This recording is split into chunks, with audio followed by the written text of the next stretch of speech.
I don't bother nobody. No, I don't bother nobody. I really do. I was telling you that you walked in before that at times. Listen, man, I had a really. There's two ways to say it, and no way is the truth. I can tell you I had a really shitty childhood. I can tell you I also had a lot of fun in my childhood. I couldn't imagine I would have stayed alive. Because you would also find that I got my back like a dumb fuck. So God knows where the fuck that would have taken it. But at the same time, you know, I had these people around me that were, that at the time I thought I had superpowers because whatever pain I was going through, they made me forget. Like, either we went to Rudy's or we went to Chan's or we smoked a joint or we did a lot of criminal stupid shit, you know? Yeah. And it seems like I've been away from that for 30 fucking years. Like this month, it's 30. Wait, sometimes you sit there and go, oh my God, I have to do it. Wait, this month, it's 35 years. Since I graduated high school. Yeah. 35 years. Wow. The other day I got high and that was an anxiety attack when I thought about those days. I had to do the math on paper. That's how fucking blown away I was.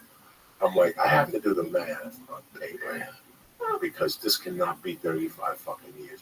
What you're trying to tell me is that 35 years ago I graduated. That's what you're trying to fucking tell me. You know what's fucked up? What? You know, you just said you got left back. Look, they kicked me out of school. I didn't even get to graduate. So, like... You didn't graduate on stage either? No. What a fucking embarrassment that is. And my classes had reunions, and they don't invite me. I'm the only one from Clarksville, Arkansas that's, I don't know, been on TV, got 9 specials, Netflix, stand-up comic. We're not gonna have it. It's so crazy. You know, a couple of years ago, in 2010, the class 2010 wanted me to come and give the graduation speech, and the fucking school. So I canceled a week of work. All right, I get a nice suit made for me. All right, I got my car shined up. I'm ready to go back like a doctor and be nice. And 2 days before, they had one of my old buddies call me up and go, nah, an insurance guy's going to talk. All right, the kids wanted me, and they invited me, and I accepted. And so it's like that whole thing cost me like $60,000 to be called a motherfucker. It's just like, why wouldn't y'all let me be there? I don't know. God bless them. Maybe somebody in Clarksville, Arkansas is a fan of this.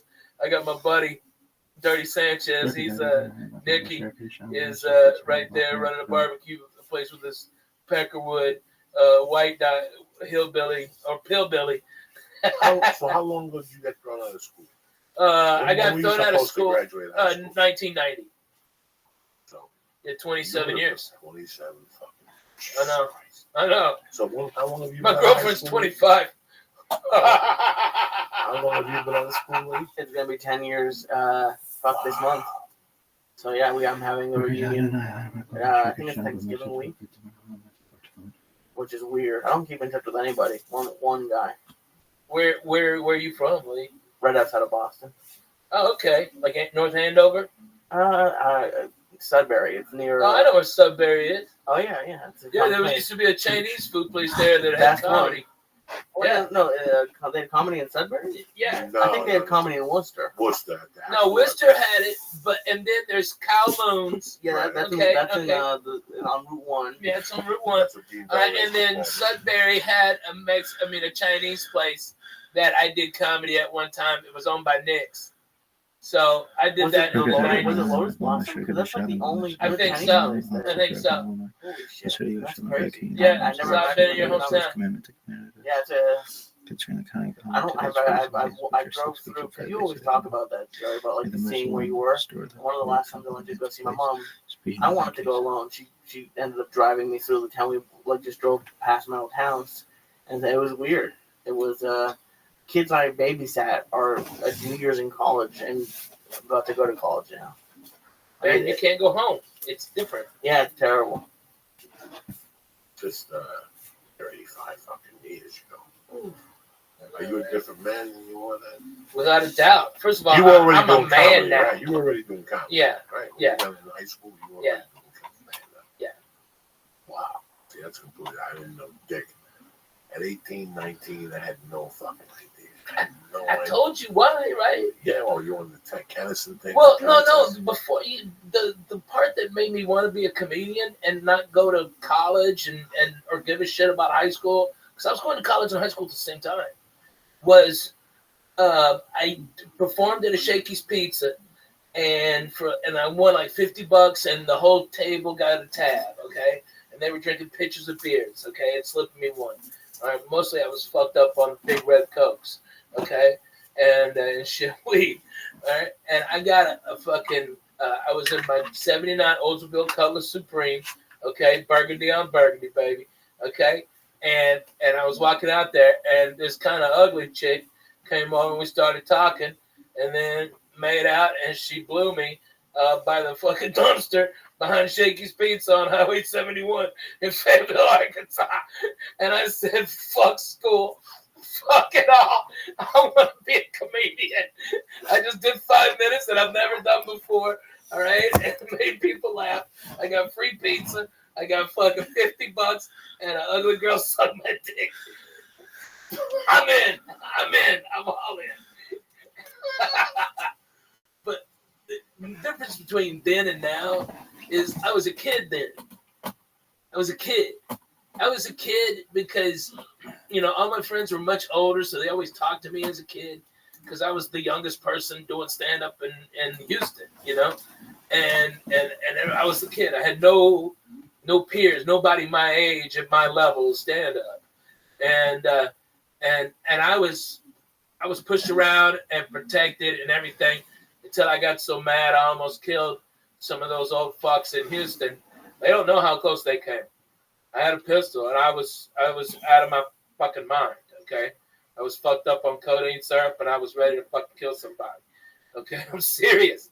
And I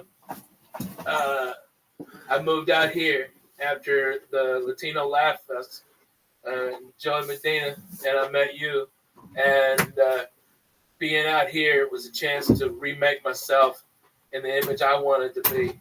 And it was harder than what it was in Houston to survive. Everything's more expensive. And that really, from 98 till when my father passed, was me becoming a man. And the last straw was my father passing. I don't think you're a man until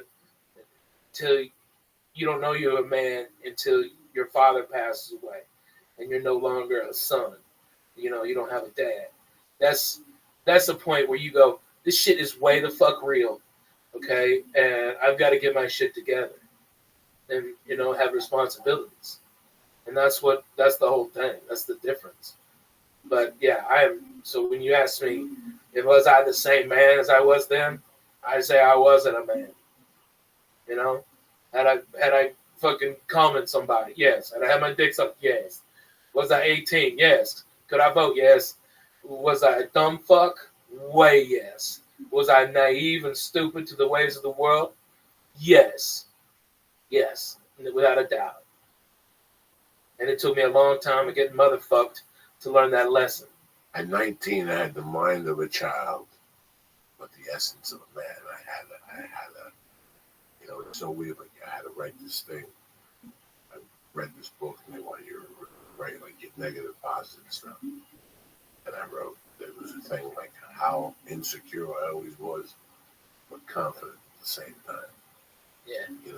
I remember going into the city with friends of mine and walk across the street after you stop. You have to see your body language. You fit right into New York City. I never understood about that until a couple of years ago, what he was saying, But at 19, I had the mind of a fucking child, but the essence of a man, I already had the fucking, like by 22, I already had the answer, where a lot of people... Now, your 22 is a lot different than today's 22. I mean, not for nothing, it's like your 22, with the way you had to come up, losing your mom and your stepdad and all the shit you went through, you were forced way before. One of the biggest parts about being a man is realizing you got balls for a fucking reason. You've got to live. You got to survive. You've got to fucking work. Nothing is free. You got to fucking have it to make it happen. And you had to do that. You had to fucking live. And so you lived with the cop, okay? You lived with, your other friends. And you go drink in the hashways. You go down and get you a yoo-hoo and a roast beef sandwich with mayo on white, okay? And you go, she throw in a little rice pudding. You were raised by a lot of people, dude. But you had your roots. You go around where you are, and you had to survive. And you weren't given a choice. Today, kids, they ride bikes with helmets, and kids go to school. They got $100,000 in college loans. They got a liberal arts degree, and they're living at their mama's house. That was not you. You had no backup plan. No, there was no. No, there's no backup plan. I wanted a backup plan. I wanted to go. Who doesn't? I wanted to go to school. I wanted to have a car like everybody else. Yeah. I wanted to have nice clothes, but there was no backup plan. And you know what? How some people, I always say this, how some people join a cult, or some people join Scientology, or some people join Big Brown Yoga. I took the low, what do you call it? Low hanging fruit. And I became a criminal because that's what I was not raised to be, but groomed. Yeah. I was groomed. I had been shown that as a kid. I had been shown a lot of avenues, and I knew how easy it was. Yeah. I've been doing it, I can't believe that the summer that I turned 16, I hit the number. I hit the number for $2,500 on my birthday, guys. That's strong. Did you ever know that, Ralphie? I don't think I did. It was a 2-foot blizzard in Jersey. Holy shit. And what I wanted for my 16th birthday was, I started the day at a karate tournament. Yeah. All right. And the deal was, I was going to get first place in fighting and first place in form. That was quick martial arts. I couldn't take it no more. It was too hard for me to go uptown and play basketball and have a girlfriend and talk to friends. And then in the middle of all this, I got to take a bus to Union City and walk a mile and do karate till 8 o'clock at night, 10 o'clock at night with men. It was just, the schedule was too packed. And besides, those guys didn't get high. They listened to rock music. I loved them. I loved geeking out with them on the weekends. So that Sunday, I started in a competition like in fucking Newark. They were going to cancel it. They shoveled the roads. I got to go to the competition. I got disqualified. But before I was leaving, no, I'm lying to you. We came back from the competition about 1:30. And North Bergen kids were like, what are we going to do? And I go, let's go to the movies. Let's go to Jersey City for the movies. Let's take the #1 bus and go to Jersey City. As I was leaving, my mother was drinking with the bookie and his wife and his brother and the cousin and the people across the street. And my mom looks at me, she goes, he wants to give you a present. He wants you to put $5 in the number. What number you want? I got $2.19. And I just left. I didn't even fucking think about it. Oh my God. I went to the movies. I bought sporting goods in Jersey City, right across the street. I used to buy sporting goods in those days. They're probably still there. In Journal Square, from where the dude who blew up the World Trade Center the first time, the blind guy, that was his office. Sheikh Khalid. Sheikh, whatever his name is. But I walk in the fucking door, me and my friends got to take off our shoes. And my mother hugs me and goes, congratulations, you hit the number. I go, come on, man, what did I win? She goes, $2,500. So I gave him a $500 tip. Oh, that's nice. I gave my mother $500 and I kept $1,500. And the deal was I'm supposed to put it in the bank or you. Yeah, right. I took a nickel out of that motherfucker and started buying acid every weekend. Up in Pittsburgh, doubling my money, tripling my money every week. It was ridiculous. I was living like a fucking prince. As long as I had that acid, I always had 200 cash on it. Yeah. Because it was an $85 investment and I was getting back 300. So I was making $215 on every 100, Jack. I would sell 100 in 2 days. When you're fucking 16, you're making $215 every 2 days. How many hits of acid would you buy? 100 for $85 and selling for $3. And then, but did you ever think about like what transporting 100 hits of acid across state lines would have? Not one time. Oh. I can look you in the eye and tell you that not one time. I knew I was going to sell this in North Bergen to high school kids. It was a bubble. I was completely safe. Completely safe. I would sell Black Beauties. I would sell ups. And I dabbled with a little bit of weed.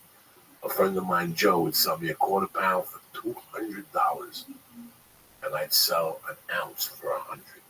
So you'd make $200 right off the fucking top. I usually make $150 and smoke pot like a savage for a night with my buddies. Show up with a bag bigger than your fucking head, Lee. Jesus Christ. Oh my God. That hustle has been taken away in this country. Yeah, See, that was a hustle. That was a way of life. Guys like Ralphie, neighbor guys, they figure out a way how to make a great living and not bust their hump. So what they would do is they would fucking get a job 8 months of the year, but in June they were guaranteed layoff. They would collect unemployment till October, and the whole summer, how do you think they lived? They got $450 a week cash from unemployment. Plus, you made $1,000 a week, either booking or selling something. Remember, Lee, you could buy 100 Quaaludes and sell them at the bar in one night. Wow. So it was $200 for 100 I don't Quaaludes. think I could. Lee, all you got to do is take a piece of this Quaalude, break it in half, and eat it. Put it in your pocket. Come to my house at 6:30.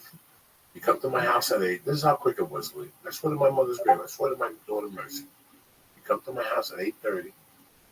I give you 100 Gorilla Biscuits, right? You don't have to wrap them in aluminum foil. Nothing. Just put them in your pocket. I saw it done. I saw guys way dumber than you.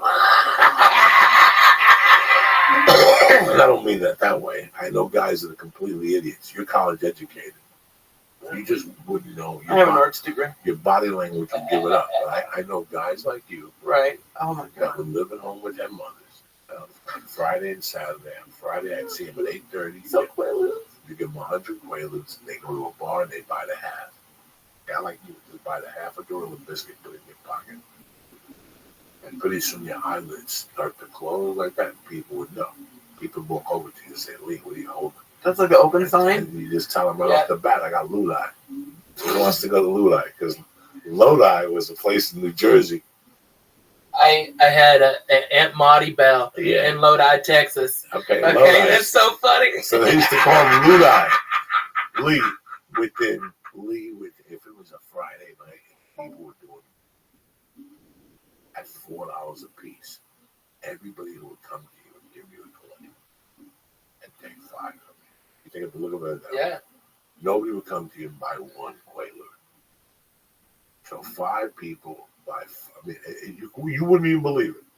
You'd be back, and once people knew you had Gorilla Biscuits, good ones, on the weekends, Thursday, Friday, Saturday, shit. All you have to do is go to 3 neighborhood bars. You could Uber in between those bars and just drop 60 to 70 off at each bar and go on your way. Make your profit. See a guy like Ralphie and go, Ralphie, you want to make an extra money here? I'm going to give you this for $3 a piece, sell them for 5. Ralphie's a dog man at fucking Jazz LaRue, and you leave the last 30 with Ralphie. You just made yourself 400 fucking bucks. Maybe even 600. You just sold 300. That seems a little too easy. That's how easy it was. That's how easy it is. Did the big edge? I'm looking for it. I know. It's around here. There's a fucking big in here. It was so crazy when you think about it. And am I ashamed of this, Ralphie, man? You know I can't lie to you. No. But there was a time I was under the fucking credit card, dude. And I still, to this day, out of all this shit I did, there's 2 things that I sit back and giggle and go, how the fuck? Not hula hands. The ground round and Sundays. And I look at you as a man. Ground round. And if you don't believe me, you call George Kaladinsky right now. And that's my witness. All right? I took George to the ground round. The way I would walk in, you hungry? Yeah. Come on, let's take a ride. I'd walk into the ground round with you. What you want? Something. You get the soup, the chili, give him wings.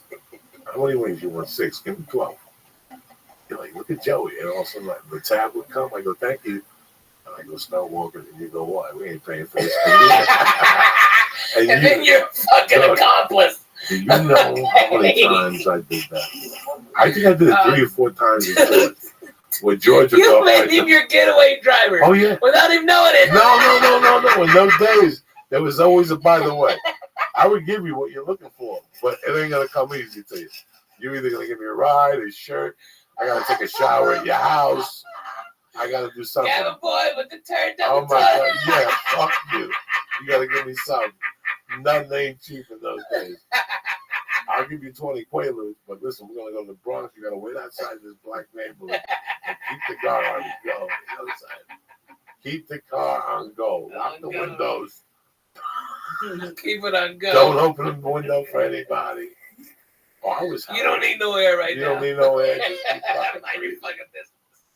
You have no fucking idea how easy it was to make a living. But I would go in 85, I was the worst I ever was. The worst I ever was. Was it cocaine? Or? No. In 85, I was clean. I was spotless. I was just smoking weed like a motherfucker. And I went on a 6-month tear in the New York City, northern New Jersey area. And to this day, they're scratching their heads. I would dress up in a suit and go to the office building and take purses, cash registers and shit. It was fucking envelopes and nothing in it. I throw it away. God damn it. I would go to Safeway and steal vitamins and stuff and tampons and what's the itch when you vaginal? What's that stuff you get? Gardasil? Yeah, Vagisil. You steal it in Jersey from Fort Lee, and I'd walk it over the bridge to Spanish Harlem where they pay you top dollar for that shit. I was a walking They do that. scam. It was like it didn't stop. Razors. The number one thing I did was I got 3 credit cards in my wallet that were expired, and expired. One was hot and expired. And they got away with this for 6 months. Well, that's when they just did the paper. 3 times a week, Lee, I would eat at a fine restaurant on tremendous lunch on the for free. I always left the cash tip. I think they I was never a piece of shit, man. They invented cameras because of you. I think because of people Lee, you gave them your card that was under $50, and it was the lunchtime crowd. Your restaurant had to be packed. Yeah. It had to be packed. If you went in there when you were They can't look at it too long. They couldn't look at it too long. They would have to take, when they had 3 of them for lunch, you would go to a restaurant, they got 3 things. In those days, they didn't call, Lee. If it was under $50, 28, 32, they didn't call. They just wanted this ching ching. You signed and they gave you the card back. Did you look at the names and only get a male who not a black dude? He was Olivia for a week. No, listen. I became whatever name you gave me. Olivia Ruiz. Whether it was Mohammed, Ching Sao Ho. I was a Chinese guy for about 2 months. When I lived in San Francisco, dog, I was a Chinese guy for at least 2 or 3 months. Because I used to go to that fucking Japantown up in San Francisco, and they were the only people that would take traveler's checks without a credit card, without a license. They were in on the move. Well, yeah, the Yakuza. How did you even sign for that credit card, dude? You can't. You have no idea. That's how it was, You man. got to talk to the people like you own the joint. Let me get that watch. Let me try it on. All right, let me get this one. What else you got? Let me get that one too. Boom. What's your name? Sam. What's happening, Sam? Everything all right? I made your day today. You're going to make a nice commission. You take Visa, credit card, American Express, Diners Club. What do you take? Yeah. And here I'm holding a Visa.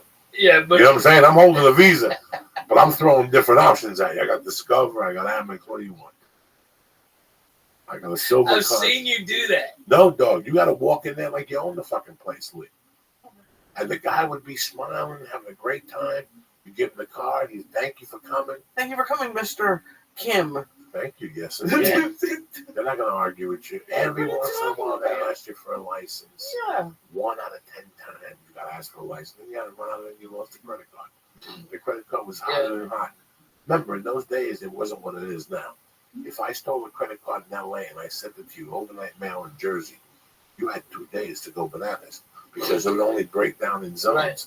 So it would break down in the West Coast zone, the mountain, the whatever. You did it on Friday. You had till Tuesday. You had till Tuesday. Oh, Lee, there was 1,000 scams. Remember, in those days, I would say to you, Lee, give me a nickel. I'm going to give you back $5.50. I ain't going to do that. Watch me. I go buy $500 worth of traveler's checks, and we get you fucking 30 cents on the dollar, whatever, and then we bang your T-shirts. You have no idea, Lee. You have no fucking idea. I can make your day. I can say to you, Lee, you need a Visa? Yeah. Give me $100 because I'd use the traveler's checks. It would cost me nothing. The traveler's checks would cost me nothing. Okay. 30 cents on the dollar, maybe a favor. Like in those days, the Cubans used to get a ton of traveler's checks, but they couldn't use them because they didn't speak English. So I was the only motherfucker that uploaded it. So they tell me what they want up in Japantown, and I get it for them to charge them a rate for doing it for them. I go 50% on them. And what were they going to do? They couldn't use them themselves. They couldn't even speak the fucking language. Oh my god. Fucking crazy. Like, this is the shit that used me up. How do you come up with this stuff as like just on the fly? This is your make these like you're running an empire. You're out there. You're a one-man army on a daily basis. You wake up in the morning, you go to a Charlie's, you order breakfast, and you put it on a tab. And you tell them you're going to be back by 5. Let me tell you something. You want to know about pressure? Put breakfast on the fucking tab, and you got to come back by 5 with $10. So I got to make time. I'm already minus 10. It's 9 a.m. I got to put this fucking day together here. I got to do a half gram tonight. It's ladies' night at fucking Apollo. I got to come up with a new shirt. I got to go to fucking Walmart. Those days there was no Walmart. Strawberry daiquiris. Yeah, I got to come up with a yardstick for that. Somebody's getting robbed today. What a fucking nightmare. You have no idea, Lee. You have no fucking idea. I'm very happy that whole shit. Today I was talking to Larry, and we're talking about something. We're talking about businesses. He goes, what if you just took the whole business and moved it to Vegas? I don't know, this place okay. That's called borrowing from Peter to pay Paul. Eventually, they're going to nail you on something. You're going to realize you don't live in Vegas or some bullshit, and you're going to go away. That was me 35 years ago. Yeah, fuck the deal. Let's do it. Who gives a fuck? With no repercussion at all. It's the repercussion that fucking kills you. Right. Yeah. I had, when I moved in, I didn't transfer my electric. It was just on. I had it for like a year and a half, and they just turned it off one day. I had to go in and pay. I think it ended up being like $1,400. You know, it's funny how. Poor Matt Becker. I quit high school that August. I got August before my senior year. Yeah. I was like, there's no sense of paying back. I was at that point. I go over there to school. Yeah. I go, this is a job. It's union. They promote from within. Right. These guys make money. I knew all about this company because I had worked for a lumber yard that was a Masback Century hardware chain. This was the warehouse. So I would talk to the guys that delivered all this shit. They would tell me how much they enjoyed working there. And one day I realized it was down the block from where I was living. And I went from being a daytime shift guy to a nighttime loader. So I said, well, I'm going to go to school for making $15 an hour. This ain't bad at all. I could do this forever. This takes me fucking 4 hours a night. And you know what, bro? I went back like in November, and I paid it out. I tried to do all the credits, and they came back to me and they said, you're not going to graduate on stage. I said, then what the fuck am I doing this for? Yeah. And I don't get invited to anything. I know. Nothing. I know. Nothing. Listen, guys, I'm over it already. I know, right? It's like I have to be over it. I miss a lot of those people. First of all, no, but I talk to a lot of those guys. Yeah, I don't. See, I talk to a lot of those guys, especially now, lately, the last few years. In fact, I want to give a shout out to my buddies having open heart surgery fucking Wednesday. If I didn't have prayer this weekend, and my wife didn't pick him, my wife didn't pick Tuesday, tomorrow to fly, I would have fucking flown back to New York at least Monday. Yeah. This guy went to my mom's wake. Wow. Like, I go back that deep with Steve and Bill and his family and shit, so I'll be praying for him on Wednesday. Open fucking heart surgery. Plays in the band. Went home one night, I got rushed to the hospital. His heart was beating too much. Don't do drugs. Yeah.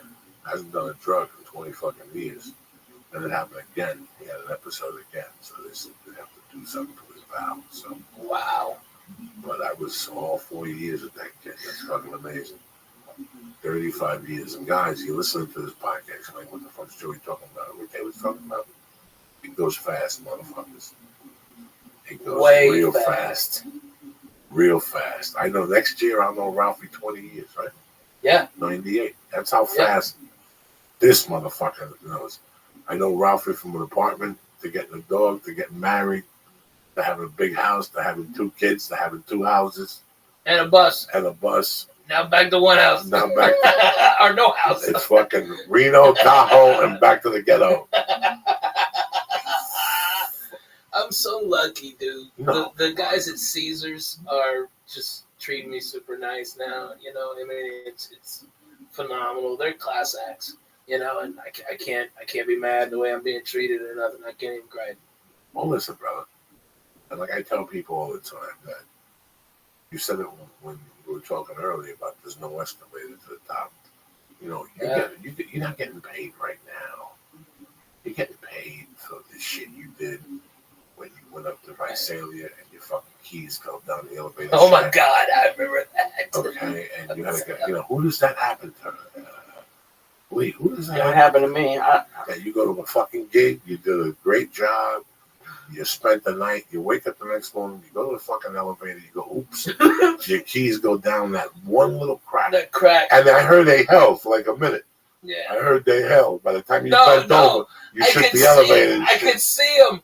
I could see them going down as they hit the light of every elevator. So I saw them, and I could see them down at the bottom. And I'm just like, I got hit by a kid who was coming in from the swimming pool. Okay? And I had the keys in my hand, and I got hit by that little girl and on my hand, and boom.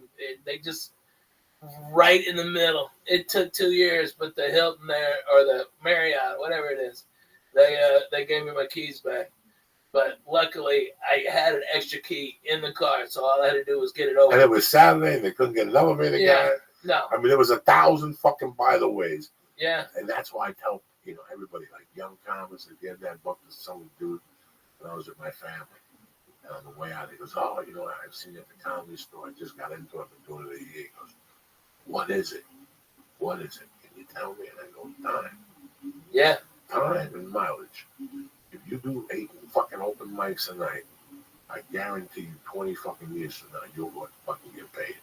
Because that effort will not be fucking gone unnoticed. Right. Trust me when I'm telling you. You'll know, too. You'll know. Sometimes they give you a check, you look at it, you go, that's for that fucking time. I finger banged that Indian chick in Twin Falls, Idaho on a triple run. Yeah. Triple run would sing you to all these fucking sounds like fun, though. Why are you getting paid? You know what, bro? Triple runs, Lee, if I had the time, I would take you on a 2-week triple run and hire you as the chauffeur. Just so you see. You know what? You would tap on the third night. No, I love it. I would love it. You know what's great is I can do them now. I did one basically earlier or last year, but I did it in a bus. A lot.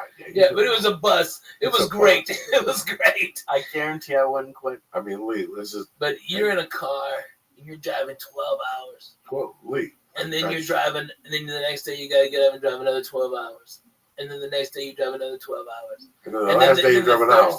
And the Thursday you've crisscrossed where you're gonna be. Like you're gonna. And then you have to come back. Yeah, to that area. Yeah. You're in Wenatchee. It's crazy, Lee. And then you're in Missoula, and then you're in Yakima. But Yakima and Wenatchee are only like 80 miles apart. Washington. Yeah. In Montana. Fucking Montana. Lee, it's fucking crazy. Then you got to go to Lewiston. And then you got to go over to fucking Oregon, and you're in fucking Coos Bay, and then the next day you're in Spokane. You're like, I drove through Spokane 5 fucking times. Coos Bay, I forgot all about Coos Bay, Oregon. Man, how good is the fucking crab meat there? Jesus Christ. No. Lee, I started one from Houston that took us into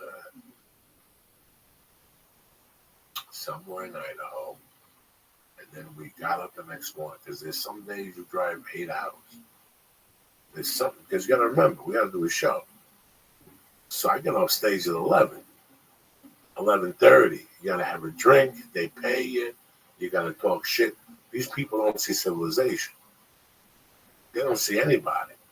You're the biggest thing that's coming to their town since fucking the guy who shot the president came in there. Like, Steve Prefontaine. Yeah. No. It is crazy, Lee. And God forbid if you do radio. Like you usually go to some college station and you do radio in those times. They'll come out. Yeah. You really live in California? What's that like? So you got to talk to them, Lee. So we're getting back to the room at 1:30. We're up at fucking 7.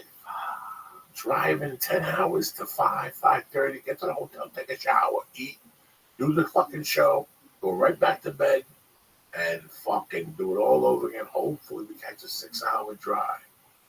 But Friday, you catch like a 10, and then if you're lucky, it's the same place, maybe an hour. But don't bet on it. Some nights you gotta fucking drive all night. Yeah, because you gotta beat snow. You gotta beat the snow. You gotta beat the fucking and snow. And now you gotta drive back all Saturday night after you've done all that driving. How did you do it, Joey, without the GPS? Like, can you read a map? Motherfucker. This was 1995. You bought a map. You had a 50-state map. Yeah. Okay. At that time, my vision was a lot better than what it is now. I tapped out once I moved to LA. LA had a different thing. Thompson guy. That confused the shit out of me. I'm no fucking Phi Beta Kappa here. I'm okay with maps because I was a Boy Scout for 3 or 4 days. Okay, I was a week long, 4 or 5 days. Yeah. I was one of those assholes. Like 4 or 5 days. So something in Miami, I learned how to read maps. So when I got into the triple ones, you had to get the state and drive it out and then go to that page and put like a fucking paper clip on that page and your page and get the connector. And then I would circle that and then I would get the directions from them also. They also sent you directions. They would also send you the night of the gig and how you were going to get there. So to the next gig. So how you got there, let's say your week started Tuesday through Saturday. That's 5 nights. How you got to Wenatchee, Washington, that's your department. That's your problem. Once you get to Wenatchee, Tuesday night, you're going to go to the place, the Palm Springs of Washington. You just said it before. Yakima, Washington. And then you're probably going to go to Missoula on fucking... Now, people like Donna Richards in those days and the other lady, they had runs, but their runs were like 4 hours. Right. That's not 4 or 5 hours, yeah. No, that's not bad at all. No, those other ones, those triple runs, they were 12-hour runs, kid. And like, what happens with weather, construction? Fuck you. Accidents. Let's pretend that there's a gig and it's 7 hours, and it's me and Ralphie. We're pretty legit with each other, and we hear there's gonna be snow. Guys like me and Ralphie go, you know what time it is? No Doze and Mountain Dew. Yeah, might as well. No Doze and Mountain Dew. Pack the It's car. on the side. Pack the fucking car, and right from the stage, we get right in the car. The hotel knows we're coming with comedians, and we'll get there as the snow starts. Yeah. By the time we're getting to that city, the snow started getting hit. We're catching it as we're driving at night. Yeah, there's different strategies. It sounds silly, but how would you find the weather out at that point? Was it the TV, radio? Yeah. They had the radio TV. for all over the country? Yeah, but we also read the paper. You know, I still do that. I still like reading the newspaper. You sure don't. And it's like nobody does it anymore. Nobody does it. I don't read the LA paper. I'm not gonna lie to you. It's got no fun. Every once in a while, I pay the $2.50 for the New York Post. Right. At the airport, I rip it off. It's a federal charge. Yeah, right. You know me. I want to be locked up next to fucking what's his name for a week, so I get some info out of him. Maybe I'll call into the podcast. You know what I'm fucking El Chapo. You know? Somebody. You never know you're gonna bump into him.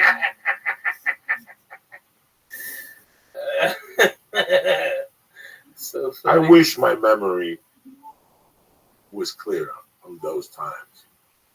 There's maybe like 3 or 4 prisoners, maybe 5 that I did time with that I remember.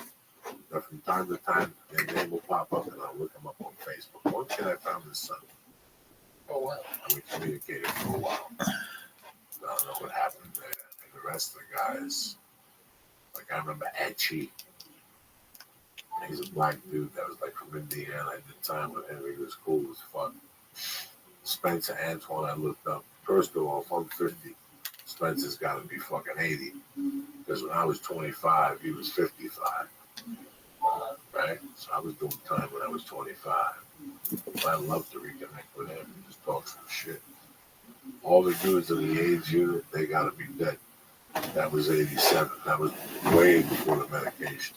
And they weren't looking too good then. There was a black dude in the AIDS unit. But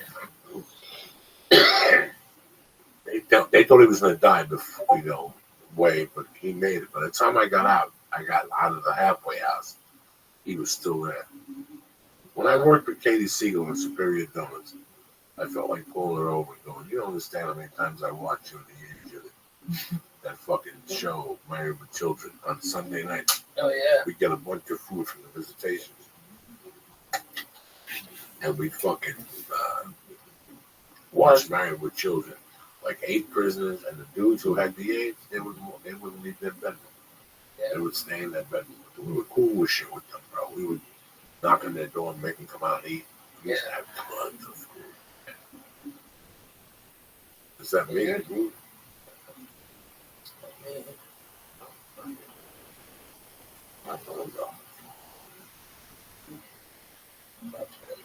Maybe it was.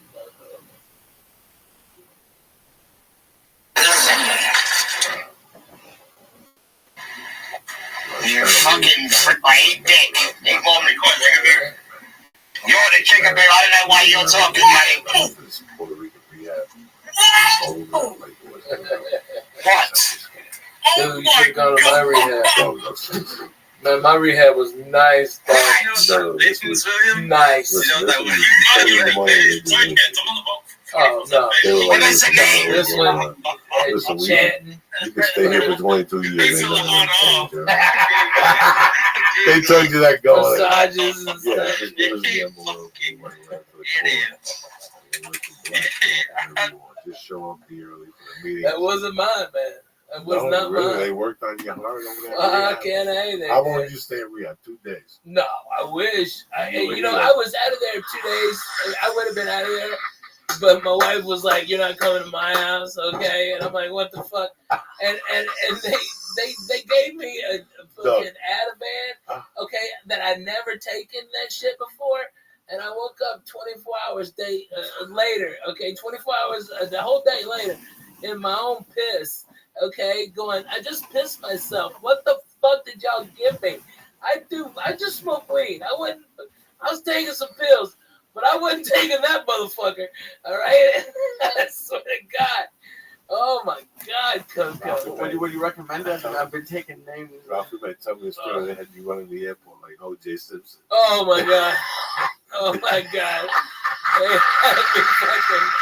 It sucks so bad. They got and it's like, as mad as my wife was, she's like, hey, he's got to get out the urn. Okay, so it was rehab. Pew! I'm out. Okay, I'm out and about and come back. Made me take piss test. There's nothing in it again. I'm like, I told y'all. What the fuck? Let's just go. But it was good to get my head right. How long did you stay in rehab? 34 days. That sounds nice.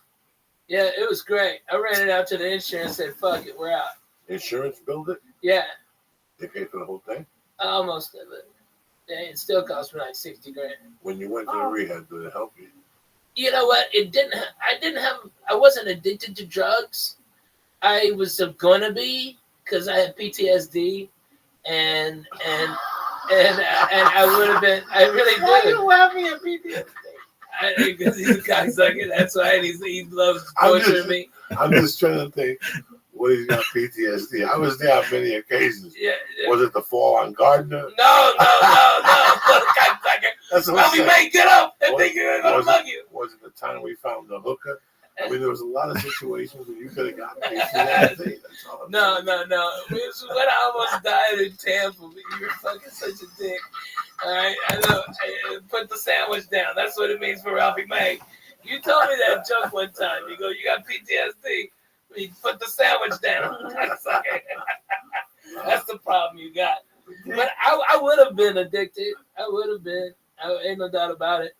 And I'm on Lexapro and Lamictal now. And man, I feel phenomenal. I'm not fucking bad about nothing. You should be like a rap on the commercials for them. Man, Dollar Shave Club. I can do it all day. What's Lexapro for? It's an antidepressant. Does your dick still get hard now? Yeah. There's got to be a by the way. No. With the Lamictal, my cums are like twice what they used to be. Okay, it makes your fucking semen load twice as much.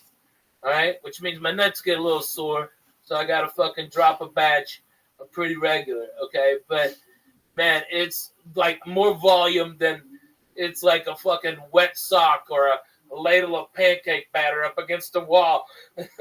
It's like Stymie when he got hot with the ink. I'm over here laughing because there was 2 other times when Ralphie got PTSD when I was there. 200? 2 other times, not 200. The one time he got up yelling and his head went into the light bulb and it burned his top. That's not PTSD. That was hilarious. And sleeping next to Jodie Furdy when she passed out and you want to finger her to death. And you got to sit there for an hour. You Work can't. it off in your pants. Oh my God. That'll give you PTSD. Me and Ralphie would play fucking drink a poo with Jodie. And we'd sit there praying for her to just take her clothes off. And oh my God, it was terrible. Oh my God. Fucking crazy days, Lisa. I had 20 years of comedy in LA. Fucking fucked up building. Just. It's so crazy, dude. You know, like I was at the store last night, and like the new comics, they don't have a lot of camaraderie like we do. Like the same guys that we used to roll with, I saw last night, and it was like even though I haven't seen them in a year, it was like I saw them last week. You know what I mean? Because we were down so much, you know. I like Mike Young, okay? Saw Mike Young. It was good to see Mike Young. Yeah, right? Night. It was good to see Brody Stevens last night. No shit. Chris D'Elia had me dying. Dude, you had me dying with that fucking harp. He was doing something about Tupac. That when Tupac was dying in Vegas, he was taking his last couple of breaths and copping up to him. To Tupac quickly. Please just give us something. Tell us who shot you. You saw who shot you. Tupac took a minute and gave the cop the finger. We did this whole bit on how, would he give the cop the finger? You know what I'm saying? He got shot. So I was back there, stoned to the gills. I like Sunday nights in the store. Me too. I like the off fucking nights. Yeah. There's no off nights at the store no more. Dude, it was. I had to. Dude, I had to sit on a stool, on the doorman's stool, watch your show. So that was PTSD. There was a couple times you were with me. No, it was just fucking me dying. It was me almost dying and not being able to breathe for 11 days and no sleep. It fucking broke you. You know, I mean, I couldn't sleep for 9 days straight. I was in ICU. I had this thing breathing for me. I couldn't go to sleep. And so they were sucking stuff out of my lungs, and it was brutal. It was fucking brutal. And that's why, like, I can't sleep on white sheets because it reminds me of the hospital. I have a really hard time sleeping because I don't want to. If I go to sleep, I think I'll die. All right, and so that's why I take the pills now, and now I can sleep, and I'm not crazy no more. Good. It was Tony Bennett, sir. Did I tell you he came to one of my shows one time? Absolutely. He's so cool, man.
Real quick, 2 Bort Tack, Phil P. Marchetti, Dominic Salas, you fucking savage, Lemon GF, Tony Eichenlau, Ookie Spooky, Andrew Wong, and my main motherfucker, Joe Abraham. You know what I'm saying? Hey, I got one. I got a fan, a buddy of mine. His name's John Roberts. Listen to this guy. He's an Ojibwa Indian, okay, on the Red River Reservation up in northern Minnesota. He has, I think, 9 kids adopted, and he's a stand-up comic, and he's a member of the Church of What's Happening Now. Give him a shout out. Fuck yeah. John Roberts, you're a fucking funny motherfucker, all right? And I worked with him. The guy's great. He's a fucking phenomenal comic. Was that part of the agreement? No, dude. The natives, they like me, man. I've raised a bunch of money for them, and I like, man, I'm glad that thing happened. I didn't know how fucked the Indians were. Did you know how fucked they are? Yes, I know. I didn't know that. I thought like after like the Trail of Tears, because I went to school in Arkansas. They didn't put, oh, this is what happened to the Indians. Okay, it's like after the Trail of Tears. I guess I thought everything just worked out. Prophet May. Let me explain something to you. I grew up with a cast of characters that would say things to you, and you would look at them and you wanted to question them, but you knew you were way beyond the question because they were so real. Yeah. You had 30 seconds to decide where this motherfucker was coming. And they would say shit from Darren Rago to Timmy Hollow. Today, Timmy Holloway sent me a tweet. And one night, it's 1984. It's the height of cocaine. Everybody's doing it. Miami Vice is on. You can't talk to a motherfucker that's not smoking bazookas or whatever the fuck it is. And we're standing in front of Corky's. I'll never forget. I can live to be 80. Now, Timmy's brother was my age. He was crazy, very funny, and very low-key. You don't like no drama. You don't like people with long hair. You know what I'm saying? You know those fucking things. I will never forget this. What about Rager? Who? Was it Rager? Isn't that the guy? Rago wasn't there. Rago at that time was in love. At that time, this was the cocaine crew. It was me, the Pelican, Stinky, Fernie. No, Fernie was murking. Not really. He was mad at me. So that was the original 3, and then Timmy, and then we had, whatever. Us 3 always trying to find a way to get a package. Loops. Benieri was in the circle back then. I like Benieri. He was the driver. We would always work for him and shit like that. What am I talking about here? What about Ralph Fuso? Ralph Fuso. I grew up with Ralph Fuso. Was a bit different. He was a nice kid. Basketball. He was a right? nice kid. Kid. He was a really nice kid. So we're standing in front of Corky's. It's a Saturday night. It's 2 in the fucking morning. And there's a commotion outside. We're inside, I'm sorry. And we go outside, and somebody yells at the guy I'm standing there, Roger, your brother's outside. Come on out. And Roger goes, what the fuck? So I walk out there with him, and Stinky walks out. Somebody else. I'll never forget that the little brother's outside. He's like, I want to see what the hell you were doing. But the little brother left the car lights on.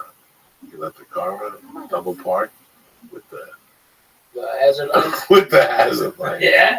And I'll never forget, he bends over and goes, Timmy, what's the circus in town? Go turn the fucking lights off. What's the circus in town? My point being that, I grew up with people who would say shit to you, and it's always something. Let me tell you something about the man. I love you to death because the last 20 years you've made it cool for me to be alive. Like you've made it this acceptable. Like when you used to go on the road and come back 2 weeks later. Yeah, I love you because you got me weed and shit like that. But I really love seeing you because I really missed you. I figure without you, I'm at the store by myself. I'm fighting these motherfuckers. Dude, we were. It was me and you in that little fucking apartment. And it was just a crazy situation. That's where this began. And I would tell you shit, and we would giggle. And it's just weird that every time, the hospital, the PTSD, the fucking, Yeah, I was going to ask you, Ralphie, how do you, survive 20 years of Joey's, message towards you? Like there should be like a plaque for you, like the Okay, longest all running. right. Yeah, longest running friend. Okay. All right. First of all, build up a tolerance to that weed. Okay. All right. You got to have a mind. Now, have you been a getaway driver yet? No. I'm not aware of anything. You haven't been a getaway driver yet? I don't believe And Coco's not the same Coco he was. No. Okay. So, and I mean, while you get the Bolivian flu every once in a while, you never fucking brought it around me. No. I do little bumps in your bathroom. Right, but, right. But nothing disrespectful. You know, like if like when I first got here from Houston, if you didn't put out Coke right there, oh, I'd have died. All right. But you were always a gentleman. Always a gentleman about it. I wasn't even talking about that. I was just talking about like him torturing you like mentally. Oh my God, the tortures. Oh. Okay, all right, Lee. I broke my fucking hand. I hit a guy at the fucking at the post office because he pushed an old lady down because she couldn't hear the Asian lady. She was an old Russian lady, all right, and he couldn't hear the next go, "Next, please." Okay, and so the Russian lady was standing there, and this douchebag LA guy pushed her, and she fucking snapped her fucking arm. Oh my God. Yeah, right in front of me. So I turned around and hit the guy, and it fucking broke my hand. Okay, and so I go home. I'm fucking calling Joey, and I'm shook up, man. I'm like, Coco is like a shark. If he smells blood in the water, if you're upset about something, that's what he's going for. All right. And so he called me up and go, get out of there right now.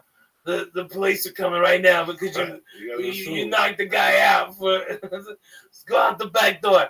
I'm outside at El Compadre. All right, go out the back door right now. All right, and I ran out the back door thinking like that, and I didn't have my keys, so I could lock myself out of the back of Gardner. So I had to walk and I was, you're fat, you're mad. Okay, you're mad. Like now I got to walk around the goddamn front. To get in there, or I'm hiding, thinking about going down to George Wolf's house. Okay, what do I do? It's crazy. Getaway drivers. I had a cut a piece of, and it's crazy how getaway drivers that did something. So they had no idea. Yeah, I think I'm in that group, maybe. No. Not like a getaway, but like no idea. A fast leaving. You have no idea. And you know what's crazy? Like I remember like 4 of them now. I don't remember the good ones where you come back bleeding and people are like, what happened? Or you come back like OJ. Your hands are cut, your eyebrows outside, your shirt's ripped. Yeah. And what the fuck were you? I had to go take my shirt out of the laundry. You fucking retarded. Are you fucking crazy? You're bleeding from your hand. It's gashed to the death. Man, I tell you. Oh my God. When I remember one of the funniest mornings, we get up and have coffee at like 9:00. And I thought you were gonna be at the house. I thought, he's got a key, just come in, fucking lay down on the futon, go to bed, all right? Or maybe take a shower and go to sleep. All right? We didn't give a shit. All right? And Joey wasn't there. It was about 10:00, and I made breakfast and no Coco. What happened? So I go over to Gavin Boyd's, and there's the king of the zombies having Bolivian flu like a motherfucker. Oh. And then you're sitting up just to talk to me, trying. And you smell like pussy and coke and booze. Oh my God, a lot of pussy. And Gavin Boyd was like this, and his little shit dogs ran up to you and pissed on your head. That little shit dog. Yeah, what a fucking asshole. They're both dead now, I guess. Fuck them, those ugly little fucks. Fuck them, he thought it was cute and shit. I know, it's such a dick move. Fucking crazy shit, man. Listen, this year's gonna be 10 years since I haven't done that powder. Dude, I know. 10 years since Marilyn has been dead. Yeah, I know. 10 years since I haven't done fucking powder. It's so crazy. Powder a couple of days after Marilyn died. couple fucking days after she died, I was like, you know what? I give her a breather. Man, she was so sweet. Yeah, nobody even She's says sweet, anything anymore. That's what killed people. Nobody mentions Freddie Soto. Nobody mentions No. Mitch Mulaney. Nobody mentions Mitch Hedberg, except for the fucking take his chunks. Nobody remembers nobody. You know, it's like they pay no respect, and they never developed that type of friendship. Well, they never, people. Listen, when I was a kid, who were the big people that died? Like Elvis died when I was fucking 13. That was craziness. That was a week of craziness in this country when Elvis died. But I still remember Freddie Prinze shooting himself. Wow. That was fucked up. Yeah. That was fucked up. A couple months ago, I discussed Freddie Prinze Jr. coming on the show, and I just wanted to refresh my memory. And I went on reading it that night. What I remember from that night was, bro, I was fucking young around me. Yeah. I was young, but I was starting to not drink, but I was starting to smoke reefer. You shouldn't make that like. But I would smoke reefer and go uptown high. And then I would eat pizza at Blue Flame Pizza, which was the spot in those days. After you ate the pizza in those days, you had about an hour and a half of giggles, and then you'd go home. Right. You know, you had about an hour after you ate the pizza, you Visine again after the pizza, and you Visine again. The smell of pizza, if you put garlic on your pizza, that kills everything. That kills the weight and stuff like that. So that was the fucking call when you got high in those days, you know. But I still remember going uptown and on the way down, because on Fridays was Chico and the Man. Yeah. Chico that was such a great show. Sanford and Son. Which was the same show. It was the same show. But Garage, Freddie was so goddamn more funnier than Lamont. Lamont sucked. All right, like I wanted Freddie to be Red Fox's son. All right, that would have been a hell of a show. And then have Shady Grady come in. Okay, you know. All his fucking. I know, man. Shady Grady. But I was out Freddie. that night. I was out that night. In those days, I don't know what my curfew was. Maybe 11. Like it was a curfew, but not really a curfew. How old were you? Let's pretend 13. Maybe. 8th grade, maybe. 11, 10:30 if I was lurking in the neighborhood, you know. Yeah. That type of shit. Because in those days, your call time was 10. But if you hung in front of the house, they let you hang till 11. You follow what I'm saying? Yeah. Like, so don't get off that fucking stoop. Don't make me look out this door and you're playing up the fucking corner. I'll throw all yours out. If you're going to stay out till 11, I want you on these fucking stairs. And that's what you did. So some people have like a loose schedule. You know what I'm saying? You know, a little bit of a loose schedule. I remember that I found out Freddie Prinze fucking iced himself. I still remember the walk. I had to walk through a cemetery. That was the first time I cut through that cemetery because it takes like 4 miles off your walk.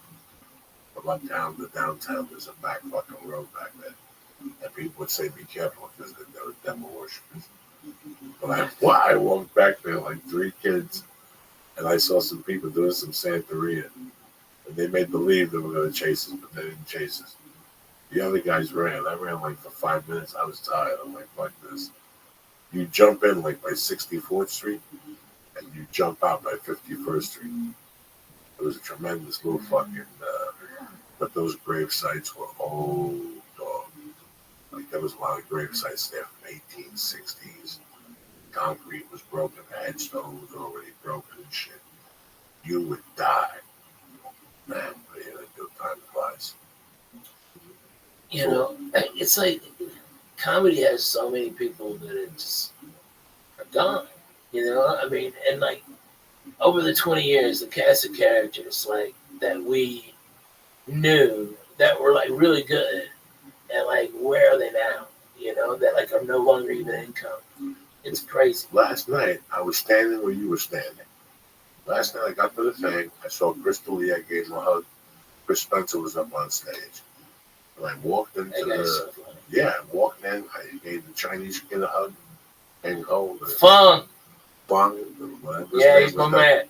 That cool motherfucker. Dude, I got an offer to go to do a bunch of gigs in China, and I'm gonna bring Fung. Fung's a funny dude, man. He's a funny dude, and it's like that kid's got heart. I mean, he's got mouths to feed too. Yeah. Yeah, he's got mouths to feed. But I went out, I gave him a hug, I said hello to the window girl, and I went out in the hallway where you walk in, and I laid against the wall, and there was nowhere to sit. I listened to Crystal Lee. Yeah. And I started looking at the pictures. Lee, I saw 3 people there that I was super tight with that had vanished from LA. I couldn't tell you where they are, what happened to them. It was crazy how many people on that wall that I was like, wow. They used to be here every night. Yeah. They were doing this, they were doing that. They just disappeared. I just did a show in Connecticut, Mohegan Sun, and Beaumont Bacon's show. Get the fuck out of here. Gave me a big hug. I gave her a big hug. Told her I loved her. Told her I was there the night she rocked the main room. Man, I saw that. And that pissed a lot of people off. Yeah, no. She fucking rocked that spot. Yeah, no. I was there that night. So it's just crazy that you look at these people and you go, fuck, I got a spot at 10:30 at the store. How lucky am I? And 20 years later, I'm still doing a Sunday night spot at the fucking store. And now the difference between 20 years and now is that 20 years ago, this room would have been 60 people. Less. And a great room, don't get me wrong. It would have been a great educational room. But the time we get on, because we get bumped down, first of all, you hear Andrew's coming, and Eddie's coming. I would, nobody said, let me explain to you how the mind of Joey did. Okay, number one, at that time I was an addict, Lee. Let me explain something to you, Lee. You want to learn from the Jew? God put you in the right Jew's hands. There was a way to make money at the store. There's a couple angles to make money at the store. You can get the main room, which I never got. Not because I didn't want it. Every once in a while, she gave me a Saturday night, man. And that put an extra $100, $50 in your pocket. But you didn't get rich in that. You didn't get rich in the ORE. You get $15 a spot. But she cut me a deal one night. He goes, do you want to host? And she goes, how about you work the door from 7 to 10, I'll give you $25. And then you host from 10 to close, and I'll give you another $25. I go, that's great, but that's a lot of walking for $25. So I got an idea. I took Andrew's phone number down. I took Eddie Griffith's number down. And I took Joe Rogan's number down, okay? And I took anybody who had bumping privileges number down. Whether it was Paul Mooney or all of them. Yes. Sunday afternoon. Because, listen, I could go to the store on Sunday. The guy who sold coke worked the door. So guess how I worked it? I would get on stage, do my time, pull up Andrew, Eddie, or Paul, and that's an hour. Easy. I could go, do a few bumps, have a few cocktails, get the party started. Right before they get off, I go to Don Barris and go, guess who the host is the rest of the night? Who? Me. And I give them the microphone, and I'd be out of there by 11:15 with a package. I picked up this half a yard. I hosted. I did comedy. I did my job for the night. Yeah. Who's better than me? Sure. That was my most favorite night at the store was Sunday nights. Because I'd host till 11:30. Dude, I used to love Sundays because I'd always have cookouts behind the apartment. Even though I had a studio. And it was a murderer's row of comedians at those fucking barbecues. All right? And you cooked the turkey for them. So good. Something crazy like that. I know. Yeah. One night we went over there and get muddy. We pulled over. He was talking to a hooker. Then we got back to the hotel room. He said it was a friend of his and shit. That's what there was a lot of hookers on Sunday. Yeah. Jesus Christ, from Fairfax to La Brea, a little bit down in those days. Foxy white chicks. Lee, it was crazy. Foxy. You were pulled out. Then like some black girls that stabbed somebody. Till this day, after 10 o'clock, what a lot of people don't know, And if you do it, there's a cop there, they'll nail you. Oh yeah, fuck yeah, they will. By Gardner, by the street Curson after Sunset, Curson is when it starts. it's where it starts. If you make a left, or right, if you're headed to the comedy store, and you make a left before Fairfax, there's a cop there, you will get pulled over. Though. You get a ticket, dude. It's like $200-something ticket. If you make a left on those streets, I did that. Because me too. I got. Because I was fucking going to see Doug, and he turned around, so I fucking turned down Carson like you would to go to Doug's apartment, and motherfucker, it's like boom, we pull over. Then he's laughing at me as he walks the 2 blocks down to his fucking apartment. And we're just at the Coach and Horses. He was just shitty, just wanted to ride. Motherfucker. Let me tell you how they got me. How they get you? This is a classic. Joey Diaz, 2005. Coke story. I forgot all about that. You're gonna love, okay? I hear me. So I go out. Break out some of them stars over there. Something. You know me. In those days, I used to go out early. I did. I get my party started 7:30. There'd be 2 parties. That's how you had to do it in those days. There'd be 2. Remember, I had to pick up an envelope for tomorrow, an envelope for the night, and there was always something. A cell phone, a pocketbook. There was always something at the comedy store. So it's like a Monday night leave. I get a package. My wife is home. She's my girlfriend at the time. I'm living with her on Schrader. Mm-hmm. And I got a package. I go home. The package is okay. But for some reason, that Monday night, the coke wasn't sticking. It wasn't getting me high enough. So I called a few people and picked up a package. Jesus Christ. There's no package nowhere. This guy's not sleeping. This guy's doing this. This guy's doing that. Finally, I go, oh, I know it's got a fucking package. And for some reason, I did the same thing. I passed the guy's house, and I went to make a U-turn. I figured I'd pull into 7-Eleven, and they fucking nailed me down the corner. And they go, no. They didn't even nail me down the corner. They pulled me over right in the 7-Eleven door. How about that for you? Wow. They pulled me over right. When I saw them, I pulled into the 7-Eleven to make believe like I had just fucked up. Right. They walked right in there. It's like, can we talk to you for a second? I go, yeah, listen. You just broke the thing. I go, why? I was coming in here to get water and something else. I'm coming down on the block. I'm on the tail end, but I'm manageable. But I'm still a little on the fucking cocaine. I'm talking to these 2 cops, and I go, all right, do us a favor, show us ID. I got no ID. This is Terry Clark's cop. I'm on Sunset. It's 1 in the morning. Yeah. I got $60 for the coke man up the corner, and that's all I need. Just let me go right now, and I'll never make a left turn ever. Yeah, again. right. You know what I'm saying? Rights forever. Never.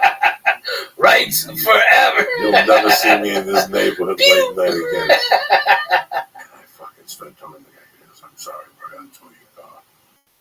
I gotta throw you in jail. Somebody has to come and get you. And all of a sudden, a drunk dude walks over. He goes, Joey Diaz, oh shit. And he gives me a hug. I don't have the handcuffs on again. And the cop looks at me and goes, you know him? He goes, fuck yeah. That's Joey Diaz, the longest shirt. And both cops look at me and they go, how you doing, buddy? They start talking to me now. I go, what's going on? I go, listen, I just left the house. I just went to 7-Eleven just to get what I was dying. Something was going on. And they go, all right, just go straight home. Don't let us catch you driving without your license. I went right to Martel. I fucking shot the left. I picked up a gram and I went home and I never made a fucking left turn again on fucking Sunset. No, Fuck never. you.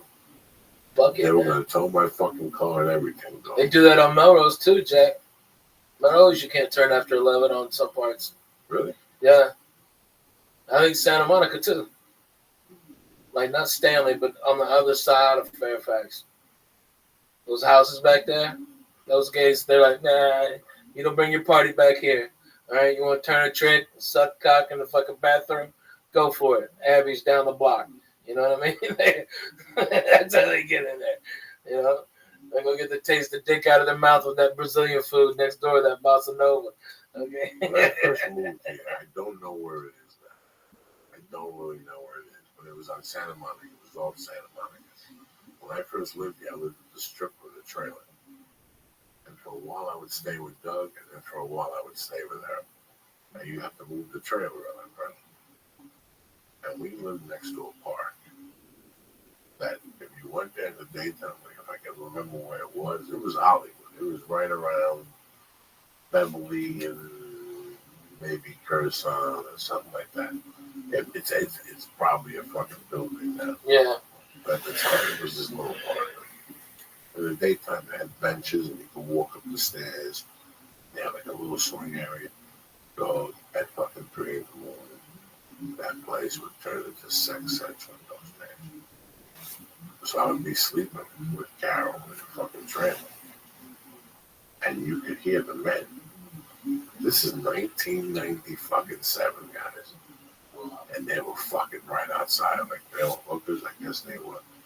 You could hear them having sex right outside. No, that shit lasted like 3 nights for me. Like I couldn't sleep. Sleep. Let's say how can you sleep with that noise? I couldn't sleep with that fucking noise.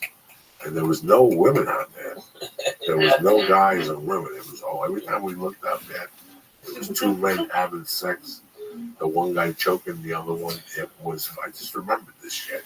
See, this is the shit that's. Maybe you have PTSD. Huh? Maybe you have PTSD. Yeah. You fucking late. Oh my God. I got acid from that last fucking church. What's happening now? That you can do right now. God damn it. Not go get the snake. Okay, don't look at the yellow. All right. We'll get this party started, please. If you don't think I know, I got PTSD just from, you do. Without a doubt, you do. And I can tell you the multiple things. No, the one in particular, the one that points me to this day was my godfather. There's times I think about fucking paying a private investigator with my godfather. It's like eliminated once and for all. He was a fucking, at the end, dog, it was ugly. And he was relentless. He was relentless, Ralphie. You know, I would, when I left North Bergen, it was December of '84. And I would keep in touch with 3 or 4 buddies. And dog, I would hear shit from them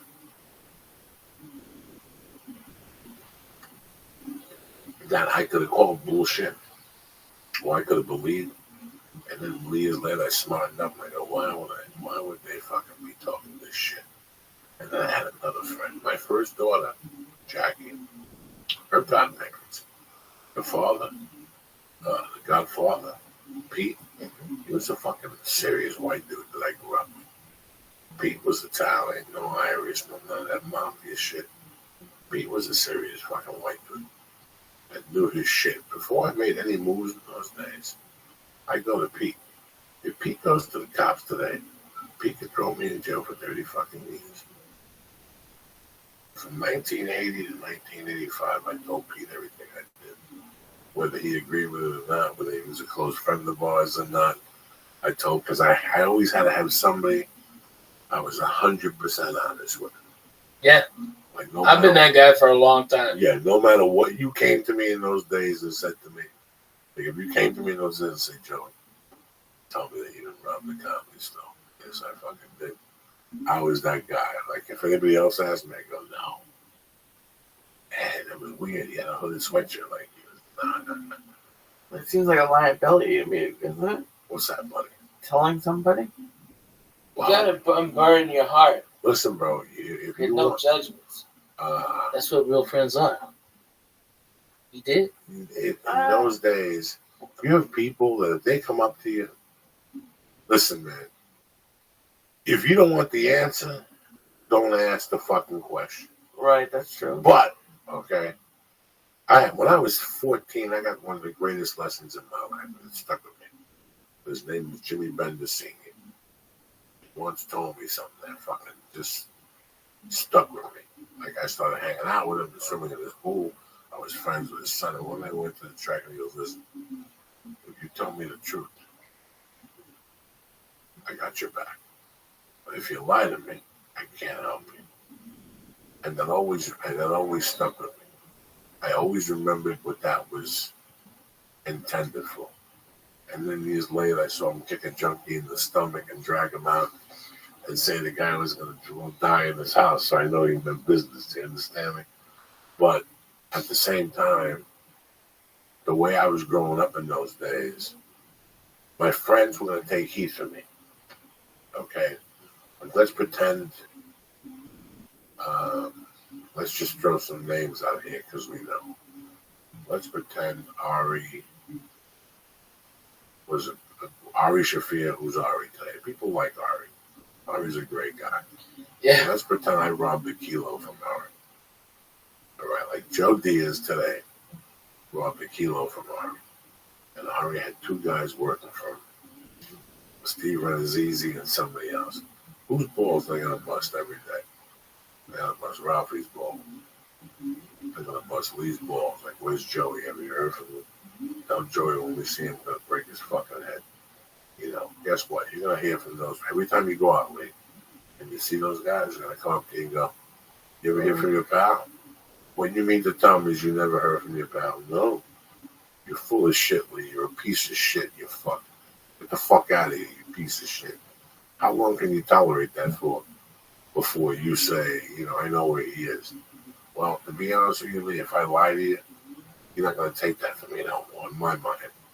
If you're a good friend, why fuck it up with a lie? If he's not a friend, who the fuck is he to fucking fuck him? But if they're a good, solid friend, and you come to me and you go, Joey, I want to ask you, but I don't. And I already know what you want to know. I'll tell you. Yeah. I had to. Whatever. And you'll look at me and go, Jesus Christ. All right, we'll fix it. You know, that's the difference. Like the night I saw Ralphie walking across the street from the Japanese place, and they called the cops on me at the fucking Dublin. I saw Ralphie, and I looked him straight. He said, I got a showcase for CBS. Yeah, later. Push it back. Later. Tell him that you're not doing this season. The biggest break of his career. Yeah. Go get the It would have been. Go get the fucking Voyager, the Forerunner. Yeah, I got the Forerunner. That's the Forerunner. Yeah. My nephew has it now. Are you serious? Fuck yeah. It's fucking great. Still running. 300,000? 400 and something thousand miles on it. I totally... 400... Toyota, are you listening to me? I had a Forerunner that I was a comedian in 1996. Okay? Toyota Forerunner. It's 21 years old. It's got over about 500,000 miles on it.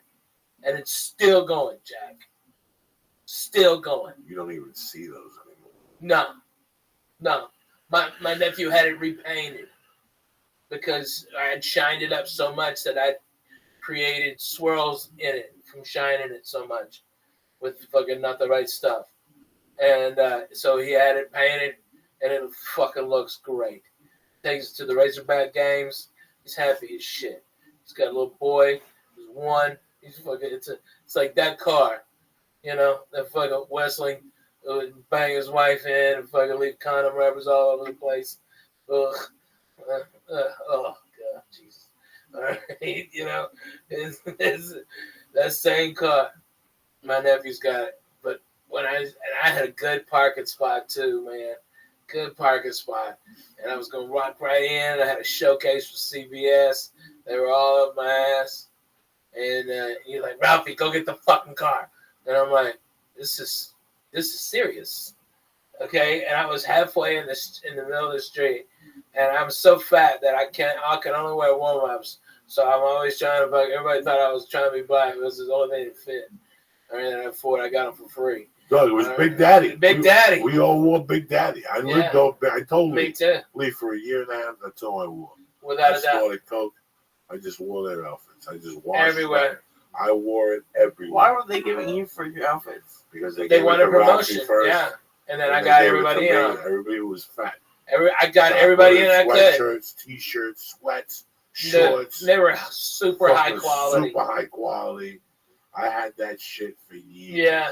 They gave me a Big Daddy jersey that I wore once a week for fucking 3 years.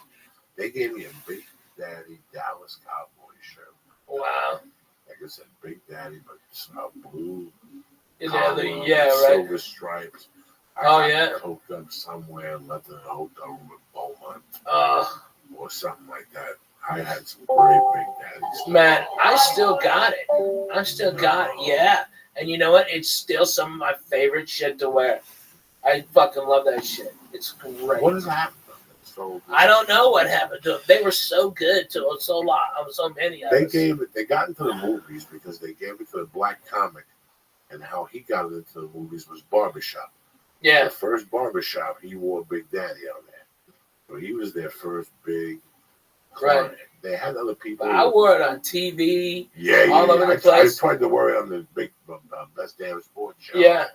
I really did too. They were good people. Yeah, they were great. And I wore from Philly. Yeah, and I did that. I wore them, and I got Big Daddy to sponsor a bunch of. I was doing those Lowrider magazine car shows around the country, and I got them to sponsor that. So I was getting my airfare paid.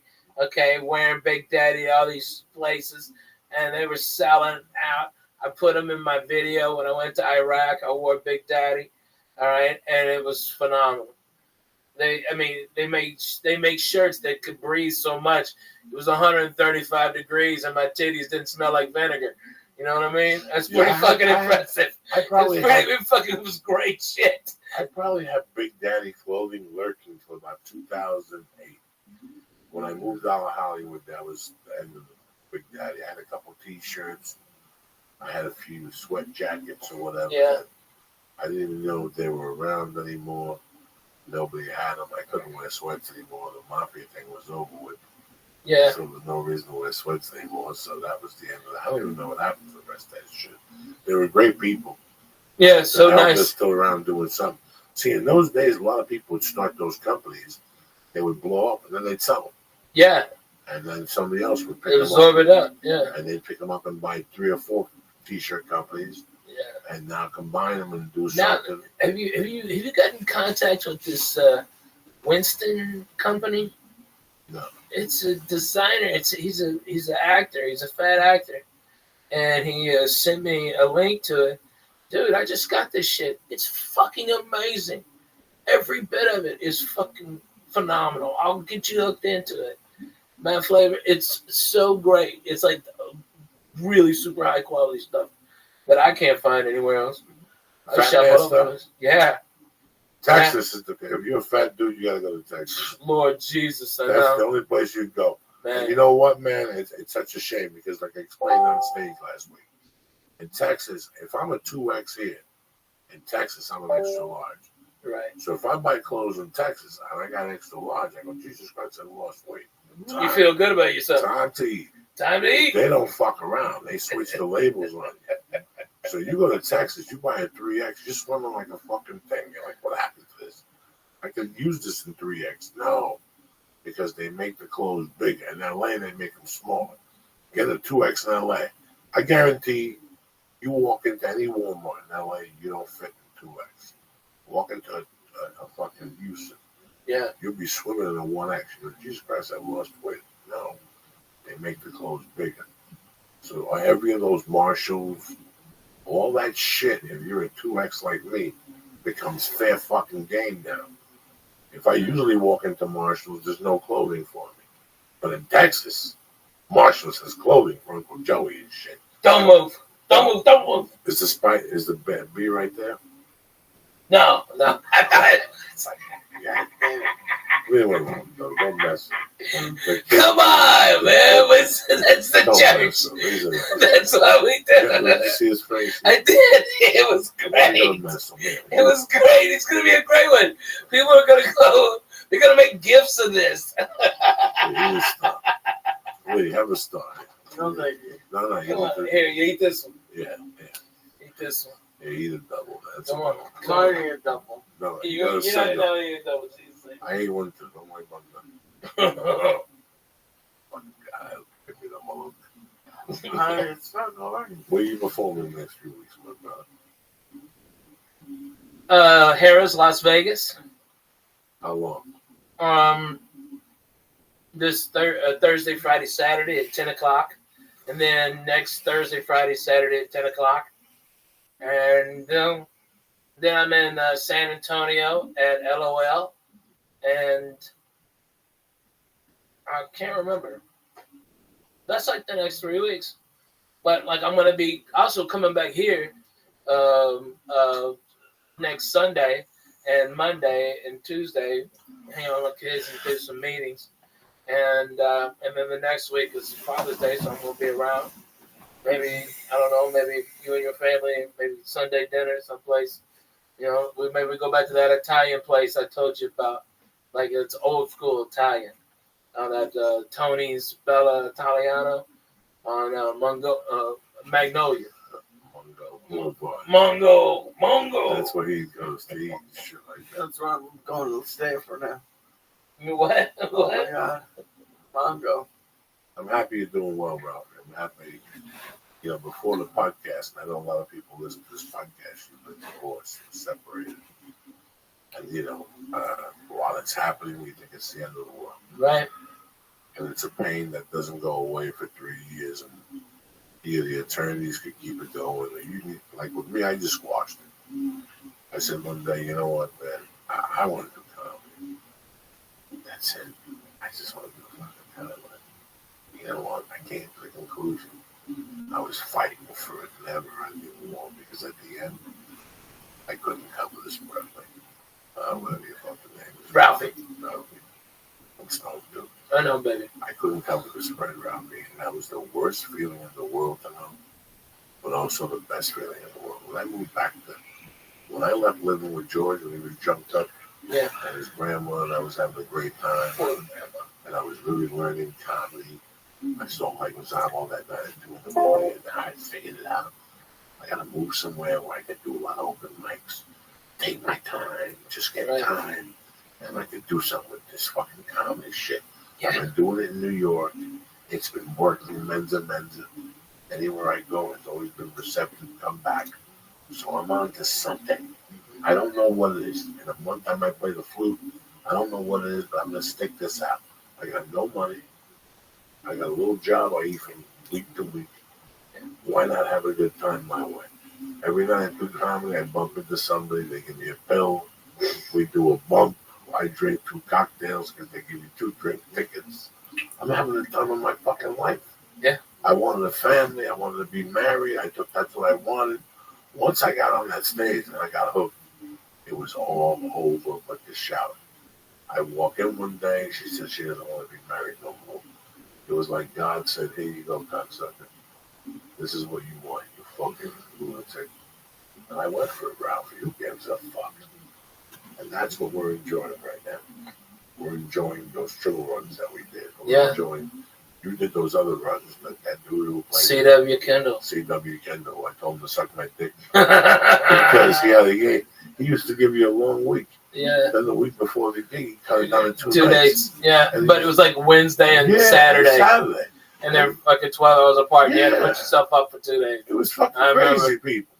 Or you know what you would do is you would stay in your car, Lee, okay, and sleep in your car until like 2:30, 3 o'clock, all right, and then take the hotel room, okay, and you would stay there at that one for a full 24 hours, all right, which basically meant you got 2 days for the one day because you went there early. You just stayed in your car. You stayed up or you slept in your car. That's what I would do. And then you get free breakfast. I'd fuck them up on the free breakfast. Oh, my God. I'd make BLTs left and right because I stole a fucking pound of bacon. You think I'm lying to you? I ain't lying. Not one bit. BLTs, fruit, but fuck you on the cantaloupe. I don't like that. All right? And stay in there. And then they had an afternoon thing. And then get them in the morning. Fucking eat up a bunch and then go do. So you only had to do one night, actually pay for it, but you'd go pick a town to do a spot in, like Dallas or Oklahoma City, Denver, Austin. You'd fuck around and find something to do. And it'd pick up about $50 or something. Might cover a hotel room, might not. It might not. I worked for Shirley Bynum too. Out of there, she was great. But man, those triple runs, are fucking bananas. Fucking bananas. Oh man! And I remember one time he booked me the headline, and he also booked Chris Alpine the headline, and Chris Alpine was so mad. Okay, he's like, I want to go up last, and I'm like, well, Chris Alpine, I'm a filthy, dirty motherfucker, and if it means for a second this guy's not gonna pay me headline pay, fuck you. You won't be able to follow me. And he went up, and I didn't give a shit. I didn't stand there to listen, and I got all mad about that. And he was all clean, and I just went up and just trashed him for the first 15, 20 minutes. Oh God, Tribble got lit up on that one, and then like Chris Alpine's manager was another woman that booked gigs up there. Who else? Pat Wilson. And she blackballed me because I was dirty. Okay. Yeah, she blackballed me because she managed to Chris Alpine and he got blowed out. One time people were talking about Pat Wilson. They were big figures in our life, man. At one time, we would call these people every Monday and beg them for work. And if they sent us to Mars, we would take the mission. It's a crazy thing to sit here and laugh about those times. Man, you were the king of the Greyhound. You know, you called Paul Reed on Monday afternoon. I learned how to mix it, man. Look, I figured it out. I figured it out when I started selling screws on an iron bar. I would have to be there at 5 in the morning.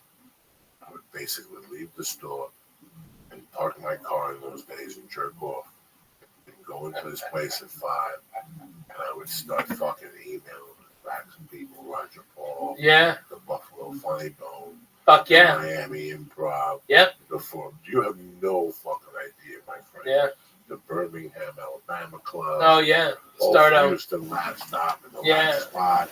I didn't give Comedy a fuck. Showcase. The only people who call me back was zero. But every Monday, they got an ear beating. They got a fax from Uncle Joey every Monday. Yeah, here's my bells. Coming around. And if you left them wide open, you wouldn't get booked. So you'd have to put in where you kind of want it to be. And those okay, days, like this is dates booked like this, and you knew these dates were kind of close. So you'd call them and beg and go, hey, I got this, let me have it. All right, you know, you manage it. You know, you had to work the angles.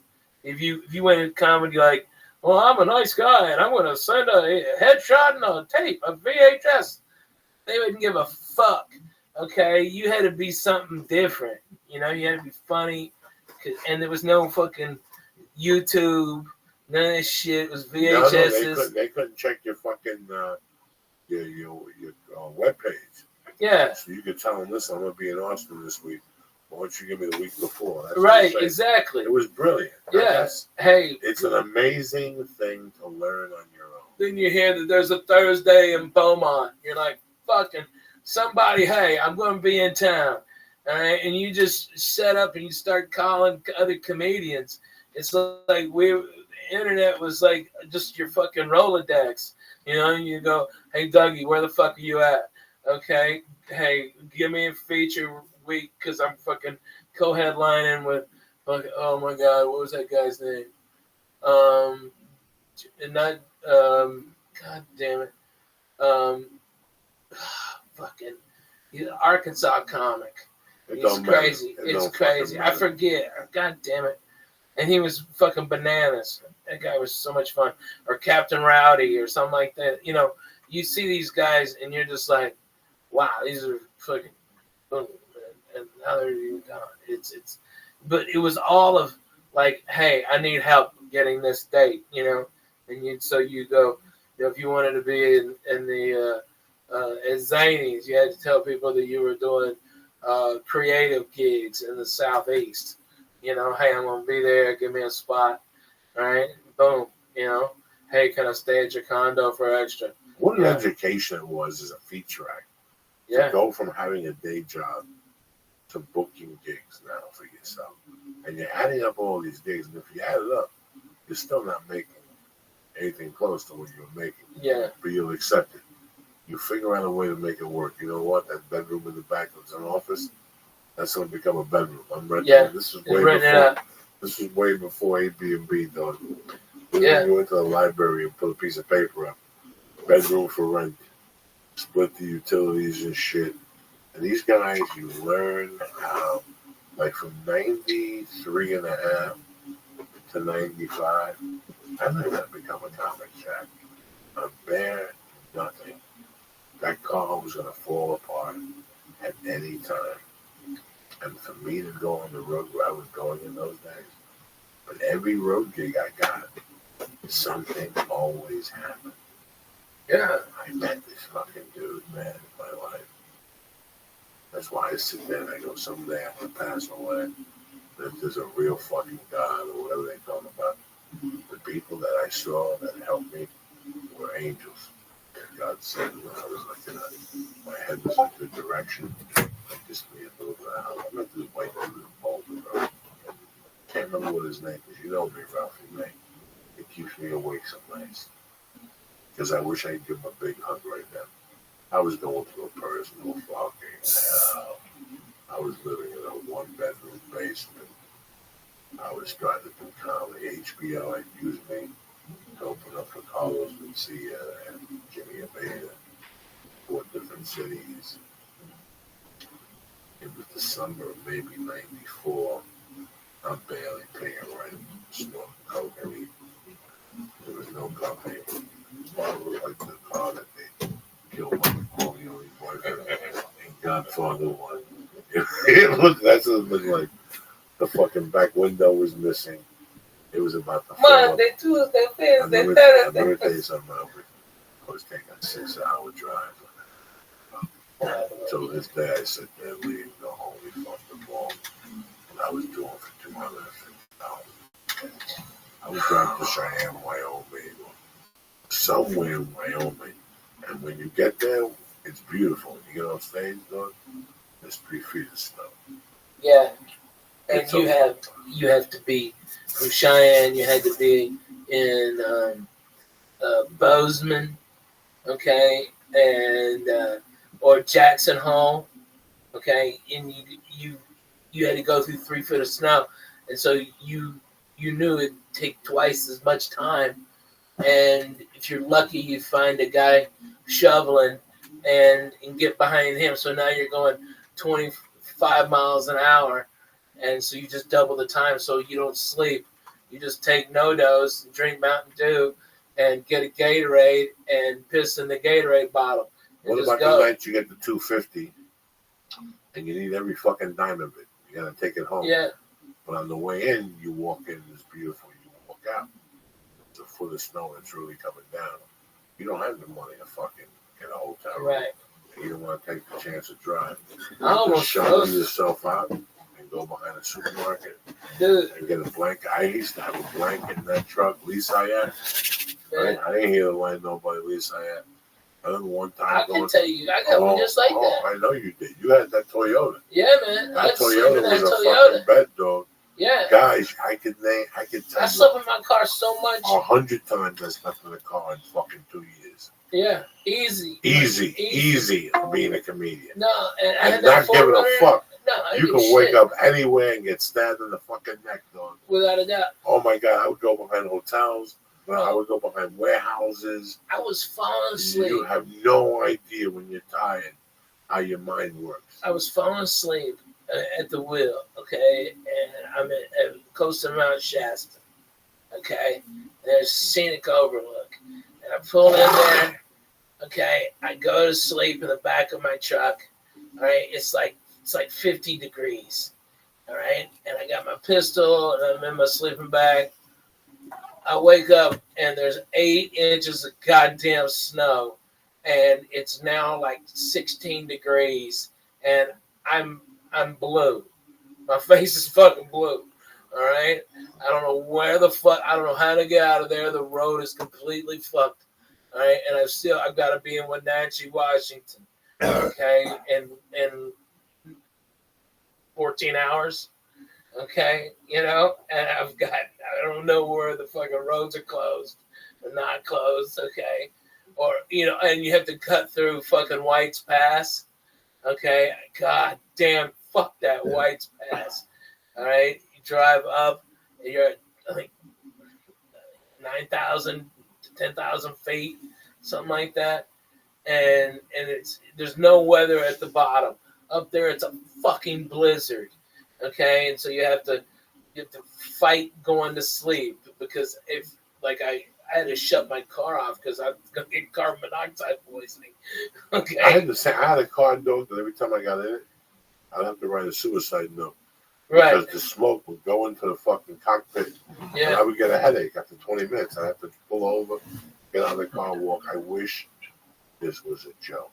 no, It would take me from Portland to Seattle. It's supposed to take me 2 hours.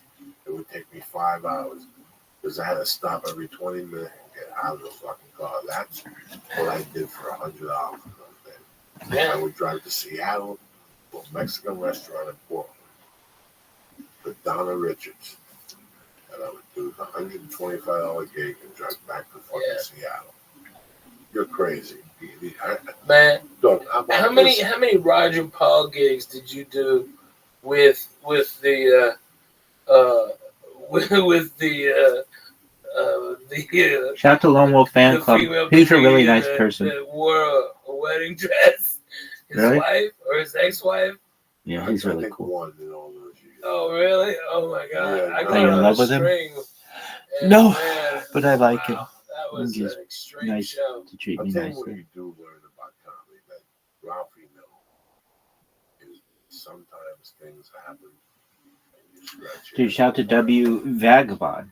I was That just guy talking to you. Has an I amazing think there stream, used to be another company and I don't know why Kick. that do It's like, comedy. this guy's on fucking water.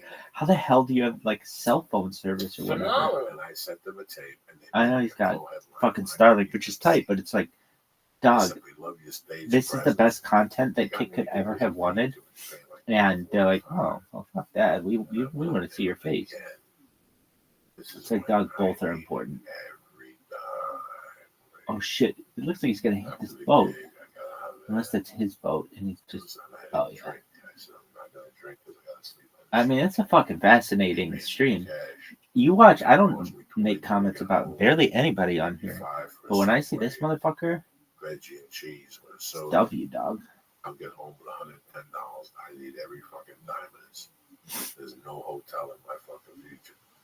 In those days, I had a trunk and that Corona, Beautiful boat. and there was everything in there: a basketball, 2 blankets, a pillow, fucking snow boots, regular shoes, hiking boots, explosives, a flare, a canteen. Dude, I wonder what you happened fucking to name it. And it was in there. that one guy who was But in if like you moved one of them, it Bangkok. was amazing. I had everything in that Scotch. Dude, there's fucking Lone Wolf tight. again. I had to stick across the back. I would hang clothes Who's your back favorite there streamer, dog? so I can hide back there. Shock I had to DG. sleep in the car. I figured out a way to kick the front seat and push it forward. Really? I had it. No. I had it jacked up, dog. Who's your favorite? The one who has done the coolest shit while I've been watching is He was a genius. He actually made me a thing. no doubt. On the bottom. His fucking shit So was where tight you as put your balls. feet down wasn't there. It became part of your mattress. All right. I had that Why? Dome, man. He went. He rented his own RV. He went from city to city. He collaborated with other fucking Fuck yes. influencers. They had multiple live streams. They went 24 hours. They did a bunch of outreach. It was very exciting for all of those reasons. Push my eyebrows back, gargle, and then have everything in my jacket. And then I'd walk like I owned the joint. Yeah. What's for breakfast here? For $9.95. Stay at the hotel. Anything else about it that was cool? 62.80. Lisa. I would sit down. And of course, I liked it. It wasn't was it the best one you've seen? Yeah, it's 14 days. Is there anything you didn't like about it? Cantaloupe, Rice Krispies. You eat a bagel. You eat a cinnamon bun. The I like buffets them all. you go to eat. You eat one of everything. Yeah, I actually do. You can go back. I think it was really You good just journey. rented a car to do your fucking dream. Your diet really doesn't matter at this point. That's what killed me. Your diet at that point really doesn't matter. I remember going back one time. Right, are you done? You're putting on weight. So I put a basketball with me on the road. And I forced myself to go in the back of every hotel in the parking lot and run around with a basketball. I did that for about 3 months, That's how retarded I was. So where are you going to be the next couple of weeks? I'm going to be at Jerez at the beautiful casino Jerez. You know what I like about it? I got to be honest. The most thing I really like about it is there's no shiny shirt, half a fags over there. Okay, it's like a bunch of real people. Okay, it's $15 fucking blackjack. You can have a good time, drink pretty good booze. Okay, they've got great restaurants. There's a Ruth Chris if you want steak meat. I mean, come on, who's better than that? And it's easy. You gotta take Lee because you're rubbing that. Man, Lee, I want you to come out, you fool. Okay, listen, Hercules. I got a 5-bedroom house. They done rented me with a good ass pool and everything. Lee is allergic to it. What's going on, Lee? He's got a skin problem. He can't be sleeping. You gotta get okay, all right, done.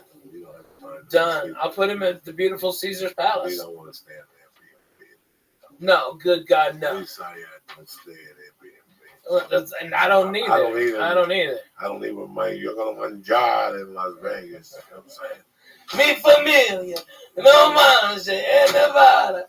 What are you drinking? Champagne? Champagne cocktail? Champagne cocktail. Champagne cocktail. Don't stay in no Airbnb and blankets. He's gonna sneak in the middle of that. Lee's one of those kids, bro. Lee's one of those guys in Vegas. You get him high. Yeah. It's really, Lee thinks like when Lee was allowed at the South. What are your opinions on these bots, big dog? They are phenomenal. Do you think they're the best thing to ever come to the trolling world? Well, I've said it before, maybe.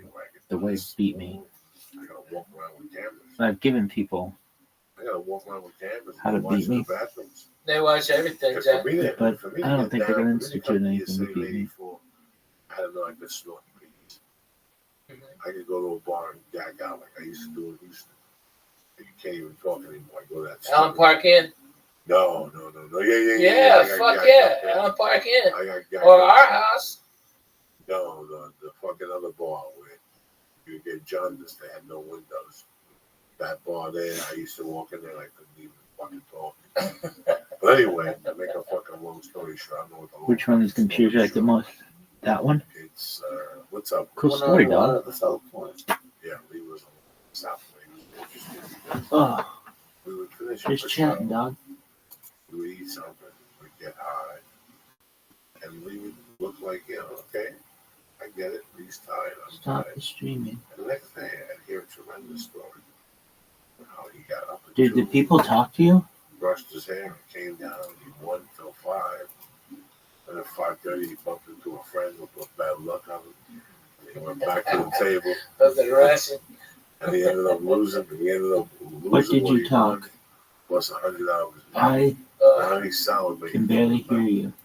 Because he's Jewish. He goes back Just to like the a bunch room. of shit. He washes himself. He bangs with her. He calls his girlfriend. He refused for the Yo, last dog. temptation of Christ. Managed broadcast. This shit sucks. Then he's telling Hey, me how dog. good he is. He's Johnny Bananas. I stalk him. I stake him a yard or two. He blows it in 2 minutes. He got beat up. Like a fucking, like something. You want those dockable windows? To this day, he blames me. One of the first couple of hands that you left. And I walked away, so it's my fault. I've never been nobody's lucky fucking. I've never been nobody's lucky rabbit foot. This guy He's wins a mush. 400. Oh, he's mush. Put him in the bathroom. About 8 weeks ago, he started a new career. He got books. He took a fucking course on hypnotics, how to hypnotize the blackjack dealer. What is Hand me this your shit? bracelet, Ralphie, if you have it. Oh man, I know it's actually in my luggage. I go everywhere. He took a course. You know, by the way, I've had okay. Thank you, church, Maybe for you can't fucking stream it taking anymore? me in and loving on me. You guys come to my shows, and after the showroom, I'm downstairs, maybe having a delicious Budweiser product. Okay, maybe enjoying myself a little bit before I go home. And you guys come up to me and you're like, look at the yellow. Ralphie, where's that goddamn bracelet? We fucking love that. And it's because of this, I've gotten tons of fans and they've come in and they've loved me. And I just say thank you. I am very humble. All right. The fucking church is for real, dude. Your people, around. they do not fuck around. In Denver, I had like 5 guys go do it. I'm from the church, and they brought me reefer. Okay, I had to leave. It's a good family. We got a good family. Dude, I love the fuck, man. They'll give you Buffalo. $1. Oh my God, Buffalo. They come run it. Houston's all the time. In Nashville. Oh my God, every time I'm in Zane's, that's my home club. Okay, every time I'm there, every time 20 or 30 guys are like, man, we love you on the church. And it's just like, it's so cool. It's cool. Man, it's like the thing that we had is like, is like just going out. You know what I mean? And I'm just trying to distract now because Coco's really getting into his fucking left nut. All right, I think he might be ready to pop his zit. It's stuck. I've seen it. I've seen that look.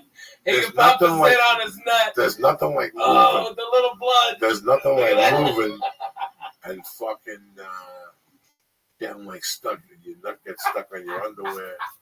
You know, the undies is banging.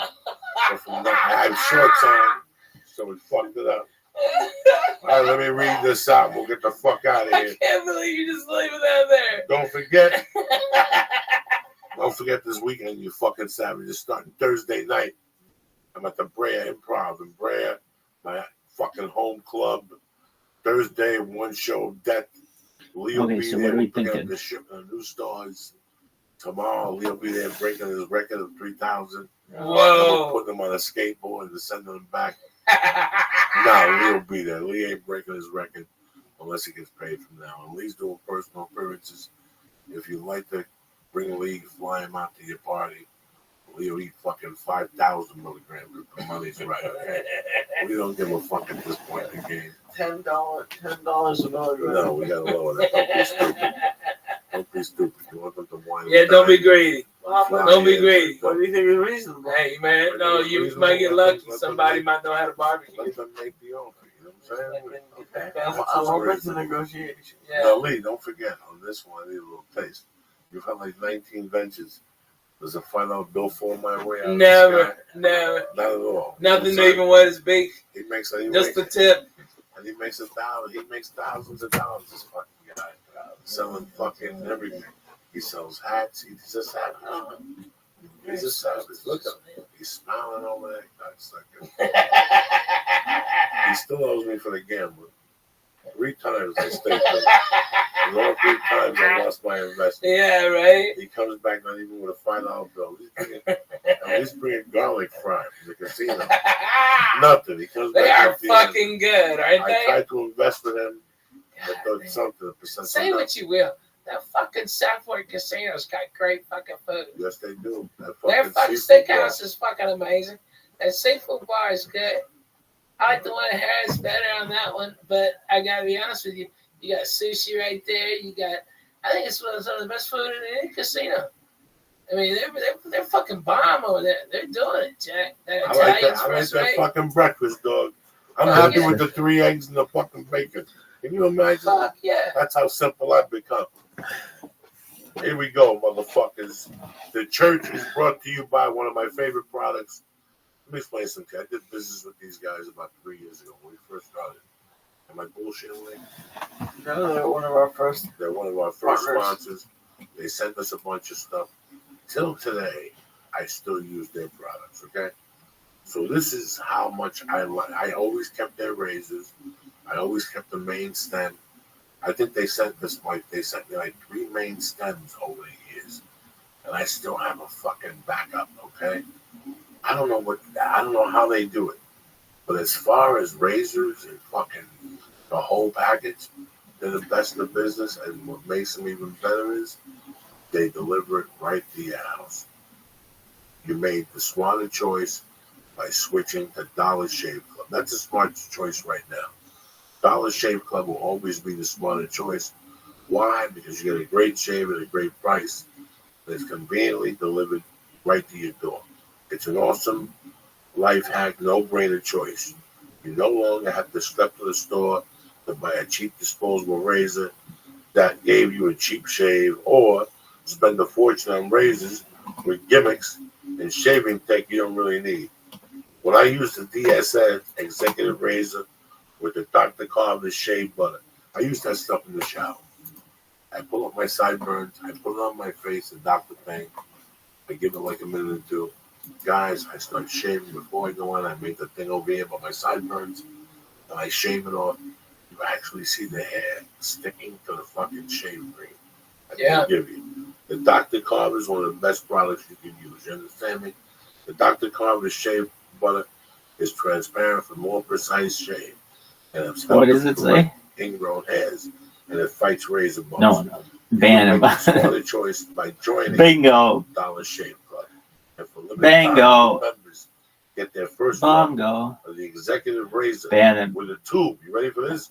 Of Dr. Carver's shave butter for only the Finland room for $5 with free shipping. You're not gonna beat that nowhere. After that, razors are just a few bucks a month. That's a $15 value for what $5 deal, you little in your first month's box. You're gonna get an awesome weight handle, which I'm telling you, I still got mine after 3 years. You're gonna get a full cassette of 4 cartridges, which will last you. These things are fucking tremendous. They're sharp, they get right to the point, and you're gonna get a tube of the shave butter. After your first month, replacement cartridges ship automatically at their regular price. There are no hidden fees and no commitments. Cancel at any time. You can only get this offer from us at dollarshaveclub.com/church. Again, 1 month for $5. That's dollarshaveclub.com/church. Again, make the smarter choice. $5. dollarshaveclub.com/church. Number 2, let me talk to you about something. These days, you get everything on demand. It's like this podcast. So why the hell are you still going to the post office, dealing with limited hours, standing online like a mook, when you can get postage on demand with stamps.com? Anything you can do at the post office, you can do right now from your desk with stamps.com. Buy and print official postage for any letter or package using your own computer and printer. And unlike the post office, stamps.com never closes. Listen, you got a little couple cocktails in you, you're in the mood to work, you got a couple things to ship out. Who needs sleep? Get the postage whenever you need it, 24/7, all right? Whenever my wife uses stamp.com, she loves it. You know why? She puts it out there, and the mailman comes and picks it up. That's how good and convenient this works. You still got stamps.com? I do. I still have the scale. It works great. Tremendous. So what we're going to do is this. Right now, you're going to use my name, Joey, for the special offer.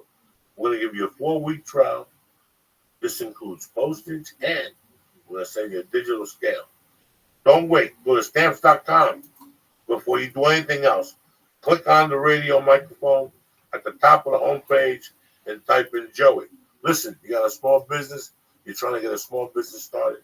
This is the economical way to go. You're a one-man army. You don't have time to hire somebody to go to the post office. It takes too much time out of your day. If you're going to do business, this is the smart way to do it right now. It's the only way. Stamps.com right now. Enter Joey. Stamps.com right now. Enter Joey. Never go to the post office again. Your time is more valuable than that. I'll see you motherfuckers Thursday night, the Bray Improv But we'll see you motherfuckers. Friday I got 2 shows, and Saturday I got 2 shows. Either be there or be square. Thursday night, if you come, tell your boss you're not going to work Friday morning. Tell him Cosby's making the last fucking comeback. He's going to fly in between court cases and put Gorilla Biscuits in your fucking drinks. I want to thank Stamps.com. Again, don't forget Stamps.com. Enter Joey. And I want to thank DollarShaveClub.com. Enter Church. And I always want to thank Honor.com. They're our lifetime sponsor. They've been there since day one. Listen, I want to thank Ralphie May, as usual. Always thank you, Church. I want to thank my man Lisa. He didn't say nothing, but he was stoned to Is that B? Is that B? No, there's no B. There's no B. There's a B. This poor kid. There's a B. There's a B. No, there's no B. You're not going to tell me that the B waited 3 hours to come out at the end of the fucking podcast. Did it sting you? No. There's no fucking B. Dude, I've been trying to get her to forget about that B for the last 20 minutes. And what y'all didn't see is my hand was over here just creeping and trying to find the spot. And I swooped my finger down. That was the B. Listen to the noise he's making. No, he won't stop with that fucking B. That B is. He was about to die. Again, I want to thank Honor. I want to thank Stamps.com. And I want to thank Dollar Shave Club. Harris. All of June, no July. Yeah, no July, no August, but then I'm back in the fall. Okay, they give me the summer off because God bless them. I'm fucking way too 2,000 degrees. It's 2,000 degrees. Fuck that. I'll blow up. Okay, I couldn't take it. But I'm at Harris Thursday, Friday, Saturday. Come on. You guys are great. I love you. You're coming out to Vegas. I'll make you laugh hard. I promise. Okay, I'm bona fide. I love you. Have a good night. Stay black. See you Wednesday, cocksuckers.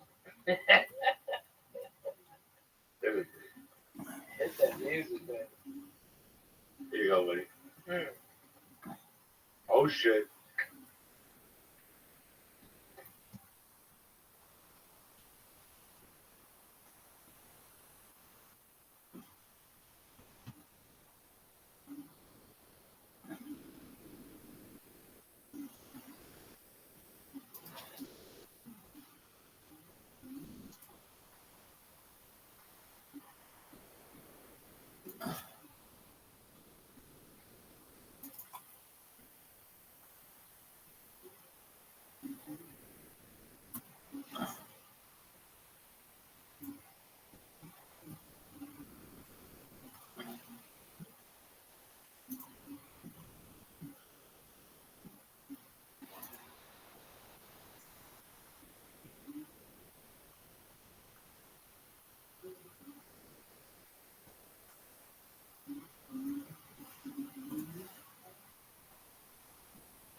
Welcome to Podcastville, cocksuckers.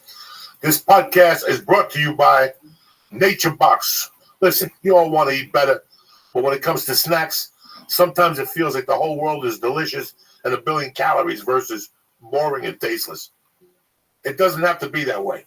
Up your snack game with Nature Box. And right now, what we're going to do is Nature Box is offering the family, you guys, 50% off your first order when you go to naturebox.com/Joey. I don't know if you know about Nature Box, but they have over 100 snacks that taste good and are actually better for you. All snacks are made from high quality, simple ingredients, which means no artificial flavors or sweeteners, so you can feel good about what you're eating. Listen to me. It gets delivered right to your house. You're having a good time. You're watching a movie. You're a little in the mood for a snack. There's Nature Box right there for you. Healthy, nutritious, and delicious. And like I said, I'm going to give you 50% off your first order when you go to naturebox.com/Joey. Again, naturebox.com/Joey. 50% off your first order. Number 2, you call me all day, you bother me. Joey, I got locks. But what good is a lock if you got nobody dependable to put it in with? If you're watching games, that's one thing. It's time to start making money. MyBookie is the industry-leading website that hooks you up with all your betting needs. And with their great odds, fast payouts, and decades of expertise, you can bet with confidence. So what I'm going to do is this. Join today, MyBookie. I'm telling you, you guys are degenerate gamblers. You know I love you, motherfuckers. I like to put it better from time to time. This is the way to go. MyBookie.ag. You join now, and MyBookie will match your deposit with up to 100% bonus. Use promo code CHURCH to activate the offer. Visit mybookie.ag and use promo code CHURCH today. I'm going to break it down to you. You play, you win, you get paid. Go to mybookie.ag. You're happy that you did. Tell them Uncle Joey sent you.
Over time, where does it stop? Where do you dare me to draw the line? You got the body, now you want my soul. Don't even think about. Greetings, you bad motherfuckers. Before we even start the podcast, obviously you guys have heard the horrible news. Our dear friend passed on Friday. A lot of you people hit me up and said if we could do like a memorial podcast. And I was going to have a bunch of people come in and call in and stuff like that. You know what? I knew Ralph for 20 years. I could do a fucking thing on him by myself backwards. I got my little brother, Steve Simone, who's got a heart of gold. And the fucking Christ killer's here as usual. Fucked up to the gills. What's happening, gentlemen? How are you, Joey? Good.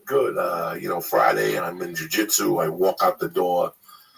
I got no calls. I get in the car. I start the car. And all of a sudden, I get a call from a dear friend. And when I answered, she was crying. And I knew right there what she was crying about because she spoke to Ralphie all the time. It was his longtime friend and publicist, Stacy Pocaluto. And, I came up with Stacy and I heard her crying and I knew right away. And I drove home. You called at one point. The phone started ringing. She told me not to say nothing because the family didn't know yet. But then it was too late. By the time I got home, TMZ had released it. And then the phone started ringing. And I just sat there fucking confused. I didn't know. I couldn't put the pieces together. I called my wife. She was at Target. She fucking lost it. My wife loved him to death. He gave us a crib we didn't ask him for a fucking crib. And he goes, yeah, I'm going to give you something for the baby. And all of a sudden, fucking UPS is knocking on the door with a fucking crib that's worth $10,000 with buttons. And it was just, so I knew it was going to kill her. He knew what she liked, the southern shit that they grew up on. Yeah. So, like, she was crying about that the other day. He's the only one who knew what mud pies were, or some shit, But it was even sad. And then the call started coming in from all over. I called my brother George, who was walking into our grandmother's wake. Oh, God. And I go, if you're ready, I even got worse news for you, George. Ralphie's gone. And, he called me on later at that night. He was dealing with his grandmother's fucking death. And also that piled Ralphie on him. And I felt bad after I did it, but I didn't want him to hear it somewhere. Yeah, you had to. I called my friend Pete in Houston, who was a dear friend of Ralphie's, Pete Pirelli. You ever get to meet Pete Pirelli? People don't like him. I loved him to death. He was one of the first guys that headlined me, and he loved Ralphie. And that's how it went down. Friday was basically just a shock. And then Friday night was when it got worse a little, when I started realizing what was going on, when Ari called and Josh Wolf called late night. And I had spoken to Josh that afternoon after it happened. He was upset, and next thing you know, fucking Sarah Tiana called, and I tried to butter her up and tell her, don't worry, I got that edible for you. That's what stopped her from crying. And then Saturday, I had to do kid stuff, and every once in a while I would realize, for people who have experienced death before, and a lot of you have, it's a magnitude of emotion, and then you go numb, and then time is the healer. Whatever in levels, you get better in levels, but the number one thing is coming to grips with it. Like, my body and mind still haven't come, because I wouldn't talk to him sometimes for 4 days of the shot. So my body's just, he was supposed to come into LA last week. The plan was for him to come to LA last week. If you looked at the Comedy Store on Tuesday, he had a spot at the store Tuesday night. Wow. So we were going to try to do the podcast Wednesday, and then he was going to fly back because he was going to get the Comedian of the Year. So when I went, I didn't think about him coming in. I assumed he's doing a podcast Wednesday. So when I went to the store Tuesday night, when you're at the store, you go down there, who wants to take a picture? You bump into somebody you haven't seen in a while. Yeah. Next thing you know, you get in your car without knowing. I got here at 6:30 today without my bag. I came over, sometimes you have so much on your mind. Absolutely. And I got in the car and headed up Laurel Canyon. And the next thing you know, when I get to the house, I'm laying in bed with the sleep apnea mask on. I was like, wait a second. I forget. I didn't see Ralphie today.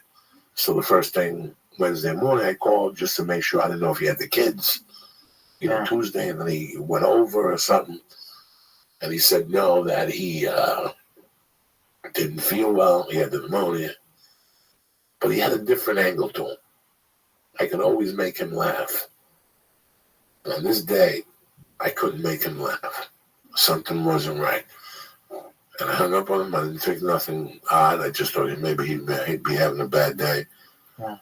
And I came on and I told Lee that night. We had a podcast Wednesday night by ourselves. And I sat here and I told Lee that I didn't think Ralphie had much time. And that didn't have anything to do with the pneumonia.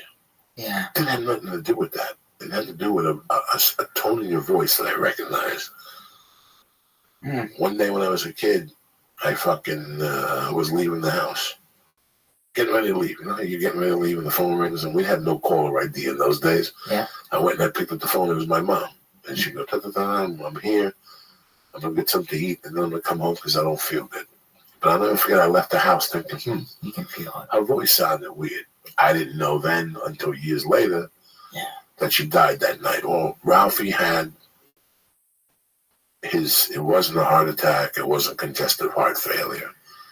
It wasn't, it's what the Chinese call you die of a broken heart. You die from the inside out. Sometimes so many things are going on in your life, and at one point, something just strikes you, and you ain't coming back from that. It's not a depression. It's a different level. It's the level that I don't want to do this no more.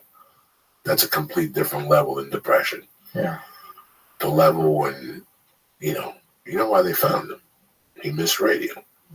He didn't go to radio. It was Friday morning. Unbelievable.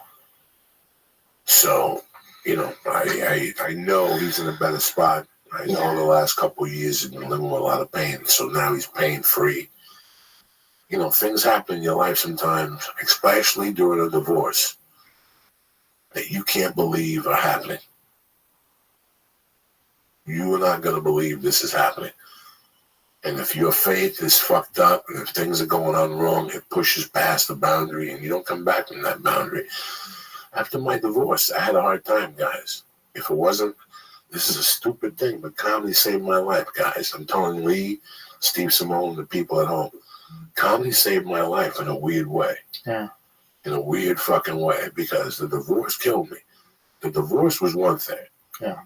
The kids, my daughter, that whole thing in the beginning, I couldn't handle this. But it's not like I'm in a Liam Neeson movie and somebody took my kid. Yeah. It's the person's closest to you. That hurts from a different angle. I'm not saying anything bad about anybody, but I'm just saying during a divorce, when you have children involved and they start becoming a pawn in the divorce, it takes away from you. He didn't want to come here anymore. He didn't want to read for TV shows. He was done. The road sales, if you look at his things, it's not like he tweeted his dates. He could care less if you showed his fucking shows, Yeah. It was something, and I tried to go on the road about 2 years ago. I offered to go open for him and to walk in the daytime. I remember. Remember that? I said, listen, I'll take the money cut. It's not about the paper. It's the amount of things I learned from watching Ralphie. It doesn't take, I said this 1,000 times, it doesn't take a fucking book or anything to learn about people, especially with comedy. The amount of stuff I learned from Ralphie was like going to fucking, what's that pasta place with the youngest bowl? Yeah, Olive Garden. Olive Garden. That's what Ralphie was, my Olive Garden when it came to comedy. You would ask Ralphie anything about comedy. Ralphie looked like a big fat putz to the human eye. But when it came to stand-up comedy, he had clothing down. He had eye levels down. Encyclopedia of knowledge. He wanted you to switch by the channel, so he wanted you to put on a yellow leather jacket. That's why he wore that craziness. He was a genius at a different fucking level. But listen, a lot of comics didn't like him. He had a big finger pointed at him out of Houston that he was a joke thief. Listen, in the beginning, we all make mistakes in comedy. I heard things 10 years ago, but I don't know about those specials. Yeah. Those specials are solid. The first 3 or 4 of them were fucking solid. I don't know. Bigger and Blacker and all that shit. That shit made me laugh. So that doesn't matter when you're in a casket. You want me to tell you what mattered? How he treated 200 of us. Yeah. How he treated everybody he met. Everybody. 200 of us. That's the thing, Joey. When I think of Ralphie, I know he was a brilliant comic, but I don't even think of that. I don't even think of Ralphie on stage. No. I think of, you could feel his warmth. He cared about people, and you could feel it. When he talked to you, he was there. You know what I mean? He wasn't one of those guys looking over your shoulder, somebody else coming in the room. Is somebody else more important to talk to? His heart was open when he communicated with you. It's like I was telling you guys before the show, I was here a couple months, and all of a sudden this chubby kid appeared, and everybody said he was fucking hilarious. And Mitzi Shaw put him on, and I could tell it was a hard time for him to walk. And I would talk to him. I didn't know who the fuck he was. He just had a southern twang to him. I would talk to him, and one Thanksgiving, I got a call from Marilyn Martinez, God rest her soul. And she said Joey Medina was having a barbecue over at his house. Ralphie was cooking. And I go, who's this fucking kid, Ralphie? And I get over and I walked, and I told Lee this story. I walked in, and there's this kid on a fucking futon. That's when futons were hot. So he had broken the futon. And he had a big blanket on him, and he was jovial, and, they didn't have much, but what they had, they shared it with you. I had nothing at the time. I had fucking nothing. I was just a death merchant, whatever the fuck you call those things, living off comedy and the $15 at the store. And here I am at this house. I knew Joey Medina. I knew Alex Raimundo, who's the opener for Ron White now. I knew him, and we would all talk and stuff. And I'll never forget leaving there going, this is fucking crazy. I don't even know these people. And I just was there for 5 hours and I had a blast. And that fucking fat kid's a blast. And he smoked dope. Yeah. He was very pottish, and he had different types of weed and shit. And I was like, wow. And then he signed with a manager who had cancer. Okay, she was dying. After he signed with her, she was diagnosed with cancer. But I'm at the store. I'm snorting blow. Now, Stanhope is good friends with Ralphie. So everybody who went through the Stanhope route, like I did, you stayed with Stanhope for a while, then you blossomed out. Ralphie, I think, stayed with Stanhope for a while. Yes, because one day I got a call from Stanhope saying that he couldn't find Ralphie, that he came home and Ralphie was making out with his mother. And he yelled out at Ralphie and left embarrassed. Was Stanhope's mother? Yeah, she's like 60 at the time.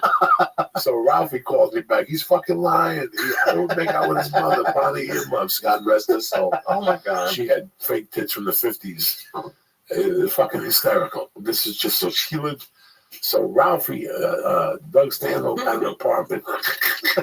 How old was Ralphie? A baby. Doug Stanhope had an apartment, 25. Because I'm 45. So I'm 9 years his elder. So 98, I had to be 30-something. Yeah, he was a baby. Yeah. He was a baby. So he's on fire. He's a regular at the store. He's a regular at the Improv. He walks into the Laugh Factory and bam! Not only do they make him a regular there, but they fucking, Jamie Masada signs him on the spot. Wow. He tells Jamie, well, I'm a good old boy and I'm already with a manager. And Jamie goes, yeah, but she's dying of cancer. Oh my And God. Ralphie's like, yeah, but I gotta finish out my commitment with her and stuff. He goes, I'll get back to you. This is too much. So he walks. He comes to the comedy store. And it's a Sunday night. I'm hosting, maybe. There was nobody out on the patio. Nothing. And he's sitting there sad as fuck with his little chubby cheeks. He's just a baby. I'm snorting blow. I'm a wild man. Yeah. And he comes up to me and goes, can I ask you a personal question? You've done this and you've done that. He tells me, the girl, he's a Christian man, Ralphie. Yeah. And he looks me straight in the face and he goes, I signed with this manager and she's dying of cancer. I don't know how much time she's got left. I can't fire her. But Jamie Masada wants to sign me. And it's an opportunity of a lifetime. He goes, what should I do, Joey? I looked at him and I go, listen, she's got one for the grave, one of banana peel. Send her a note and sign with Jimmy Masada. He looked at me for a second, maybe 3 seconds, and then lost it. He lost it. He just started laughing his ass off. He's like, that's the funniest thing I ever heard, Coco. Coco. Oh my gosh. Yeah, that was it. That's exactly the same Coco. tone. That's exactly it. That's the funniest thing I ever heard, Coco. Okay, so now I end up at his house fucking 4 nights a week drinking. Him and Jody Fertig and John Westling had this fucking vodka, and they would bring up the fucking Bloody Mary mix. The Bloody Mary mix from Houston. I remember. You remember that shit? You used to tell they would do a whole run to Houston and get the bottles of that shit, and they get queso, and then we would sit there. This is way before. John was there already. Me, Jody, and Ralphie May would drink a bottle of vodka with that Bloody Mary mix. I'd be in the back room sneaking bumps. He never judged me. He never really.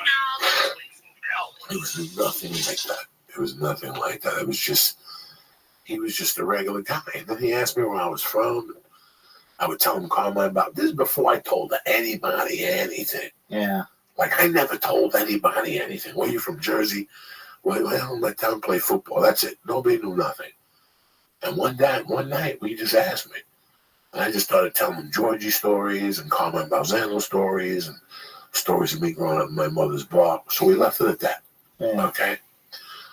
He tells me one day, like a month later, he goes, Coco, one day I'm going to come up to this North Bergen, whatever the fuck he says to me. I'm like, he goes, I'm going to be in Jersey in August to send it. He goes, I'm bringing my car. I'm going to drive up to North Bergen to see if this shit's real. Wow. Okay, something happens, bro. And I get a call to New Jersey, like that whole run I used to do, like Buffalo. And where am I? I'm in North Bergen. It's the summer of '99. Wow. And I had my pager. And sure enough, the pager goes off, and it's Ralphie. And he's like, you're not going to believe this. I'm on 48th Street and Kennedy Boulevard, headed up to Hashways on 76. You know, he's telling me all this. I'm like, listen, before we go to Hashways, pull over on 69th Street. I'll be on the corner. What are you talking about? I said, I'm in town. Wow. I could hear that he's like, I'll be right there. And all Surviving you know, event. he came right to Georgie's house. He picked me up. I introduced him to Georgie. This is way before Last Comic Standing. Yeah. This is a while before Comic Standing. And I took him to a place called Hashway's Deli, where I had grown up on. Everybody has their personal deli. Yeah. This was my deli, and I was very proud of the roast beef on the rye. I would put it up against anybody, and I also put up the rice pudding up against anybody. Gotcha. Like, that's what they were known for, the roast beef and the rice pudding. And if I brag about it, it's because it's real. You're going to go blind when you eat it. Yes. And I took him to Hashways. He fucking had the roast beef. You know, he's 600 pounds, dog. That's a different patois. He's from Houston. I'm taking him to North Bergen. I'm taking him deep. What did he think? His head blew up. He became friends with the Hashways, and then he got to the point that every time he'd be in the area, he'd just go to Hashways and pick up a gallon of fucking rice pudding. Wow. They give him a container of whipped cream. That's crazy. They give him a can of whipped cream, and they give him a little thing of cinnamon. That's how he liked it. That's the type of guy Ralphie was. Then one day, I get a call from Veneri, the kid I grew up with, was the assemblyman. Mm-hmm. And he goes, I just got a fucking, some big fat guy came in here yelling about North Bergen rules and shit. He said his name is Ralphie May. He's right outside. I go, yeah, bro, that's family. Yeah. I go, you're done. You're just meeting family. But I introduced him to George. I was going to have George called into that, but George is working at the New York Comic Con. You know, and in their relationship, they're at giant games. Yeah. That's the type of guy Ralphie was. He made friends. If he was my brother, Ralphie took care of him. Yeah. Never mind. This went on while he was broke. I'll never forget 9/11. We were at Ralphie's house. He made a gumbo. On 9/11, that night, he made a gumbo for me, Jay Moore, Jody, a bunch of people over there. Mike Favorman. Wow. 9/11 gumbo. 9/11 gumbo. Broke. He'd give me the last fucking dollar off his shit. Yeah. I still remember a night going over there. I had never heard of this guy. I had never seen him before. I am fucked up. In those days, I lived in my car. It was between my car and Ralphie's apartment. And I would park the car at night and pull the seat back on Vista between El Compadre and between Vista and whatever that street was. El Compadre's on Sunset and Gardner. I would park 50 yards from Josh Wolf's apartment. I had a blanket. I would, whatever Coke I had left over, I would polish it off out there, and then I'd pop the seat back. I'd put the air conditioner on, and I'd wait till I got horny, and I'd jerk off 2 or 3 times in the car. People would be walking their dog past me at 4 in the morning. I'd be in the car pulling my yanker. And then I'd come in the blanket and walk to Ralphie's house. And it must have been 4 or something in the morning, because I would never go to Ralphie's coked up. I would always wait to come down, or at least look like. He would always leave the door open for me just to slip in at night. And he'd put a pillow on the floor. And that's exactly what I would do. I'd come in with that cummy blanket, and I'd throw it over me with the pillow, and I'd sleep right there, bro. No shame. I was doing it for comedy, and he was the guy that was helping me. But one night I'm coming over, and I come around the bend, and I hear voices, and I see smoke. Like there's a little fire. I turn in, and it's him, Jane Moore, Teddy, Gavin Boyd. There must have been 10 motherfuckers back there at 5 in the morning.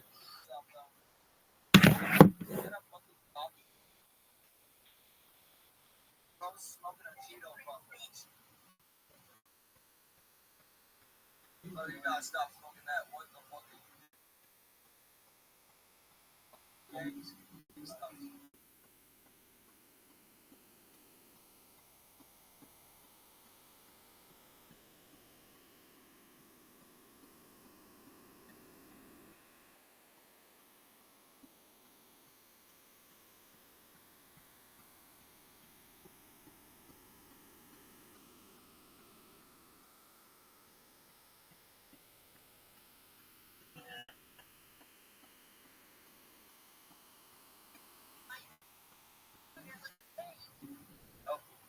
What's up, little buddy? What's up, little buddy? No, you're my little bro. You're my slime. You're my sperm. What up, sperm? What up, sperm? I'm gonna call all shit sperm. What up, sperm? Come on, sperm, bro.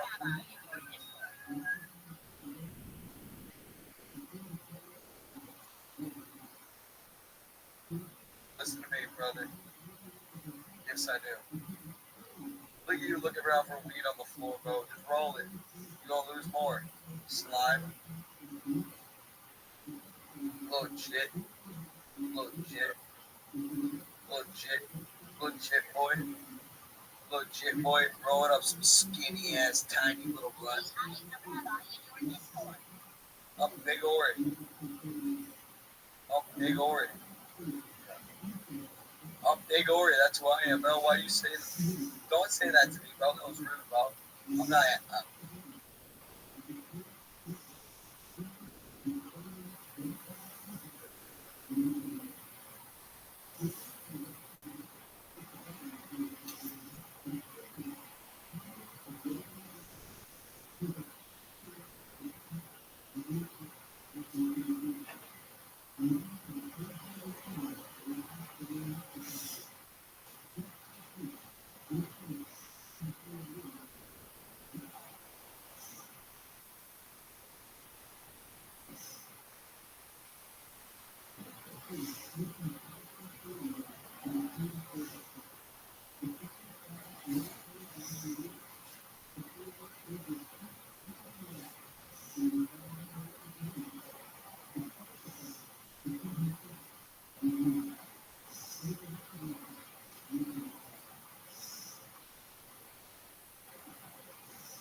Is it Bob Sushi? I don't know. I wouldn't know the name of it even if you told me.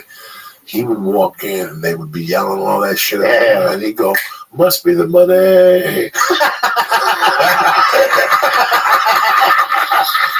He would just yell, "Must be the money!" Oh, that's hysterical. And I would die of fucking laughter. When he first hit, guys, in 2005, let's just say, no, in 2004, he was already banging. Yeah. Right? He was already banging. I remember being on the road with Paulie. We went to a little club in Chattanooga called the Comedy Catch.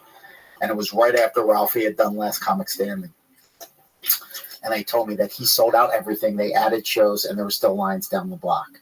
And that was like 2003, 2004. Yes, It was yes. right after Last Because Comic I Standing. couldn't do Houston with him because I was doing Spider-Man 2. And then something happened. What the fuck happened? Something happened with him.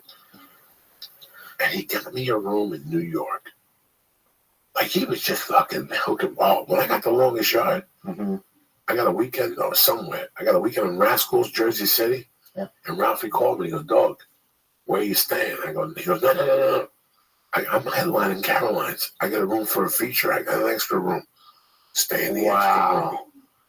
So I stayed with him. And that was the time I went up there. I got there at 3 o'clock. He got there, and I got there like at 4. He was there at 3 o'clock. I go, "What are you doing?" He goes, "No, I'm in the room waiting on you. Come on over. Let's order some food." I go over there. I open the fucking door. And he's got a bag of weed in front of him. He's been smoking for 20 minutes. And there's candy wrappers everywhere. And that thing they leave at the hotel, you know, like when you go in there, they charge you $22 for a chocolate bar. Yeah. And M&M's, a condom. They had fucked it all up. Like the almonds, the fucking chocolate covered. We were howling. I go, "Ralphie, what the fuck?" "Oh, you know, Coco, you know." It was a nonstop. He helped me so much, you know. Like, this is to normal people. People must be listening to me going, "Joey sounds too calm for losing something of this magnitude," because I have not digested it. Right. I've lost so many people that it still doesn't digest with me. I lost a buddy at the beginning of the summer. Yeah. He's still alive in my brain. Yeah, this And is one night when I'm coming home, I'm going to forget, and I'm going to press this fucking number on my phone, guys, and that's what I'm going to remember.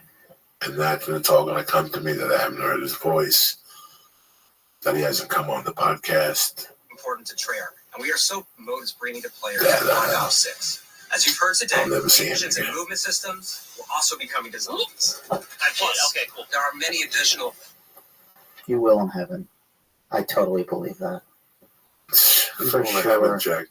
Oh, come on. I ain't going to fucking heaven. They're going to put me in purgatory for a few thousand years. He's trusting his mercy. Trust. Yeah. No, he's not going to take me right. He's not going to ship me right up there. Right I got to play a fucking game. I got to go to Israel, help the fucking slaves for 2,000 years and shit. It doesn't work. But you don't let fat people in heaven.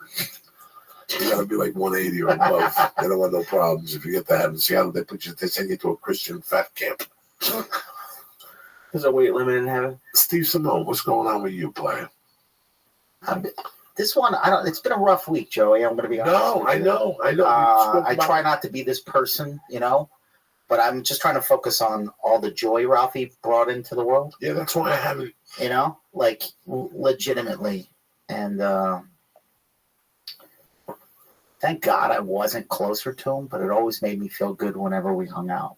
You know, he just had that energy, or just made me feel good. Like, I remember him pulling into the Comedy Store last year, and he had like a convertible BMW, some kind of sick car.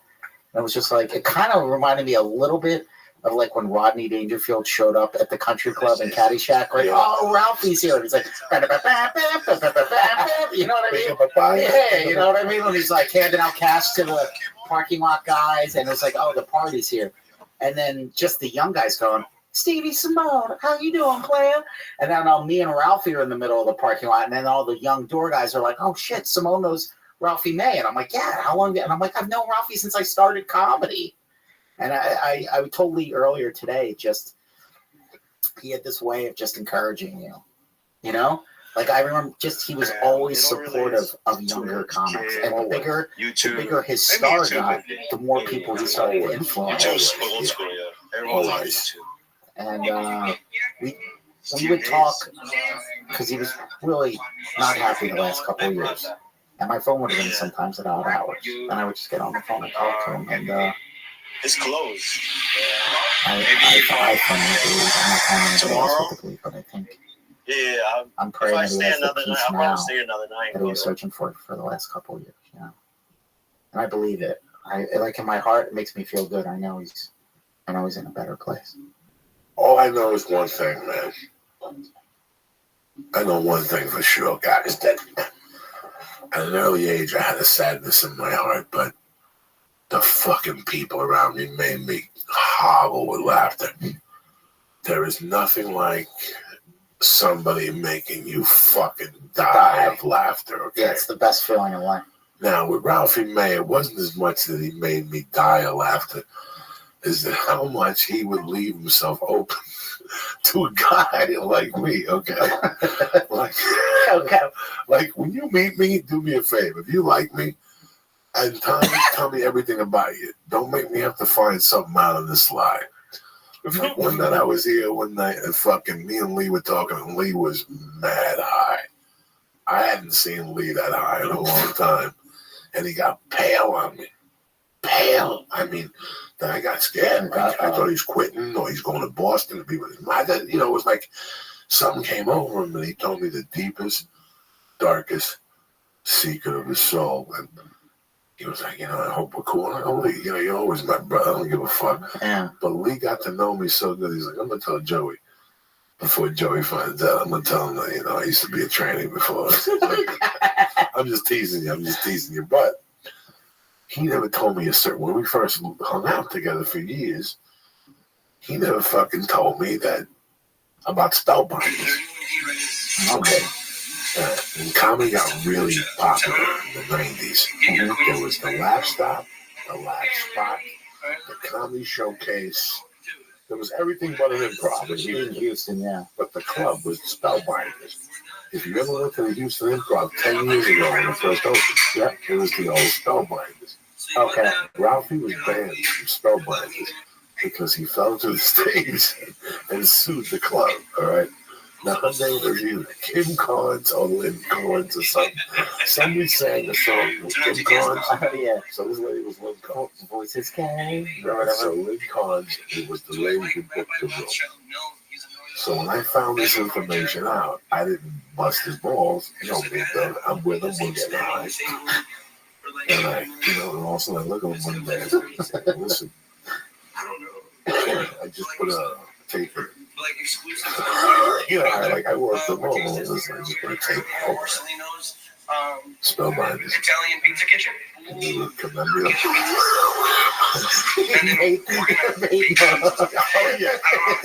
I was fucking him that way. You know what I'm saying? The way you said it, did he know that you knew? No, he didn't know I knew. So now he's like, he's got it. So it's me and him. And he had to tell me why he couldn't fucking. And he started right off with, let me tell you what happened. The stage was fucked up. You know what I'm saying? I went up there, my foot went through it, and I could never walk the same. So anytime we get in a squeaky position, like we walking upstairs and the stairs would go, I go to Rafi, stop. It's like Spellbinder the stage. Fuck you, Coco. Fuck you, Coco. You mess with me. I sued him. I walk with a limp because of that dirty bitch. Like I always torment for them. Nobody remembers who got me out of the biggest pinch ever in this town. Who got me out of the biggest pinch? I was going to get pinched for a sexual lewd act in public. Oh my God, I wish I would have had it registered as a sex offender in 22,000 states. I can't even go to Puerto Rico and put a bikini on. For survivors. Even if I go to Puerto Rico looking for survivors with a bikini on, I go to jail. So, he fucking...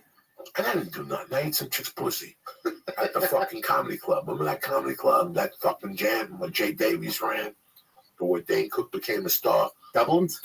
I ate some chick's pussy and went home with a Coke Rock and I took the 8-ball. You're describing so it's just pussy and doublins. You never do that? Big deal. No. Me, I go to Dublin's with Rogan and Willie Barcena. Oh my God. I go to dinner with Rogan to meet Willie Barcena. This is the proof from fucking hell. What year is this? Let's see if they have still something that we didn't see yet. The break of 99, 2000, maybe March, because I started dating my wife 2 months after that. It was New York. To this day, don't mention that bar on my wife. Never. Has a fucking heart attack with Jay Davis put it up on his website. He put your business up on his website? Oh, mine and Holtzman, and my wife called me fucking upset, so I had to call him. So the legend to the story is basically this. I show up with Rogan and Willie. We go to Dublin, we all have a spot. Obviously, Jay Davis is an asshole. He puts Willie up, who just did 22 Tonight shows. He puts Rogan up, who's starting to get heat. And he puts my fat ass in there, and I just eat a bag of dicks. But the place is so packed, you can't even get out of there. Yeah, it's tough to even describe to people what this place was in LA on a Tuesday night. At the Comedy Store, it was African American night, it was Joe Torre night. Oh, yeah. So there was no white acts. And you would call it the spots, but if they gave you a spot for Tuesday, you were pissed when you were white. Well, sometimes there was no white, there was no parking, there was 8 people, and then there was no parking. All the hot comedy was at the Double. If you wanted to get a piece of ass, it was at the Double. You wanted to blow, it was at the Double. You wanted an agent, you better be at the Double. Yeah. There's nothing like it. Was that type of place. There's nothing like it. Tuesday night, if you weren't at the Dublin hanging out, you weren't dick. Yeah. You weren't dick. I wasn't a hangout type of guy. But Rogan got me a spot. Because you want to do a spot, I told the guy when he Jay Davis don't want to give me a spot. Yeah. Next thing you know, I'm following everybody. I don't want to go Bowden. Wow. Alonzo Bowden would kill that room. Would kill that room. I go up there, eat a bag of shit. I get off stage. I can't even walk out in front of the crowd. Not from the embarrassment, but just from the fucking. It was too crowded. Yeah, so I had to sit next to Alonzo Bowden and this dude with long hair who always had a bunch of women with him. He ran the club next to the fucking club I was at. Okay. Years earlier, he ran the club, but I met Ahmed and the big star, his fucking girlfriend, his ex-girlfriend, Red Vaugh's ex-girlfriend. Wow. So I'm at this club, I get downstairs, there's this girl, I start talking to her, I got that animal magnetism, she tells me she got some tutu-roots. I got nothing. I got maybe $8 in my pocket. I can't even get a drink because I can't pay a tip. I take it downstairs and do a couple glasses in the freezer room.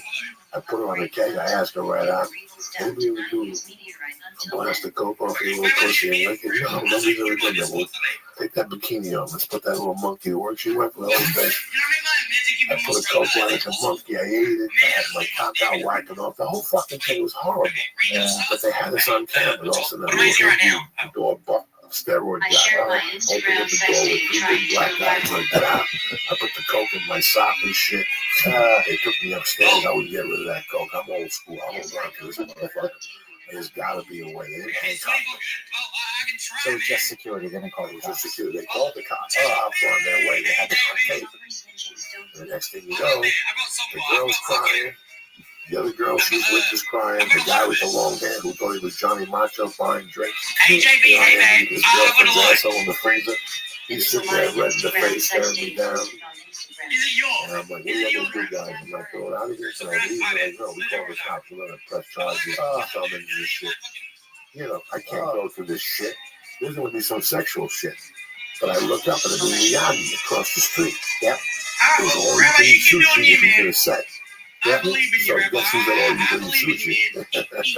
Ralphie May. I look up and I see Ralphie walking towards me, wobbling. Across Sunset Boulevard. And he crashes and he's going on the list to go get your car. Go get your car. He's like, why? Go get your car. They just call the cops. Why? If I can't explain you, go get your fucking car, Ralphie. Also, Willie Barcena and Rogan come out. You know what's going on? They call the cops. Rogan killed off $100 bill. Just call me from jail. You got my number. I'll go down there with Willie. Wow. Willie just called me from jail. And all of a sudden, I go, all right. And they're like, what happened? I go, I really eating a pussy. And they saw me on tape. So this girl's going to say something. Yeah. They got the tape. Nothing happened. I just hate the monkey. You can see the fall off the little panties, the whole thing. Yeah. And the next thing you know, I see the fall on it. Well, Ralphie had the red four-wheeler with the silver bottom. The fucking security guard was trying to talk to the girl, and the other guy was just amazed at his Rogan from Fear Factor or something. He was amazed at Rogan's radio, whatever. Right there, the truck was right there. And I fucking look, I get right in the fucking truck, I close the door, I go, Ralphie. Ralphie goes right over there, stays right on Sunset. The next thing you know, we're on fucking Sunset and Crescent Heights with the sunset and Laurel Canyon. I go, Ralphie, just start following us, go past and hook that fucking right down. Yeah, right to where I went to where Ralphie was living, where I was living, on town. It had to be 9 o'clock in the morning. I made some pussy and I came over with an 8-ball and I ran a bill. And it was Ralphie who took me out of that match. Wow. No repercussions, nothing. Nothing. I was just banned from the club for life. And then Brian Hickman got banned a year later for throwing a chair. And that was it. It was me and him that was banned. I can't remember the whole story. I didn't start hanging out this book in 2001. Yeah, you were there with Ralphie. This is all. I was only at the store 4 years before you. So I was there 10 years. Right. I got there. Well, I remember when I got there, Ralphie was already starting to just set up shop at the Laugh Factory. Yeah, he was killing it. He was killing them at the Laugh People Factory. were coming to see him. People were, it was amazing, guys. And then I remember, because I loved Ralphie right away. And you remember the Big Daddy guys? Yes, they gave us the Yes, and I remember going, all right, I got another guy for you. Yeah, it was your I connection. got you, then Ralphie, then Fat James. Wow. And I remember that. That goes back. Yep. And I remember, Like, that's so cool. Steve Simone, I just, because all the guys I know, they have love.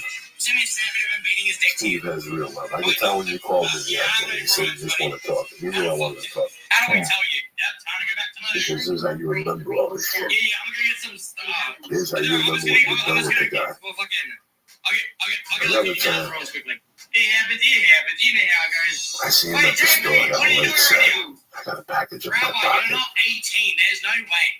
I got 40 or 50 bucks. He's telling me he already did his set. He know what I don't give a fuck about doing my second. He's going home now. He goes, yeah, I'm going to go smoke some plant, smoke some weed. But you know what? I'm coming with you. We drive home, we drive to Sunset Garden. We park the car. We're talking the whole way home. Baba boom, baba bing. We're going to do this, we're going to do that, right? We pull over, he stops the car. We're still talking. You remember that conversation? We're still talking. It's the best. The next thing you know, I open up my car door. I get out of the fucking car. We're still talking as I get out of the car. When I get out of the car, I slam the car door. I take 3 steps. I'm still talking. I start walking towards Ralphie's house. I'm still talking. I turn around, no fucking Ralphie. I look over, Ralphie fell, and he's on Gardner. And he's like, help me, right? So now, I reach over and I try to pick him up with one hand. That's not going to work, right? Yeah. So I got to get his hand and get his leather jacket. Yeah.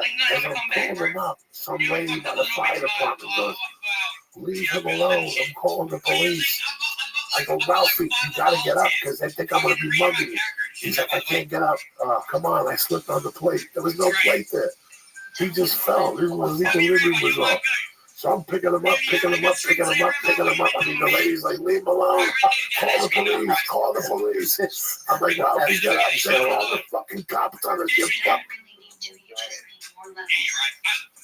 I went to his apartment one day in the afternoon. I'm happy to see him. He's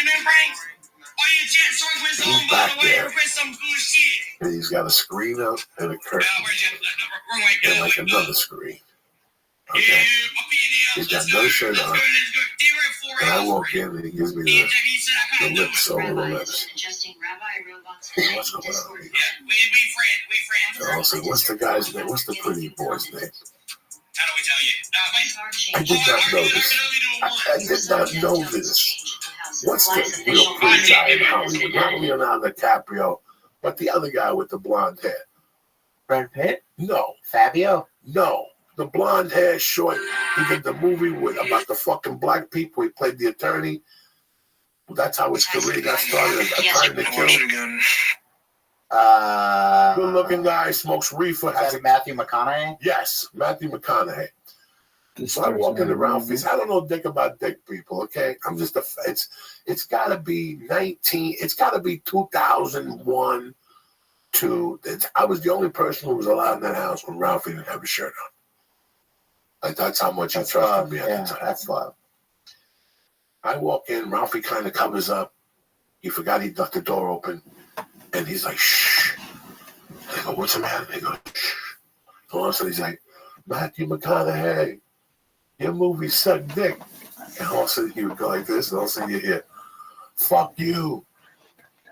And then, "Matthew McConaughey, I went to see your last movie. You owe me $8.50. And Matthew McConaughey and him were having this verbal dialogue that I knew nothing about until that moment. Where the hell is Matthew McConaughey? Matthew McConaughey had a garage. If you go behind, This story's amazing. Okay, if you go behind, 1 minute you're ago, driving bro. towards Sunset. What up, Goofy? Yep. And you're on Gardner. Right before you hit Sunset. How you doing? There's an El Compadre What up? parking lot. Yep. And you can make a right there. Goofy, you there, dog? Hi. About 11 yards. Goofy. Before you get to Ralphie's building. Bro. If you hook the right. Yep. Bro, what? There's a string of apartment buildings. Parking for those apartment buildings are back there. But Bro. there's some people who rent their garages. Bro, what? A friend of his rented Bro. his garage to Matthew McConaughey. Bro, what? He was working on a car back there. And he would go back there in the afternoons with Yo, a shirt bro. on with a hat. So what the fuck do you want, dog? Spend this fucking day Torturing him. Dog. Oh, how great's Ralphie? Matthew McConaughey, your movie sucked. Yeah, fuck you. Like an 11-year-old. And here's the funny thing. Like, I hung out with him, and I did not know this, and all of a sudden they blew the whistle on him. Like, this had been going on for 90 days. And the funny thing is, everybody else in the building was in on it. Gavin was in on it. Fucking somebody else. There was somebody else in the building who said, it is one of the funniest things to listen to.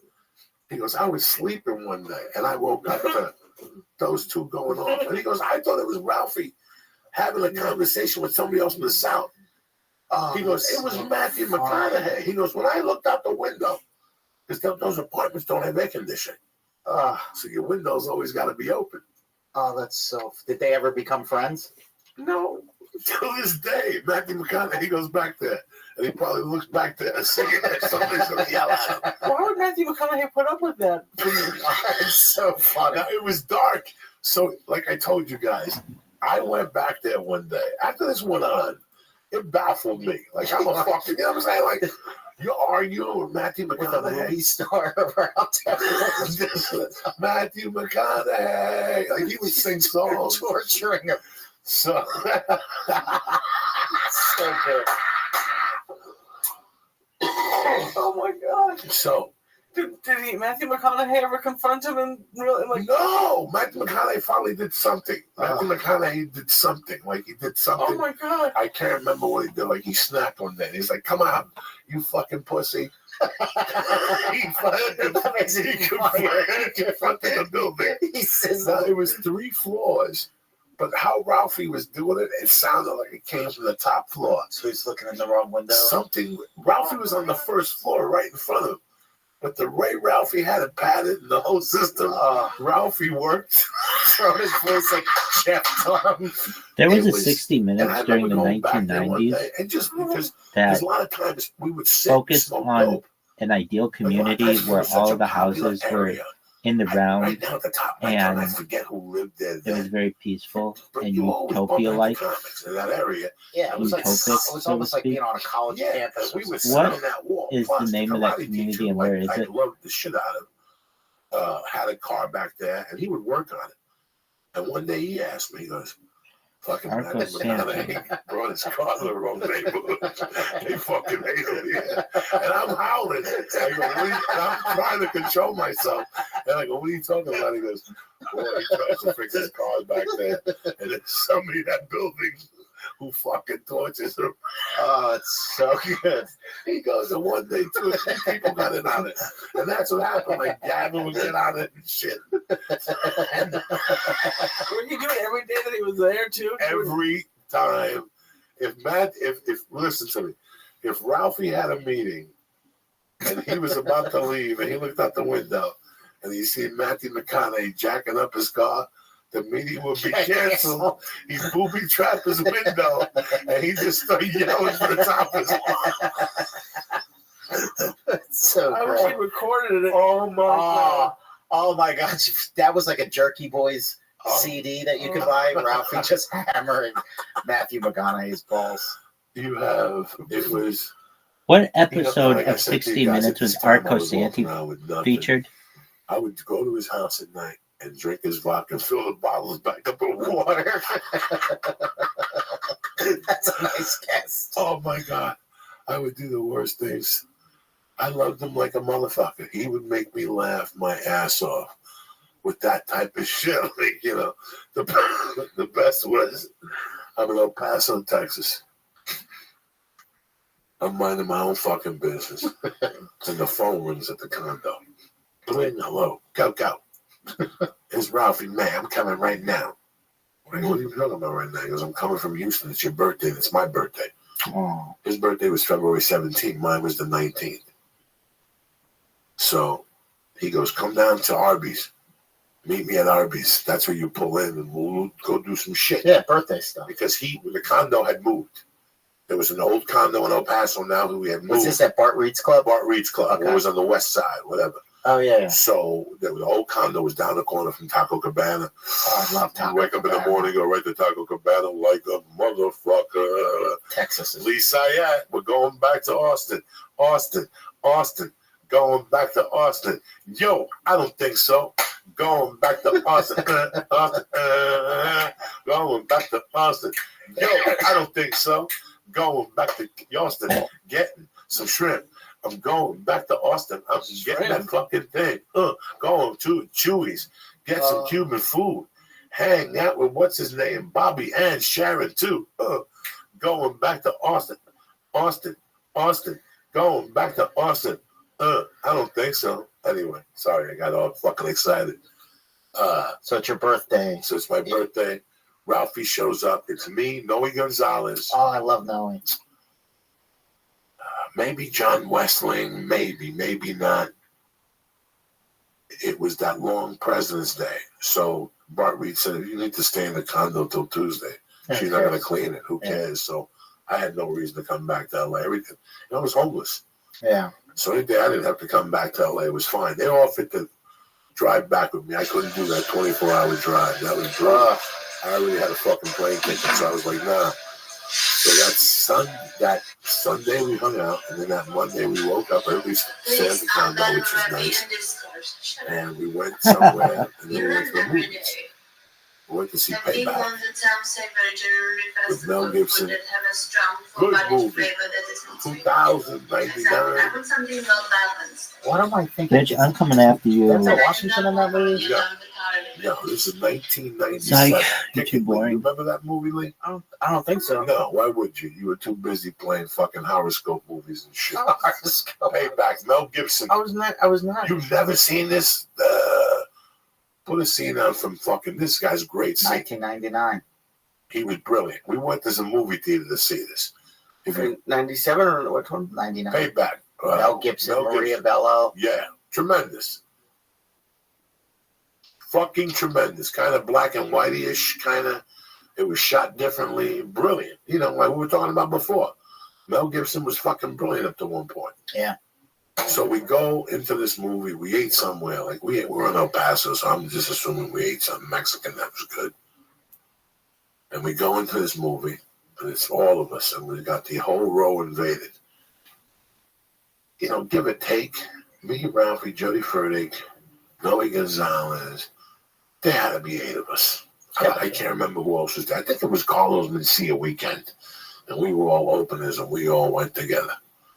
And there's a silent part in the fucking movie, and I rip a fart that ricochets off the chair and goes out into the stratosphere.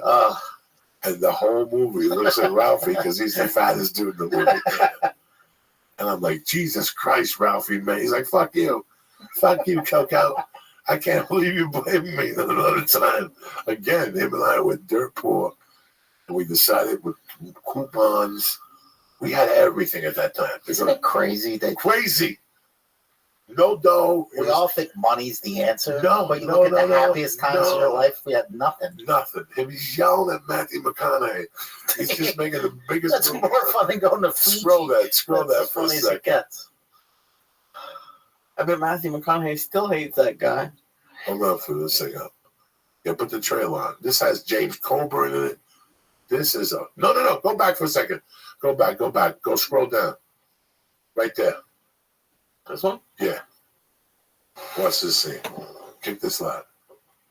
Look who it is. This is like her first big thing. Look how hot she was. Like 70 grand. I want it. I don't have it right now. Where is it? Well, I gave all $130,000 to the outfit. I gave it all to them. Tell him you gave him money that doesn't belong to you. And get it back. Well, Tony, I can't do that. I mean, you don't know these guys. Tell me whether I get the money or not. Look how good Lucy Liu is. Again, She's getting turned on. Look at her. Give me a few days. Tomorrow. Say it. All right. Yeah. This may sound crazy for you, but no hard feelings, huh? I did what I had to do. You can appreciate that? Yeah, I appreciate that. No. Please. Allow me.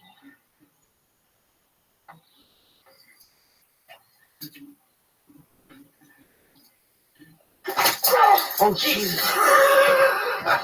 Look at her. She's giggling and shit. She loves all this shit. What the fuck? Oh, my God. Let it work.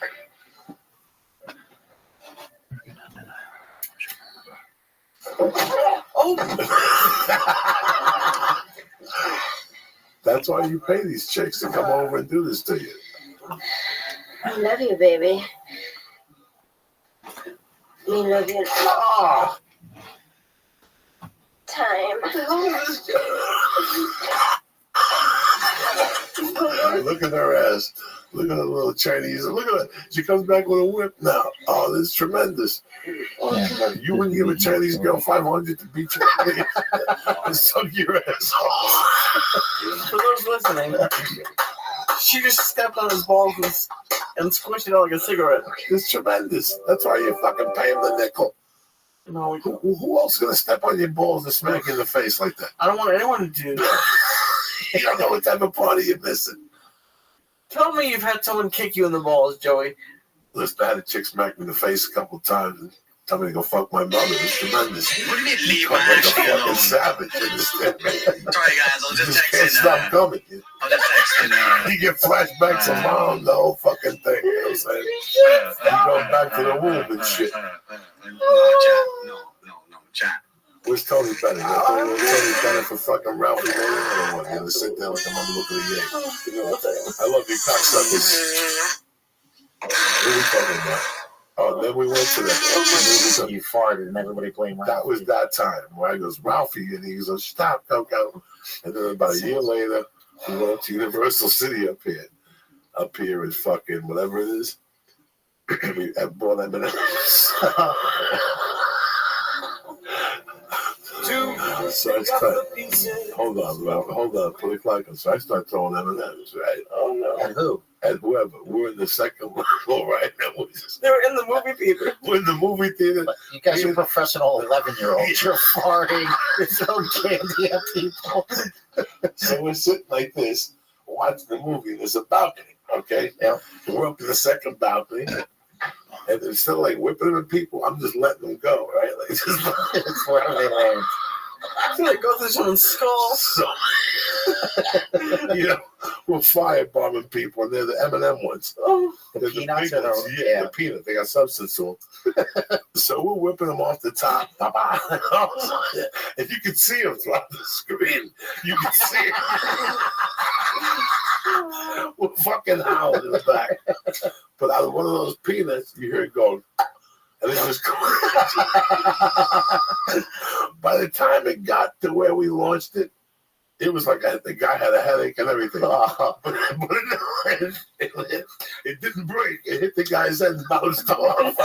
So he held his head for a few minutes.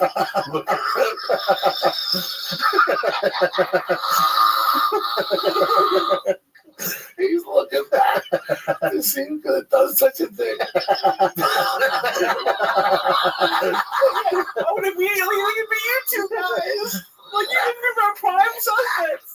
I was sitting there, I'm pissing my pants. The guy's looking up, I'm fucking howling, right? Ralphie's having a heart attack. Ralphie don't know what to do. So he's like, Coco, you get thrown out of here. No, we're not. Eat the evidence. Don't worry about that.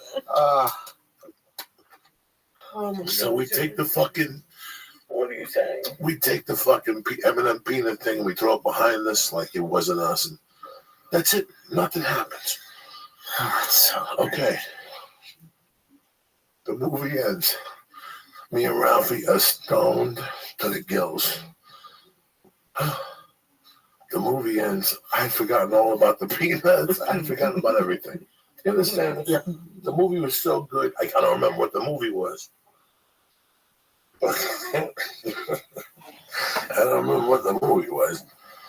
But I do remember that when the movie ended, you know, Ralphie didn't walk fast. And I was in no shape. Oh, remember that? Yeah. I was in bad shape. It must have taken us 20 minutes to walk downstairs. As we were making the turn, I had forgotten about everything. All I had in mind was he was going to take me to eat somewhere. We were going to go back to his house and make a sandwich. And the next thing you know, we walk around the turn, and the guy's got an ice pack on his head. He's got the and he's yelling at the manager, like, you have to fingerprint this. I called the police. I was assaulted. The manager's like, so do you want to press charges? He goes, yes. And me and Ralphie, it took everything. It took everything for us not to just howl. And we walked like 10 feet and just... There's things you forget and there's things you still remember. I still remember that walk. How we kept banging our legs like fucking howling. That we had both forgotten about the peanut. And here it is. This guy's got an ice pack on his head. He's completely bald and he's got the peanut with a glove on. Oh, he must have been crawling on the ground looking for Oh my God. Oh my God. It's the best stuff in That's life. the shit that you really can't, you know. The day I'm supposed to meet him, I told you. And I couldn't. I went downstairs and I had a flat. They were doing construction when I lived on Schrader. Okay. You didn't say where were you supposed to meet him? At the sushi place. Okay. And he was pissed. And he goes, what do you mean? I go, well, I used the spare, so I got no fucking spare. So I called the Thai guy, and he's trying to get a size. And then once he can put it on for the $20, I'll go out to you. And he goes, where's the motherfucking car? I told him, I said, right in front of the house there. He goes, what's the address? I go, what are you going to do? He goes, don't worry about nothing. What's this? He goes, what's the address? Give him the address. Dog, you know, I go upstairs. He calls me. He goes, are you downstairs? I go, no. He goes, go downstairs, give the guy your keys. Go downstairs, the guy tows my fucking car. Firestone on La Brea. Oh, yeah. Tows my car over there. And next thing you know, I got 4 brand new tires on the fucking car. Where you at, player? I gave an extra 300 so you can be here in 20 minutes. Come on over. Wow. I ordered your sushi and lobster roll. You know, he would come back. Like, here I was living in this dingy apartment. I didn't have nothing, you know. I was either still addicted or towards the end of it. Mm. And he would come back on Monday. Like, if his plane landed at 4:40, he would pick me up at 7 o'clock, take me to the weed store. He would spend $2,200 $2,400 because he was going to West Palm Beach. There were a bunch of pot smokers there, the waiters. So he wanted to make sure they had weed, and he wanted to make sure I had weed. That's why he used to take the weed and put it in his rolls. Weed. Wake up, you're doing weed. No. Why would you put it in his rolls? Hide it. Because that's how he would hide it in his rolls. Oh my God. But he would come in and spend $2,000. He was spending $8,000 a month. His wife was going nuts because he would take it out of the T-shirt money. Mm-hmm. In those days, in 2005, 6, 7, 8, guys, he was coming home with manila envelopes in rubber bands of $5,000 denominations. And the rubber bands, there had to be 8 of them in there. That was merch. Wow. That wasn't even the door sales and the booze and nothing else. So he would fucking, in front of me, he would fucking go in his briefcase and take a fucking rubber band out. They were $5,000. And we go into the fucking weed store and he'd just go crazy. This is edibles and big. And then, like, he would tell the guy, what's the best weed you got? That one, give Coco an ounce. Give Coco an ounce of that. Give Coco an ounce of that. Give Coco cookies. I would leave there with $900 worth of weed that I would give away because Ralphie would give it to me. So I give it to Ari. Yeah, pass it on. I give it to Duncan. That's when we were like all struggling. Yes. And we were young. Yep. So Ari would get a call. Duncan would get a call. Red Band would get a call. So when I get to the comedy store, I give them all. That was Death Squad. It all went downhill. So everybody got a taste. And then I would tell Ralphie that I gave some to them. So now they would, how do you think Ralphie and Ari are so fucking tight? Like I'm telling you, man, I know Ari a long time. Ari took a big hit with Freddie Soto.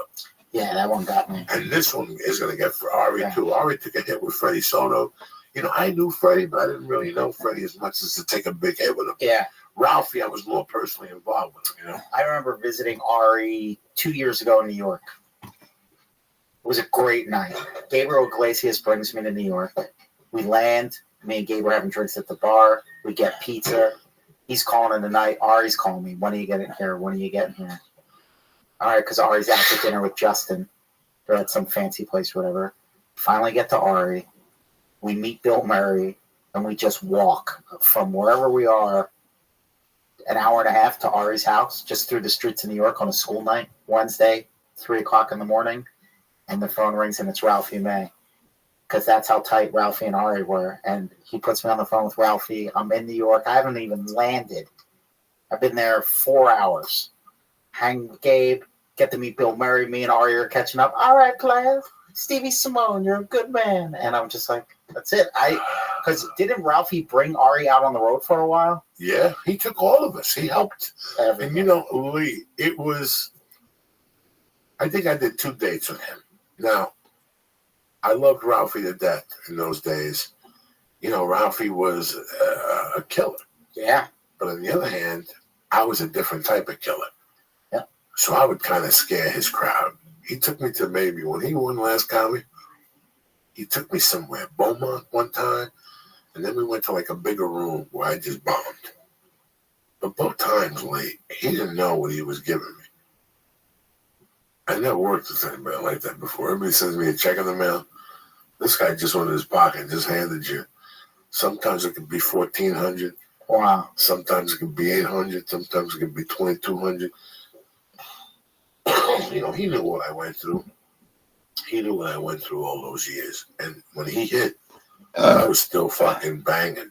And I could never look him in the face. But from time to time, he would slip me $100 or $200. The week I got the longest yard, he slipped me $200. Like the day before I officially got it. And I always said it was that lucky $200 he gave me because that's when he was on fire. So he was supposed to go to Houston. And I got the longest yard. It was June of 2004. Something, I was supposed to go on a club date with him. And then when I canceled for the longest yard, after that, somebody filled my spot. That's how it works. You don't cancel with Ralphie. You know what I'm saying? Now you got to start from the rotation all over again. You got to carry luggage and shit. But another time, remember, you were around for his wedding? No. I wasn't at the wedding, no, but I remember it. You remember that one? That's weird because there was nobody he didn't invite. You know what I'm saying? It's not like He didn't send invitations like normal weddings. Like, I think he got married 3 times. I think so. He got married in Vegas, somewhere on the East Coast, and then he had a party here on the Sunset, no, on Hollywood Boulevard.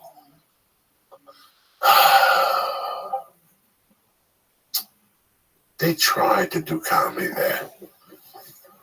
It was a place, and they served food. It was Star Strip Star, something weird.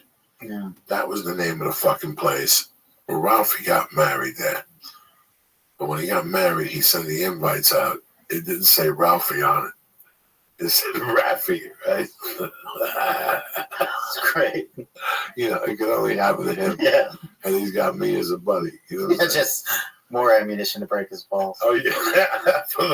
That whole week of the wedding, I kept calling him Raffy. And I told people to call him Raffy. And his face would turn red. He was so mad at the printer, he would fucking choke him. Even at the wedding, I said to him, so what's going on, Raffy? And he just froze. And he looked at his wife and he goes, hey, Lana, remind me not to pay the printer. Like, he was so furious at that fucking printer. But he messed up his fucking name. You had one job. You had one job. Did you call him Raffy the day you got? You probably called him. No. Listen, I had to switch it up with Raffy because he's a professional comedian.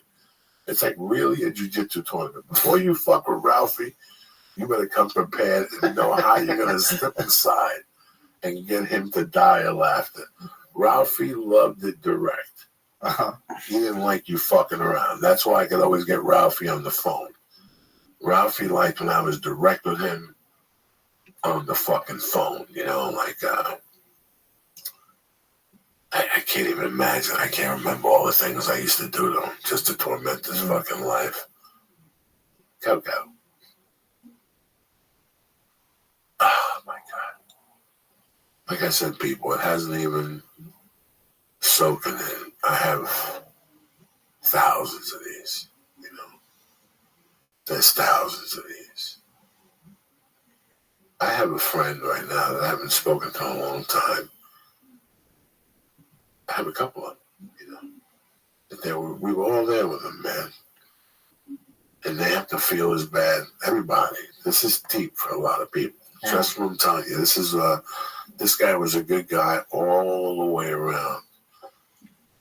And like I said, I saw some really, really negative things on Facebook, and I saw some really negative things on Twitter, and it really made me laugh, because if they really knew who this person was, regardless of what they heard. Because listen, there was 1,000 things. There was 1,000 people he helped. Oh, yeah. That you and I will never know about. Yeah. Trust me, I'm telling you. It's true. You and I, he wasn't that type of dude, bro. If he helped you, it was between him and you. Yeah. That's it. Nobody else was involved. He wasn't braggadocio about it. He did it because he wanted to. He did it because he wanted to. Came from his heart. Yeah. Yeah. So, yeah, you know, listen, man, I'm 54 years old. I lost both parents. I lost 2 of my favorite people in the world before I was 18. I know how this shit works, and if this is the final chapter of my life, I gotta tell you something. He really added some flavor to it from day one. You know, he was never a competitor. We were always very helpful to one another. You know, he got me gigs. He got me so many fucking gigs. But if there's one thing I gotta miss about him, isn't his generosity. It was our conversations on the phone. Our conversations on the phone. I don't know what I'm going to do about those. We always ended getting off the phone fucking howling. You know, we had mutual friends from Houston, so we would goof on them. It's great. It was just... but you know what, man? The beauty about these stories, I'm telling you people, is... Maybe you haven't heard him or heard him before. You guys heard him on the podcast. You guys felt his tenderness. You guys felt his loving. You guys felt how much of a good time he would have, you know. We all knew what he was going through. You heard the rumors or you didn't hear the rumors or whatever, but it didn't matter. Every time he came on here, he gave it everything we had, again, and I hate this. I hate saying this. I love comedy. Listen, who doesn't love howling? I'm not talking about Saturday night. That's so witty. It's so politically. Oh my God, it's so socially environment. No. I'm talking about when you're keeled over and you're coughing your fucking lung out and your eyeballs are about to come out.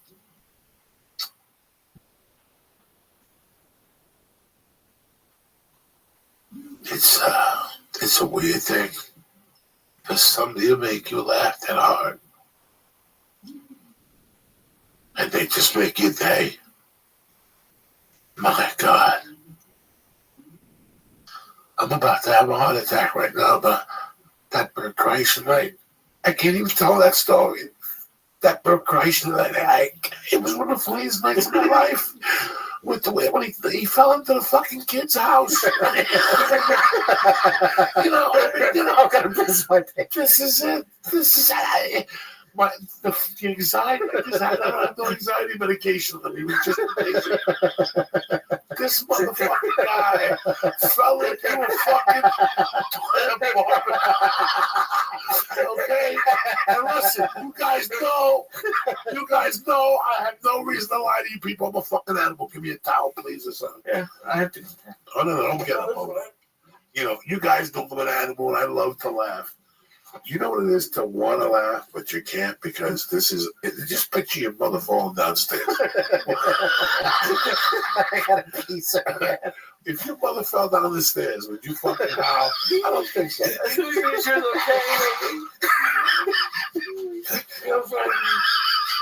How much do you love your mother?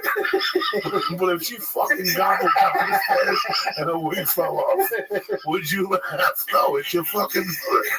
It was the same thing with Ralphie that night. And let me tell you something. We're sitting there. We're smoking. You know me, dog. You're not into your house. I'm bringing the munition of weed. I'm like that Vegas shooter. I'm bringing everything with me. You know what I'm saying?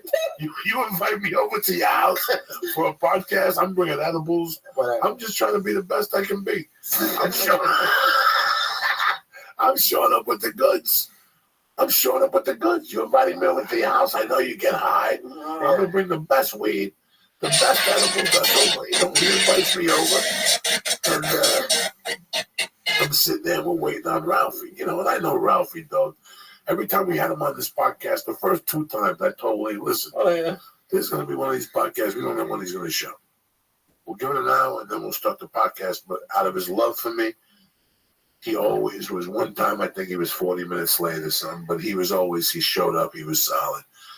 And, some people, they just move a little slower, and I understood. But so the podcast is supposed to start at 8. This motherfucker shows up at 10.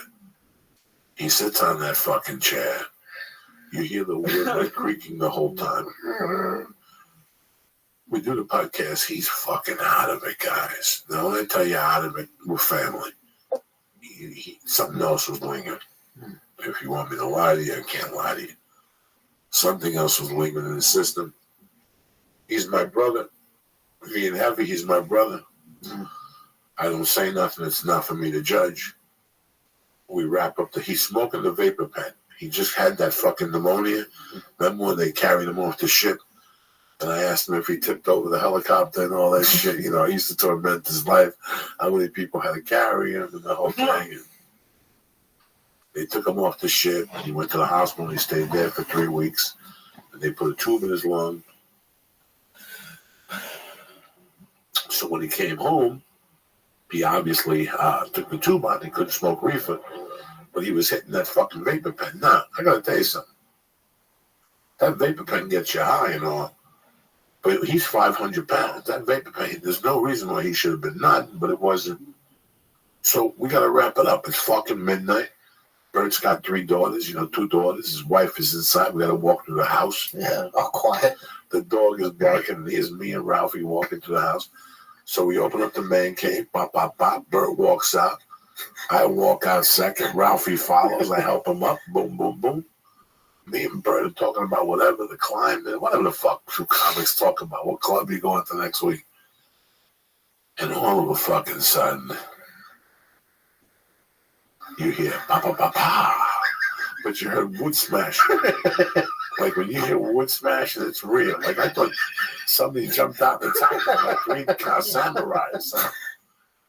I turn around and this fucking Ralphie smothered with wood and splinters. He just broke fucking this whole thing. Poor little girl. I mean, oh my God. It was something that... And it was John Candy type comedy. Like, listen, guys, I got 1,000 of these I forgot. Like, just him picking me up in North Bergen. Like, he came to my hometown and picked me up and drove me around maybe 3 times. Wow. And then after that, I even got a call from a teacher friend of mine. Well, I'm going to see this week in Tampa. That was my teacher since I was a sophomore in high school. I hooked him up with Ralphie. Wow. And he called the other day and said, I can't believe Ralphie's fucking dead. That's terrible. So I hooked Ralphie up with all my friends. Ralphie was tight with Mr. T. Ralphie was tight and loved George. My friend George, Lee loved George. Whenever he was in Jersey, George would bring him ribs, pork fried rice from Chan's. So last I heard, they're not going to have a service. They're going to cremate the body. Like I said, they're going to get a lot of wood. All right, they're going to cremate the body, and then they're going to take him and they're going to have a reception in Arkansas with his family. They're going to do something in Nashville, but most important, they're going to do something in L.A. on Monday the 23rd or something like that. And we'll have to figure out how we're going to do this, Lee. But we'll figure it out one way or another. We're always a strong fucking team here. Hold on 1 second. Let me do a couple shout-outs here. Where you going next, Steve Simone? House of Comedy in Phoenix. What is that? October 25th. Look at you, but just one night on. No, 25th through the 30th. I'm there all week. Okay. It's like Wednesday, Thursday, Friday, Saturday, and Sunday. Yeah, if you're in the Phoenix area, go over by the House of Comedy. Look at my man. Listen, I want to give some shout-outs. I could just imagine what Ookie Spooky's feeling like. I love you, Ook. I can just imagine what D from Colorado's feeling like when now. I love you. Jeffrey Collins, I'm always here. Bob Lulingas, I love you. Jose Tuhi, I love you too. Ethics, and this. Anyway, I'm no fucking whatever. David Macca, Andrew G, MMA Dude Bro, Alex Paz with the podcast, and the rest of the fucking church family helping me out, keeping me fucking smiling all weekend. You motherfuckers, I owe you one. Don't forget, if you're in the Tampa area next weekend, I'm slinging dick and giving out fucking swizzlers over at the Tampa Improv starting Thursday night. And the following Thursday, I'm in Lexington, KY on Broadway, Lexington, Kentucky. Bring that fucking homebrew. Bring the reefer. Bring everything you got, Kentucky. I don't give a fuck. Steve Simone, talk to me, my little brother. What's going on in your world? Everything's okay, man. You look good. Yeah. I mean, you're another guy that I've known you for forever. You've been here and that's what Josh Wolf really, like, Josh called in the afternoon. Like, Josh, it was really weird how the phone rang. And I tried to take as many as I could to let people know, listen, this was cool. Yeah. And Ari said it best. He goes, like I said, every time I saw him, I prepared for it. When Josh Wolf broke down to me, it's like, do you even remember what we were going through those days?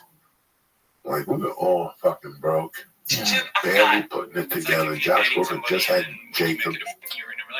That was comedy was the bright spot. Everything else was shit. I was starting to lose contact with my daughter. They were moving to England. It was just something that, Josh Wolf had not, like you said, he had the child. Now he's in a 1-bedroom apartment with 2 of her kids and a Great Dane and fucking his brother. And, it was just something that everybody, just to let people know, man, that It starts with Ralphie. Whatever dream you got, it can be done. And we did it together. And I never realized that until Ralphie passed, that Josh Wolf brought it to my attention. That little clip down there, that was a really cool time. That was a really cool time.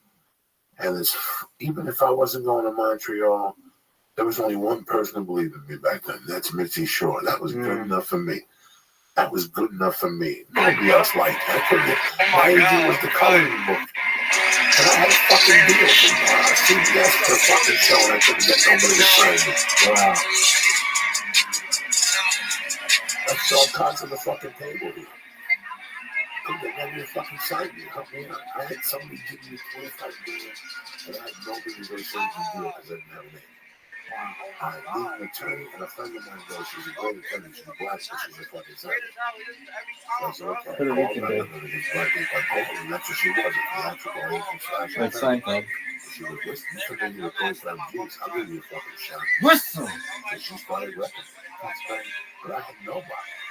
I showed up here with an envelope, like a fucking Cuba shows up to see the G's. I couldn't get nobody to sign the grass. That's how fucking I turned. That's how bad I was. And it was that the whole 2-3 years, even 4 years. I moved into town in 2000. So it was on that corner for about 3 years. And nothing was the campus. I could tell you whatever fucking story. Where are your mods? What's up with your mod game, son? That's a bullshit story. I was ready to find Ralphie's fucking door. Mods, up in his bed. No sleep apnea. I don't think I had sleep apnea because I used to sleep all fucking night. So that's what Josh Wood pointed out to me. And I think that's why I couldn't fall asleep right now. I've forgotten all about that. I fucking hate when I forget shit. How many times Ralphie cooked? There was an incident that happened there one night on 9/11. The same part when 9/11 struck. We opened up the day at Mike Favorite's house, including Joe Rowe. There was a lot of us at Mike Favorite's house. That was fucking my guy. But then word got out. Ralphie was picking up the gun. Some people went home. That was my home over there. And I was going to go Perry at the time. I remember going over there that night. I forget who was there. And here's Ralphie. The movie was peanuts. It's 9/11, 2001. He's scraping by on fucking Visalia gigs and Louis Moreno gigs and Louis Barseni gigs and Felipe's. No mods. Just like the rest of us in those days. Yeah. You know, in fact, me and Ralphie would drive to a lot of gigs together. It was Thursday, Wednesday, Tuesday gigs. We would do those. So bad. I love bread and butter. That's how you bought groceries. Yeah. Free. $40 a store. That Oh. was $20 from Tuesday to fucking Thursday. You know, that was the gas to get down there. Level. Back and forth. Nobody even knows you're down there. And we did a couple tacos. Those guys were always cool. They would be a drink ticket and shit. We talked to a couple Spanish girls. Ralphie did all that shit. Ralphie did the black ones. That dude paid his fucking dues. Okay. No, that's no mistake. That dude worked it. He was working. Puerto Rico, 51st state pimp. We were starving. He would still go back to Texas and come home with $3,000-$4,000. Something that nobody does as a fucking whatever. Right? He had built a little market somewhere. I forget where it was. Some fucking town. He was on it with John Westman or some other comics. And he fucking raped him, man. He was that strong even back then business-wise. So we're going to miss him. We're going to miss him in real life. We're going to miss him on the podcast. We're going to miss his shows. We're going to miss his advice. We're going to miss that fucking face. You know, last couple of days, you got on Facebook, you're having a good moment. You know, I send us a picture, and you look at him, and see that he's staring right at you. And your heart melts for a minute. You're like, wait a second, I'm never going to see this. This is bullshit. Your mind always rejects this. This is bullshit, right? And you guys talk about, Joey, what the fuck do you use about it? Let me tell you something. I remember my mom died November of 79. I saw her in the casket. I saw him put her in the ambulance. I saw them close the casket and put her into a car. And then I saw them take her out of the car and move her to a hole and put her in the throw dirt on it. Zerk, I need a W. By the fence because I lived 2 blocks away from the cemetery. Zerk. And I saw them dig a film in the hole. You know the 18 months after that? Once every 10 days, and I get a couple cocktails in it. I would walk to my house and sit on the steps. Zerk. Just to see.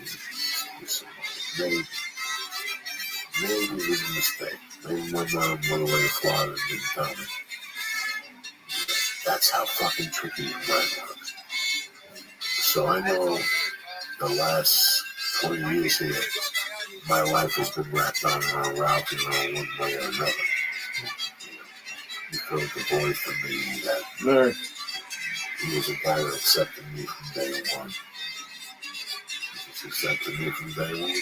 He knew all the, he knew everything. So every time I met him, he didn't give a fuck. He really didn't. He never judged me. That's what made me love him more than anything in life. And he knew everything that went down in my life. He knew everything crazy. He was in the car that night. Steve should know what they call from my friend Jack's, this little hot Filipino. Frederican Day. Fucking smoking. Barbarella. Steve Simone, she's smoking. I meet her once or twice, drug deal. You know what I'm saying? Yeah.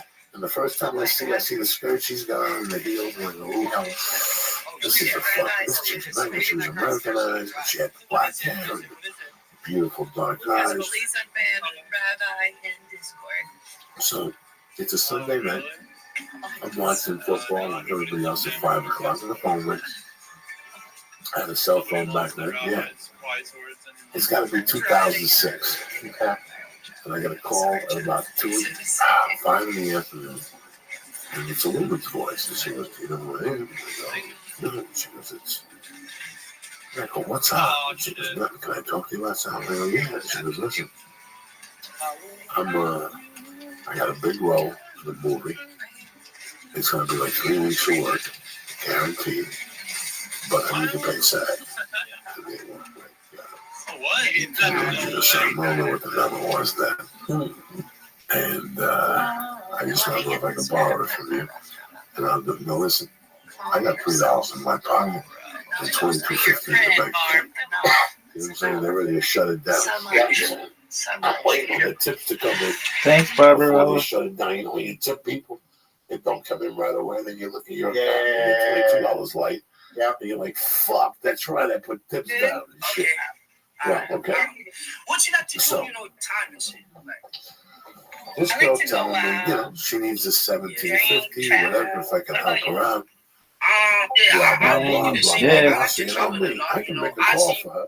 But let me see what, I go, so what's going on? How are we going to work this out? And she goes, well, we're doing money up inside tomorrow. And I think I start working next week in Seattle. And when I come back out here and do nothing. And I go, but what if, well, let me see the contract. I'm not asking you to ignore your own personal experiences. I'm simply asking you. I go, let me get the name of it. It's on IMDb. Yeah, I go to IMDb, they ain't nothing for this movie. And I go look on pre-production and nothing on that. So I go, listen, I don't see nothing on this. Do you have sides for it or anything? And she goes, well, he gave us the sides, but then he rewrote them. And I go, who else in the movie? And she blurred a bunch of big names. And I go, okay. Well, there's nothing in here on it. I just, I go, listen, let's make this easy. I go, forget the payment. Let me just give you $17.50 and let's go to the hotel room with me. And we work it out that way. And there was like a little silence. And I'm like, I got $3 in my pocket. Right. And like I said, maybe $22. She's like, so what do you think you want? No, she's a little shy. She goes, what do you want to do, man? I'll give you a monkey and maybe I'll give you a stamp. And she goes, and there's like a little pause in there, There's like a little pause in there. And she's like, all I know, I just broke up with my boyfriend Alfie. We had to go listen to it. 1750. Nobody knows that. Gang, gang. No, I tell you 1750. 1750 you don't have. Yeah, but I gotta push the envelope, right? So she's like, so what do you want to do? I go, let me go over and give you a snap and your monkey. And I go, let me come in your mouth and shit. She goes, well, I don't do that. I go, listen, for 1750, you gotta do what you gotta do. You know me, dog. I'm a savage. Yeah. And there was silence. Right? And she goes, okay, where do you want to meet? And I go, where are you? And she goes, well, I'm close to my honeymoon. I go, well, listen, if there's that Four Seasons, I'm like, okay. And she goes, yeah, there is. Marina Del Rey. I go, let's go there. I'm like, oh, sweet. I'm gonna fucking fuck you for fucking 10 hours. She goes, no, I have to leave by like 2. And I go, bring the skirt. And I started just taunting it. I go, bring the skirt, bring the heels, bring the Catholic skirt, bring the dildo. And you can hear her like, oh, this turned into something I didn't like. So, okay, I hang up with her. I'm giggling. I get a little giggle just to see how far I can push it. Yeah. In my mind, she's never going to call back, right? It's like a prank phone call. Right, it's like a prank phone call. I'm sitting there watching fucking TV. You forget. Right? Totally, yeah. I'm sitting there watching TV. I forget the phone rings. And boom, Ralphie, man. What's up? What's up, dog? I'm downstairs. Let's go get some food. Let me hook you up for the week. It was a Sunday. I wasn't expecting Ralphie on Sunday.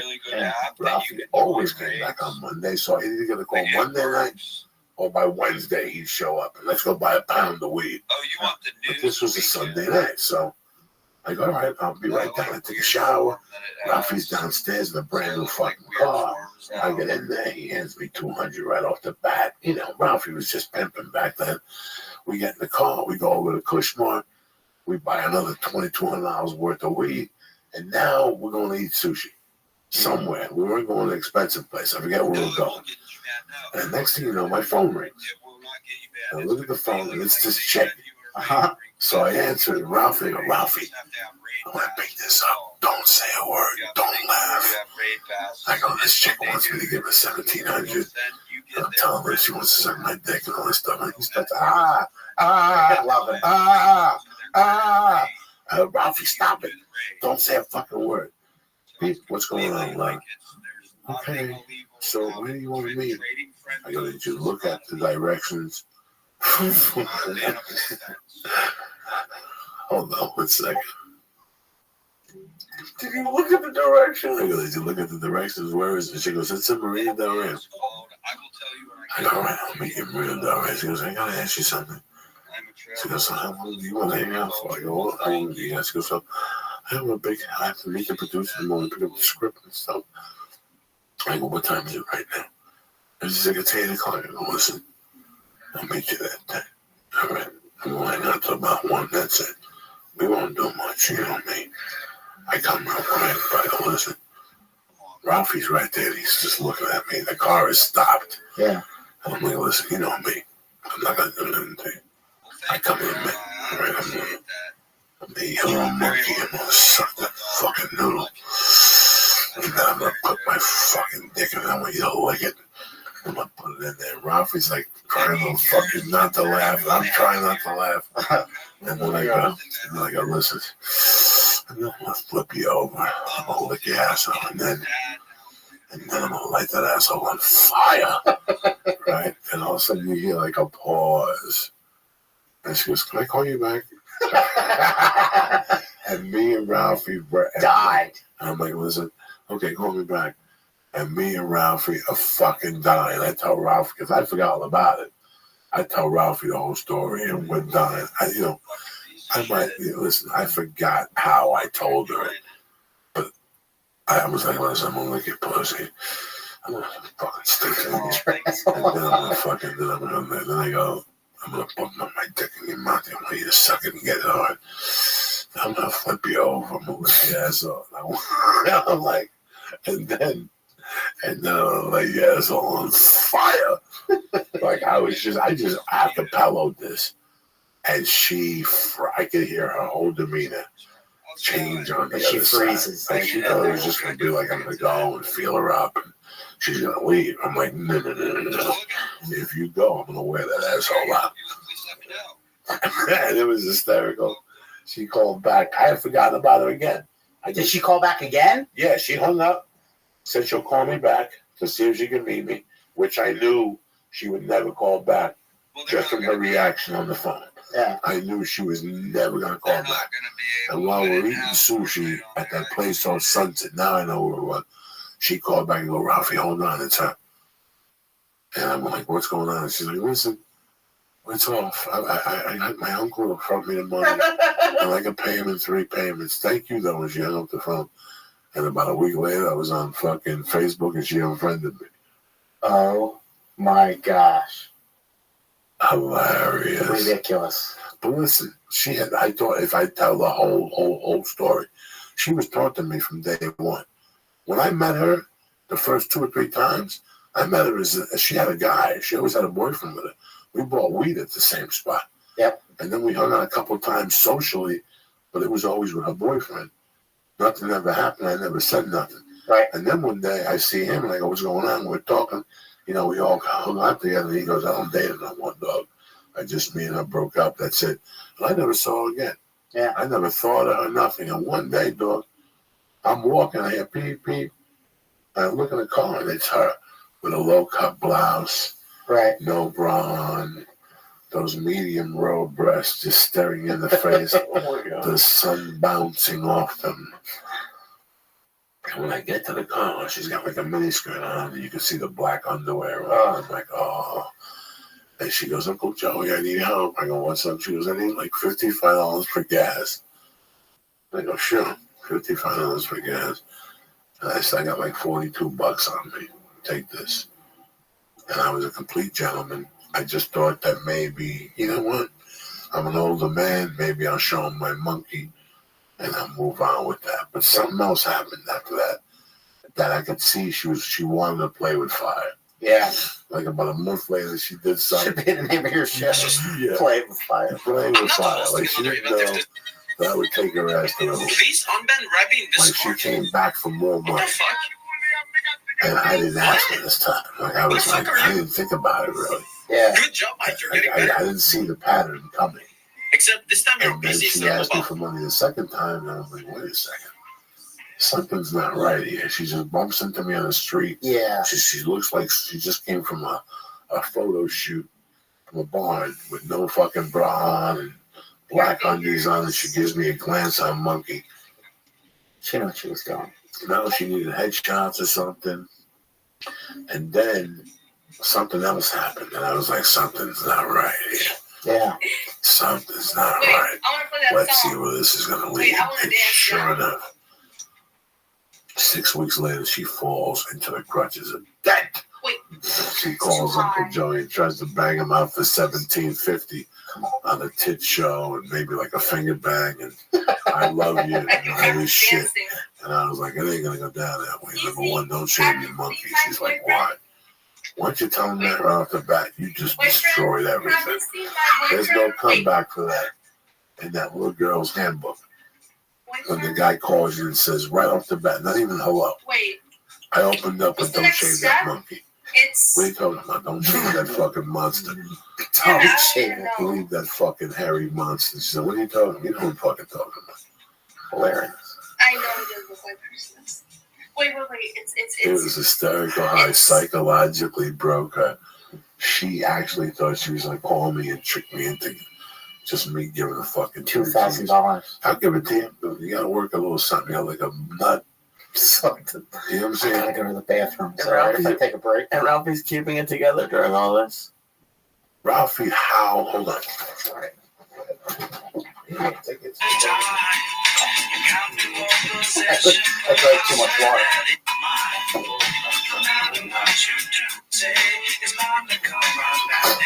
When she called into the car, I never thought I was going to get that call. So I had to bring it down to Ralphie real quick, like what was going on. Like, Ralphie, when I take this call, do not laugh. This girl tried to borrow $1,700 from me. And Nigga, my bad for anyway, SAG, nigga. How you send and I it? told her that I want to have sex with her on the goof. They put the money in And Ralphie, I'm flat What broke. the fuck?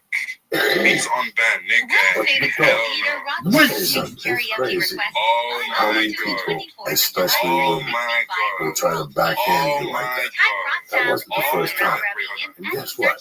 Like the first time they do it, I'll make believe like you don't know what I'm talking This about. Rabbi Rothschild nigga. But the second time I play the hand, I you fuck up, even nigga. know I don't even have the money. I'll torture you for a little bit if you're gonna be that fucking stupid and bother me or something like that. And it's crazy.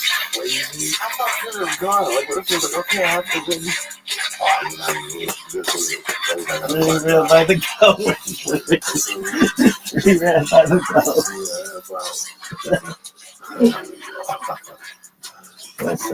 What the fuck? We're gonna go. Women, just Oh, fuck no. Thank you. Perfect. Thank you.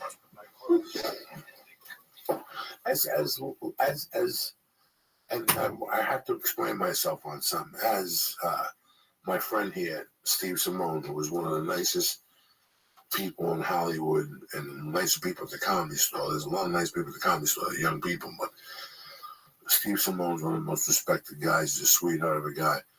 When you first got to the store, how many swindlers were there? All of every. Okay, Yeah, so it was a different place. now, what was the percentage was meant? 95%. Yeah. She was a female swindler. You know, and you bump into a female swindler sometimes. Yep. People come at you in Hollywood with a good heart, and there's a lot of people who take advantage of it. Absolutely. It happened to the kid who died. It happens to a lot of people that have a little bit of money, and they come out here. Somebody finds out you have money, they latch on to you. Yeah, there's a lot of desperation out here, and there's a lot of people coming out here for whatever reasons, and it makes them a vulnerable target. Yes. So it's sometimes most of the people that approach you are male, but every once in a while, it's females trying to put you together, and that's when you don't have money. Yeah, I was trying to get cranked on when I didn't have money. When you have money and you're young in this town, they come out from all directions. I had a friend once that got on a TV show. He was on a TV show, a popular show for like a year. He wasn't even a main character. But he was a big-time agency in 1999. It was a drama. Mm-hmm. He was a comic from the Comedy Store. He was like one of those Sunday guys. Okay. But he was acting. And I remember he was like with a shit agency. And he went in on one of those cop dramas on CBS and got it. And that's when they used to give you, the 17-episode orders. This was an hour drama. This kid disappeared and was making buku bucks. I forgot what the moral was of the story here. Swindlers. People coming at you. What the fuck? I'm sorry. Oh, no. That's right. So he was like not the number one guy in the show, but the show was popular on CBS, and people would recognize him from time to time. Mm-hmm. He goes, he moves into this fucking building, and he goes within the fucking fourth day, he sees a girl in the elevator, and the girl says to him, so you moved in here? Yeah. My name is whatever, I'm whatever. She makes believe like, everything's cool. He says like a week later, I bump into her again, I start talking to her. She says, we should go out sometime, blah, blah, blah. At dinner, he goes, I'm just being casual with her. I didn't even hit her up for sex. He goes, I wasn't even thinking about it at that point. We weren't even in that realm. Mm-hmm. And out of nowhere, I tried to be honest with her because two people came up to me at the restaurant and said that they liked the show. So when I tried to tell her what it was, she played it off in a weird way. She knew. So he goes, they're driving home. And he's taking her back to a car. And she pulls over and she goes, listen, can you help me out with something? And she thought it was like a ride to the house. Maybe she had a flat tire. She said, listen, I'm going to buy. Can I borrow $3,000 from me? And he said he had never ever, if you see this guy, you know, I'm going to say his name, I don't want to embarrass him, but if you see this guy, he's a really good looking dude. He's buff. I think he's still around. I don't know. But he said he wanted to go home and cry. First date, whatever. Met her, hello, goodbye. This is a different world out here. Yeah. You know, this is a different world out here, and I'm really sorry that they're not having a memorial, like a big-time memorial somewhere. Like, I think they're going to have one in Nashville. I think I'll have to go to one of them and pay my respects. You know what I'm saying? The one in L.A. is going to be a little bit too what's the word? Phonyized. I think TMZ will be there and all that shit. And you know what? That's the last thing I want to fucking do on a Monday night. I got a podcast with you cocksuckers. I've been friends with him for 20 years. I went through highs and lows with him. You know what? I don't need to stand in line and make some stupid fucking speech in front of a bunch of people that at the end don't give a fuck anyway. They just want to be where the hot place is going to be. And I'll be here with you motherfuckers doing a podcast. What else? You're going to tape a CD soon? You're going to make a kid's book? Every time I talk to you, listen. I got a little web series called It's Still Broken. Okay. I have a buddy that can fix everything. So he and Eric Griffin last week how to fix a toilet, which is, I actually learned how to do it, which is good. And then I showcase hopefully I'll get that Comedy Store special, which would be great. And got the road coming up. Who wants to shoot him now? Well, I think the store wants to do it themselves. They have different investors, but I showcased. I think they're going to give one to Ingram. I showcased. Jesus Trejo showcased. He's a good kid. Jamar Neighbors. A lot of funny young guys were up there showcasing. So hopefully I got a shot. You're going to shoot them all in the main room?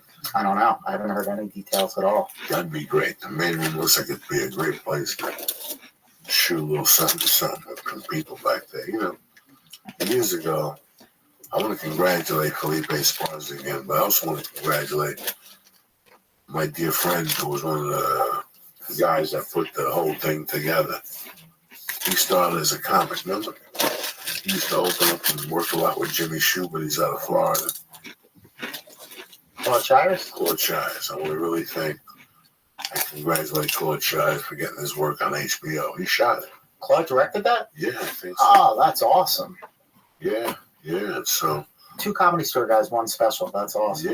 Yeah. So that's what it works out like. So I want to congratulate him too, and thank you guys for supporting that special. Anything else you want to tell these fucking savages? Talk to me, baby. Talk. Just like what you said before, just tell the people that you love them and hug them. You know? Lisa, what do you want to say about Ralphie? I know he loved you. I mean, he'd come in here and he would call me and I'd tell him what type of torture I'd be doing to you. And he would add some techniques to torture you with. Well, I get the question a lot, like, who's my favorite church guest? And it's hard, like, we get a lot of great people in here. And, like, I don't really have favorites. It's weird, but it was always great when Ralphie would come. And he was one of the few people who I met who was who they were, like, who I wanted them to be. Like, I grew up a fan of Ralphie. I remember Last Comic Standing. I remember the special with the orange jacket, and he was great the first time I met him. Gave me a big hug, and we were at an office a few blocks away from In-N-Out. And at like 1 a.m, after I think the whole podcast was you like joking with me about losing weight or something, and then he asked me to go get burgers at In-N-Out. Like, you know, man, I'm gonna try to be good. And then you're like, you know what, you should have gone. He would buy like 20 burgers and give you like $1,000. I was like, oh, I didn't know, but I'll never forget the night with the yellow snake. That's one of the best nights of my life. What happened with the yellow snake? His bracelet, his son made him. That when we were doing that stuff, it actually did calm me down to like focus on it. But then when he scared me with it and freaked me out, that like, what's funnier than that? He is. I'm definitely gonna miss him doing the podcast.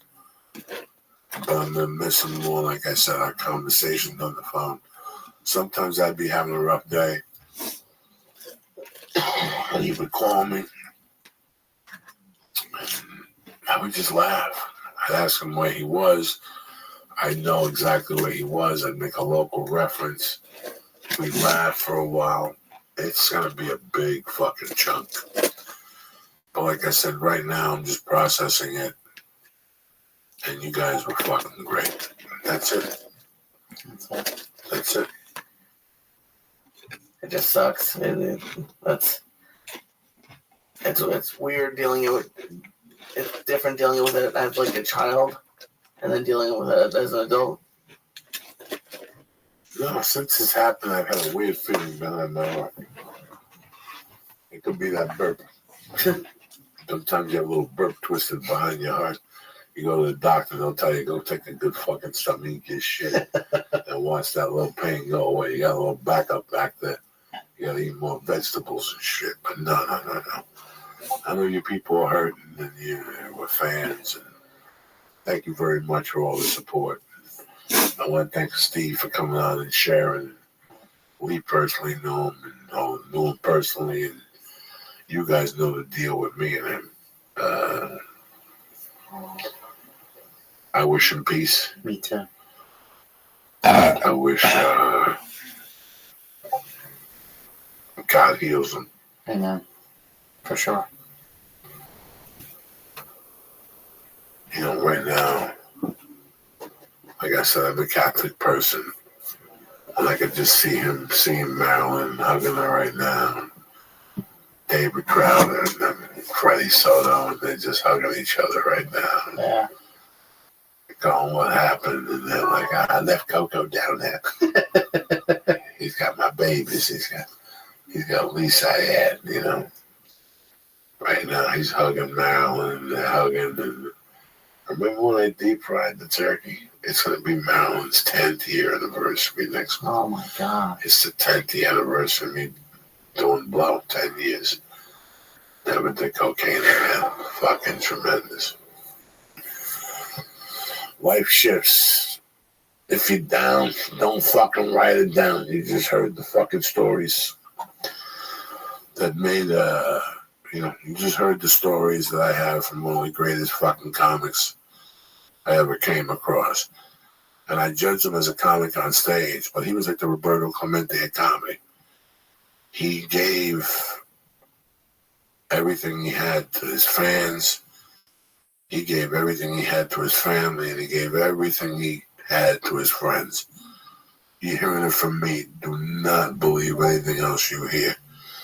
Listen, he did his fucking reefer. He did a couple fucking drugs from time to time. He smoked his pot. He loved his children. Everything he did was with them in mind. Trust me, I'm telling you, we had deep conversations. I don't know what's happened the last 2 years, and I don't want to know. It's none of my business. What's my business is that he's in a better place. He'll always have a piece of my heart with him, and I'll have a piece of his heart. And I thank you people, because I don't know how I'm going to deal with this from time to time. And listen, guys, I can feel that.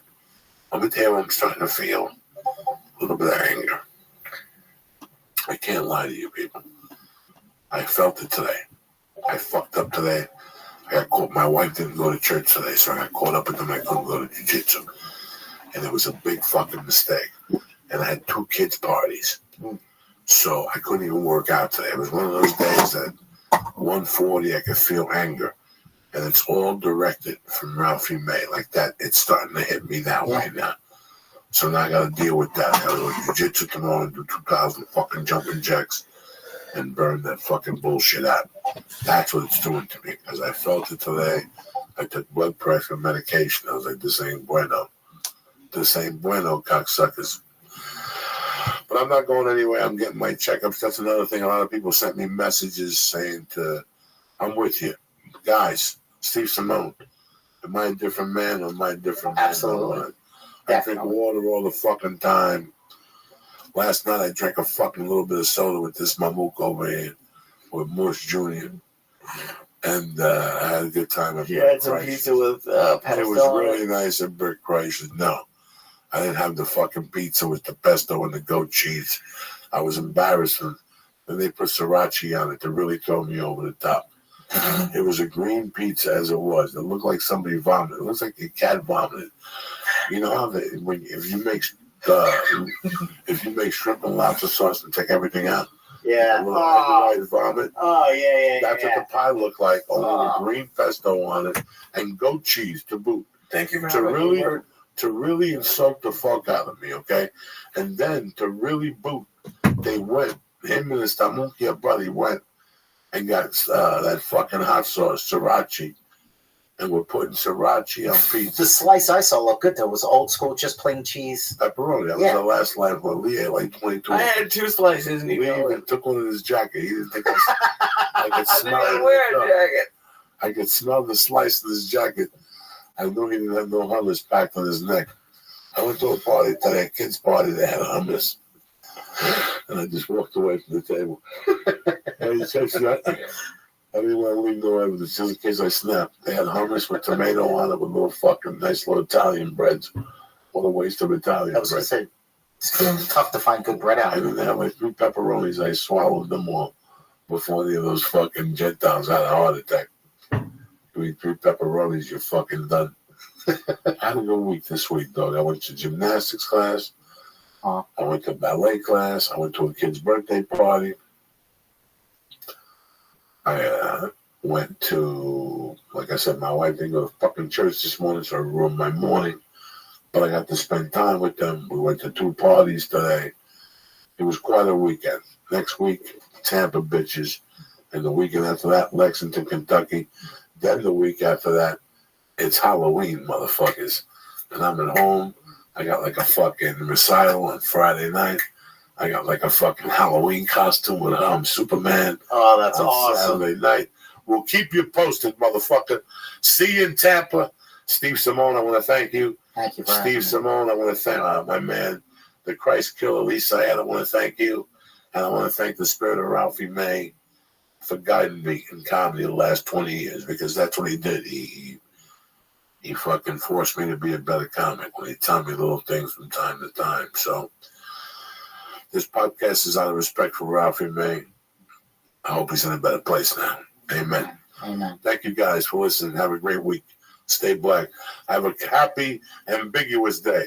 Ever since you yanked Columbus Day, you fucking liberals. Now what are you going to do? Anyway, listen to my church people. We all want to eat better. Like I told you in the beginning of the show, right? We all want to eat better. We really try. When it comes to snacks, sometimes it feels like the whole world is delicious and 1 billion calorie versus boring and tasteless. You wake up in the middle of the night and all you want's an Oreo. How many Oreos can you eat at 2 in the morning? You ever think about that? But no. If you eat that stuff, it's terrible for you. You get diabetes, the whole goddamn thing. It's not good. You shouldn't have to be that way. You got to up your snack game with Nature Box. Now, Nature Box, that's the snack of champions right there. Nature Box has 100 snacks that taste good and are actually better for you. All snacks are made from high quality, simple ingredients, which means no artificial flavors, colors, sweeteners, nothing. So you can feel good about what you're eating. You understand me? My favorite, I got a ton of favorites. I got the garlic plantain. I got the salt and vinegar veggie chips. I got the mini Belgian waffles. There's a ton of things I like. Look at me. Listen, you're sure to find your new snack obsession with Nature Box. They add new snacks every month inspired by real customer feedback. That means the latest food trends and professional chefs. It's so simple. Just go to naturebox.com, choose the snacks you want, and NatureBox will deliver them right to your door. So you go over to the page, you see what they want, or you go to the bestseller page, you got the white cheddar caramel popcorn, you got the cheddar and Hatch chili crackers, you got the garlic plantain, the sour cream and onion straws. It never stops. The almond butter, the mocha almonds, the pistachio almond mix, the coconut cashews, the blueberry nom-noms. Listen to me. This is the way to go. If you want a snack and you want to feel good, Nature Box is the way to do it. And it's simple. Go to naturebox.com, choose one of those snacks I just told you, and Nature Box will deliver it right to your door. Who's better than Nature Box? Nobody. And there's no risk. If you ever try a snack you don't like, don't eat it. Nature Box will replace it for free. What did I just say? Free. They'll replace it for free, okay? So take a chance. Columbus did. You want to turn to garlic plantains? Bam! Try them with confidence because Nature Box will work with you. Number 2, what I'm going to do for you tonight is this, out of respect. Right now, Nature Box is offering the church of what's happening now, right now, the family, 50% off your first order when you go to naturebox.com/Joey, Joey. That's naturebox.com/Joey, Joey, for 50% off your first order. Listen to me, naturebox.com/Joey. It's that easy. You'll be feeling better about yourself, more confident, and you'll be eating healthy. It's going to be better than you. Number 2, you people know I'm a gambling enthusiast. You need help? I'm here for you. That's what Uncle Joey does. You understand me? Wait, am I lying to you? We don't have one conversation or not about how you're mush and the whole thing, and I don't keep you away from the action because, but anyway, that's not here to say. Why are we talking about food lately? Fucking leave alone, Joey. Leave him alone. Anyway, it's football season. It's about, you're 2 weeks away, 3 weeks away from basketball season. Then guess what happens after that? You're 3 weeks away from NFL playoff season. Then it's college basketball and bowl season. And there you are. You haven't made a dime all season. And you know what? Before every game, you're not too bad. Why are you doing this? Why are you watching these games? And start to make some deals. Start to making some money with this. MyBookie is the industry-leading website that hooks you up with all your betting needs. You understand me? From novice to professional. And and with their great odds, fast payouts, and decades of expertise, you can bet with confidence. You understand what that feels like? To throw a couple G's down and go eat a cheesesteak and go to bed and wake up the next morning and know the Guinness is going to be there? That's MyBookie. Your team doesn't even have to win. They just need to cover the spread. What are you waiting for? Lay down some cash and win big today. That's true. If you know your team sucks, do yourself a favor and bet against them. Right. If they lose, you'll make money. And if they win, you'll still be happy, all right? Where you bet is just as important as who you're betting on. That's why I'm urging you people to make your way to MyBookie. Why? Because I trust them. They've been around, and you got to take my word for it.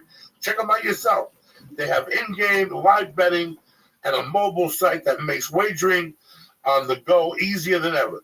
You can also check out the online casino if you'd rather just play a few hands of blackjack or roll the dice with craps. That's how good MyBookie is. So do me a favor, all right? Join now, and MyBookie will match your deposit with up to 100% bonus. Use promo code CHURCH, CHURCH, to activate this offer. Visit MyBookie.ag, uppercase. Again, MyBookie.ag, uppercase. Use the promo code CHURCH right now. It's this simple. You play, you win, you get paid. Why sit there with a bunch of winners if you ain't winning money? Go to MyBookie.ag right now. Tell them Uncle Joe.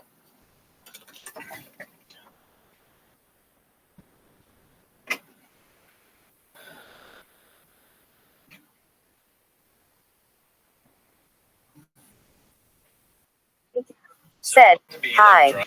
Yo, what up, Rutger? IDK, how are you, dog? What's good in the hood? What's new in your neck of the woods? We're watching Joey Diaz's The Church of What's Happening Now and trolling people on Kick. How about you, baby?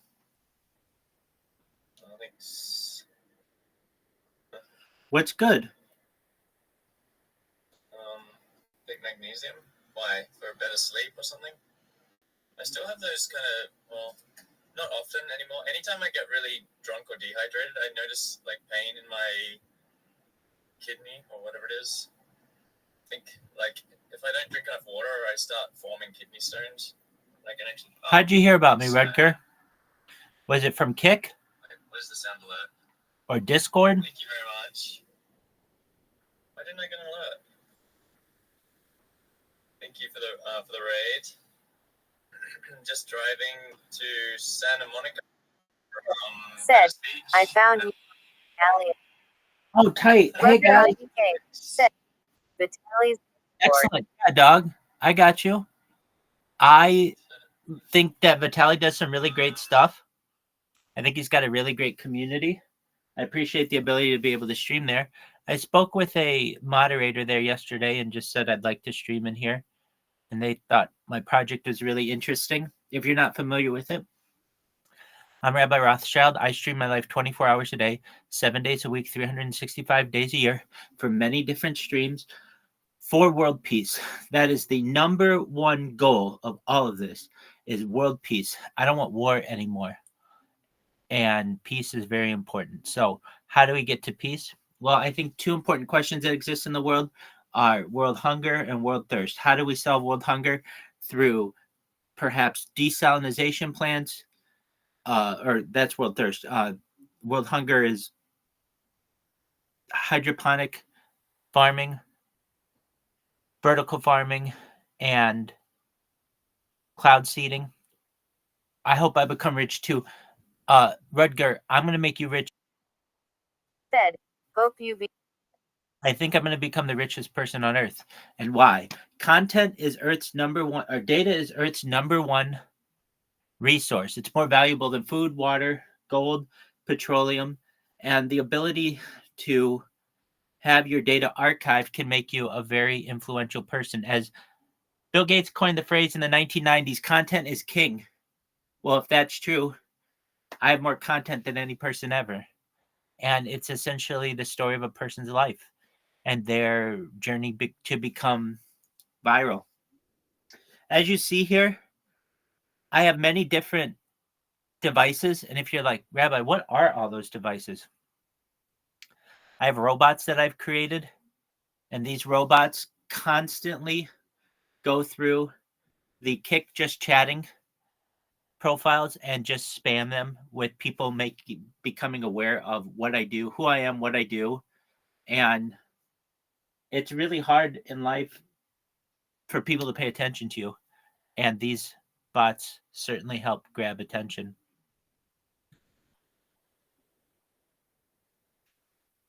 This is essentially a timeline for the world.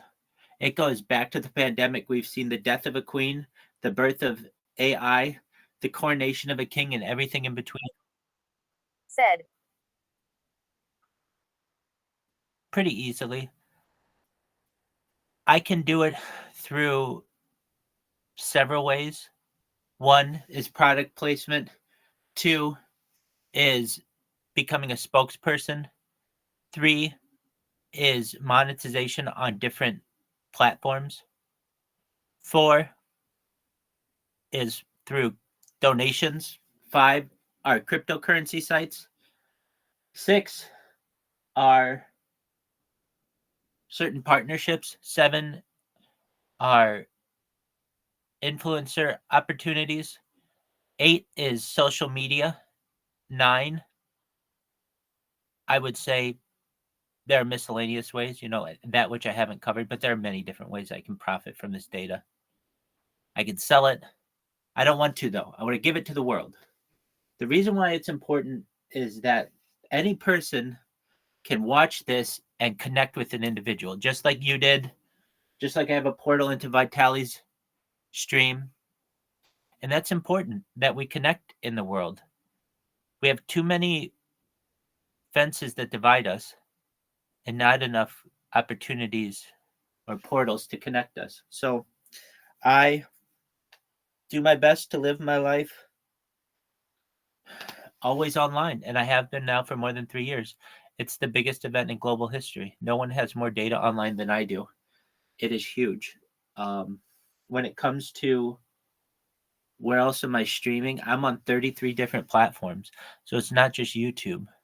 What do you think about Muslims? Said, what? I love Muslims. Some of the best people I've known in the world are Muslim. I've lived with Muslims. I've lived with an imam. if you know what that is. It's a leader within Islam. I think very highly of Muslims, so just so you're aware, I have a very positive take on Muslims.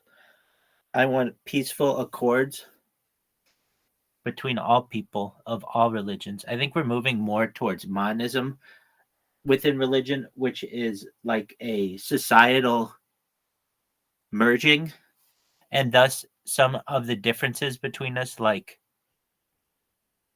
religion or perhaps even socioeconomic status and some other things like race, are having walls that are being bridged. I love you. I love you too, dog. You're amazing. Said, respect. Dude. Rugger ID said, I love you. Rugger ID said, please forget it. Hey, I will not. Number one, everyone should know Rutger. Said, hell yeah, Rugger dude. soccer. I watched the Women's World Cup, all of it. I can name more Women's World Cup players probably than you can. Do you mean men's soccer? I watched the Men's World Cup, but not as closely as I watched the Women's World Cup. And the Men's World Cup is, yeah, I watched it. And I'll watch. I like FIFA. I watch the World Cup. If you're talking about Premier League and stuff like that, I keep up on that kind of stuff. I'm a huge sports fan. So any kind of sport, if it's soccer, even like cricket and rugby, I'm probably a bigger cricket and rugby fan than just like your average person. Even though, like, I can't tell you a lot about them, I can tell you. Said, men's soccer. I got you. I got you. Yeah. I am a moderate fan in men's. Said, Messi or Ronaldo? Great question. Personally, I like Ronaldo. Nothing against Messi, but there was something about Ronaldo, and if you remember as well, Ronaldinho, there was just like this line of Brazilian soccer players that were like just passing on the torch to each other, and Ronaldo was the last, or was the most recent of that. I would say though, Messi for Argentina is like obviously a superstar and has brought the game, I would say, more into the homes of at least those in the United States more than Ronaldo ever did. I was quite impressed with the Argentinian team in the World Cup. They played very, very well. I'm excited for the upcoming Olympics. I love the Olympics, especially the Summer Olympics. Summer Olympics are amazing. Do you like the Olympics? Any teams that for which you're rooting? Any events that you like? I like track and field. I like sometimes they have Olympic events, and then other times it's no longer Olympic event. So I don't know if golf is anymore an Olympic event, but like I like golf, but really probably like just the last hole. I like what else? Swimming. So like I really get into women's sports. I'm more a men's sport fan generally, but I do my best to watch women's sports as much as I can. Just, I mean, said, Rugger said, right. Well, I can tell you that I will have to get into that more. Oh, hi. Yeah, Juiceophobic is like, oh my word, somebody else is here. Hey, Juiceophobic, I don't know how Juiceophobic found out about me, but Rutger IDK found out about me in a guy named Vitali, his Discord, to give you a background, I'm live in a bunch of different Discords right now. I'm live in Vitali's Discord. I'm live on Orlando Jets Discord. I'm live in the regular Kick Discord. I'm live on Chef Ed's Discord. Live in a bunch of Discords. And live in Aiden Ross's Discord. I'm basically one central cog with a bunch of spokes that are reaching out. Said. Juicy said. Excellent. Juicophobic. Apologies. I don't always remember where people learn of me. And to be honest with you, said. I am just glad you found me. So I'm glad. So if you see here, I have a bunch of different robots. If you don't know, I mean, I don't stream on Kick. And the reason is I have 1,000 followers on said. Oh, tight. Yeah. So I'm live in Vitali's Discord right now. If you know who Vitali is, I didn't until he started doing these child predator streams, which I think are really cool. I was a big fan of the said. Add me. Are you talking to me? Am I the person to whom you are speaking? I'll take a look. I have 3 different accounts, so maybe can you tell me what your name is in Discord, Juicophobic, and I'll send you a message. Same with you, Rudger IDK. So to give you guys, so Juicophobic has known about me longer than Rudger IDK, I imagine. But yeah, I'm a fan of Vitali. I'm a fan of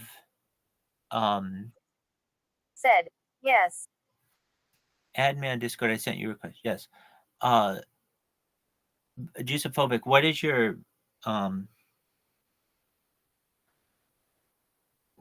thing? Mine? Said Juicy. Oh, cool. Excellent. That makes it easy enough. Smart move. Add by username Juicophobic. Send friend request. Friend request sent. Okay, if you can check Juice, Jusufovic. F-O. Yep, Juicophobic. All right, and then Rudger IDK. Well, you could send me one wherever I am with Vitali. So, yeah, other things that we like to discuss on this stream, to be honest with you, Rudger IDK, I like podcasts a lot. And I don't know if you like podcasts, but I listen to podcasts like 24/7. And as best I can, I'm always trying to learn something or just have something going in my mind. I just like the... Said, got it. Excellent, you got it. I like the stimulation. Not that I have to have something. I'm fine. I mean, like right now it's quiet. And I'm fine with that. But usually I like to watch something. I'm a big fan of the Joe Rogan Experience, if you know what that is. Joe Rogan podcast. Check it out. The Joe Rogan Experience. Train by day, Joe Rogan podcast by night, all day. That's his little intro. I also really like anything Joey Diaz does. I like stand-up comedy a lot. I consider myself a stand-up comic. I don't want to say aficionado, but because I don't know all the stand-ups, but like someone who is interested in stand-up comedy. So if you think you're funny then I want to hear about it or see it. And Said, yeah. Rugner said, do you have family? I do not. That's by choice currently.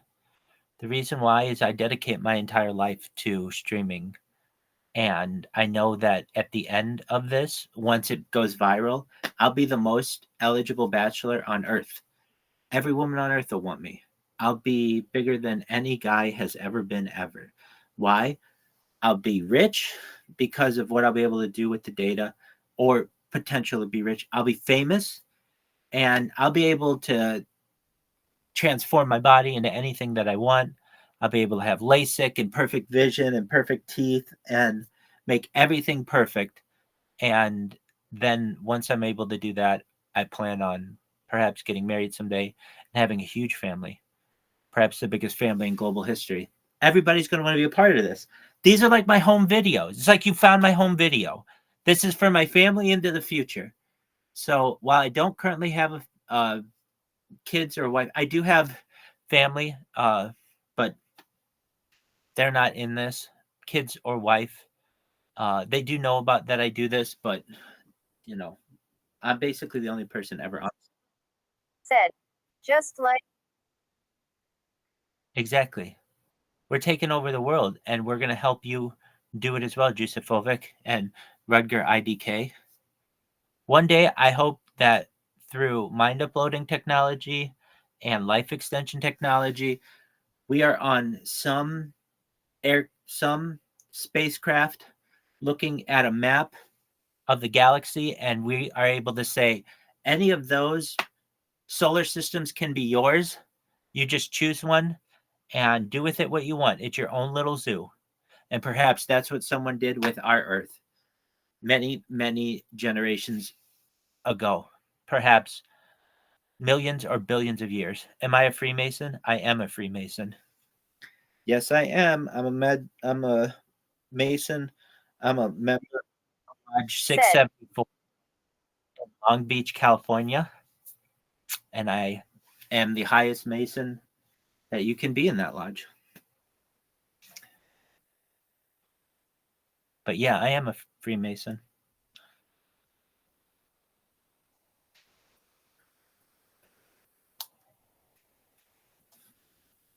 In fact, I had to get special permission to become one because most Orthodox Jews are not. They're two worlds that don't really intersect. But I got the proper permission to become a Freemason, so I can answer just about any question that you may have on Freemasonry. It is a society with secrets, not so much a secret society. Does it give you money or what? Does No, in fact, Rugner, how do you get to become a Freemason? Well, we have a phrase to ask. Said.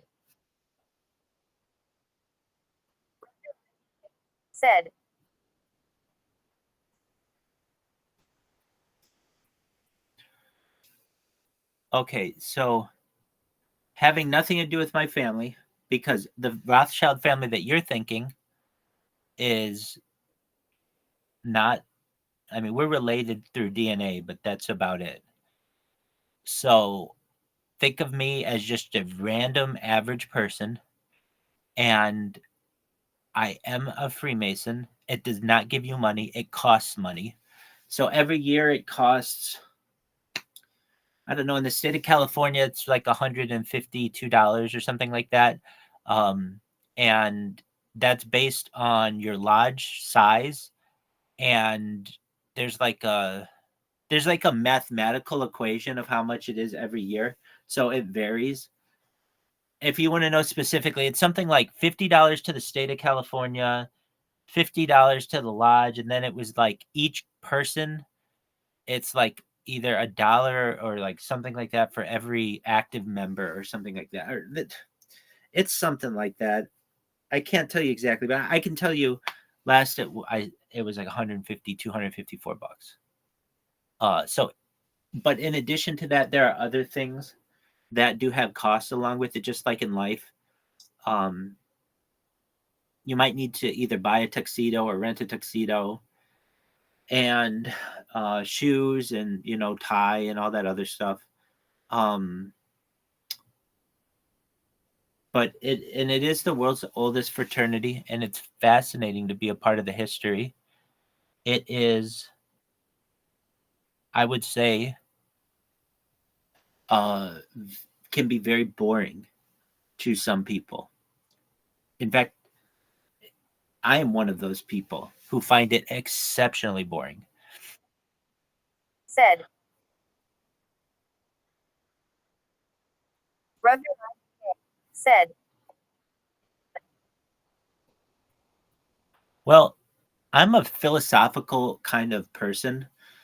So at a certain point, everyone has a price and everyone has a breaking point, no matter what it is. So, like, for instance, if you were to say to me, like, hey, you need to give something of yourself in order to achieve this fame or fortune or whatever, that's just for any single person going to be a judgment on their behalf. Some people are really easy and they'd be like, oh yeah, I'll do anything for money or fame. Other people, you're going to have to negotiate with that person. But every single person has a price, or every single person has a breaking point. So to say, like, any person would be like, I would absolutely not do it, they're lying to you. They're not being honest with you. And the thing is, they may not knowingly be lying to you. But they are deceiving you because everyone has a point. You're either going to be able to torture the person, or you're going to be able to bribe the person, or do something to be able to get them to do what you want. So it's then about what is that point. So do I think that people are selling themselves for money? Yeah, all the time. Freemasonry? No, at least not at its lower levels. And I can tell you, perhaps at very high levels, I'm sure it happens, but at its lowest levels, it does not. So your local Freemason, who is like the guy who owns the house on your corner with a family, and who perhaps is, always has their yard mowed, that's your kind of person who you're going to find is a Freemason, with their house painted and everything just like according to be the way that it is, just because there's a higher level of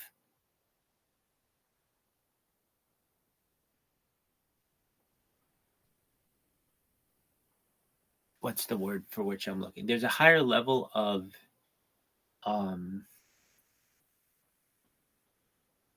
enlightenment. That's the word for which I was looking. A higher level of enlightenment when you are a Freemason.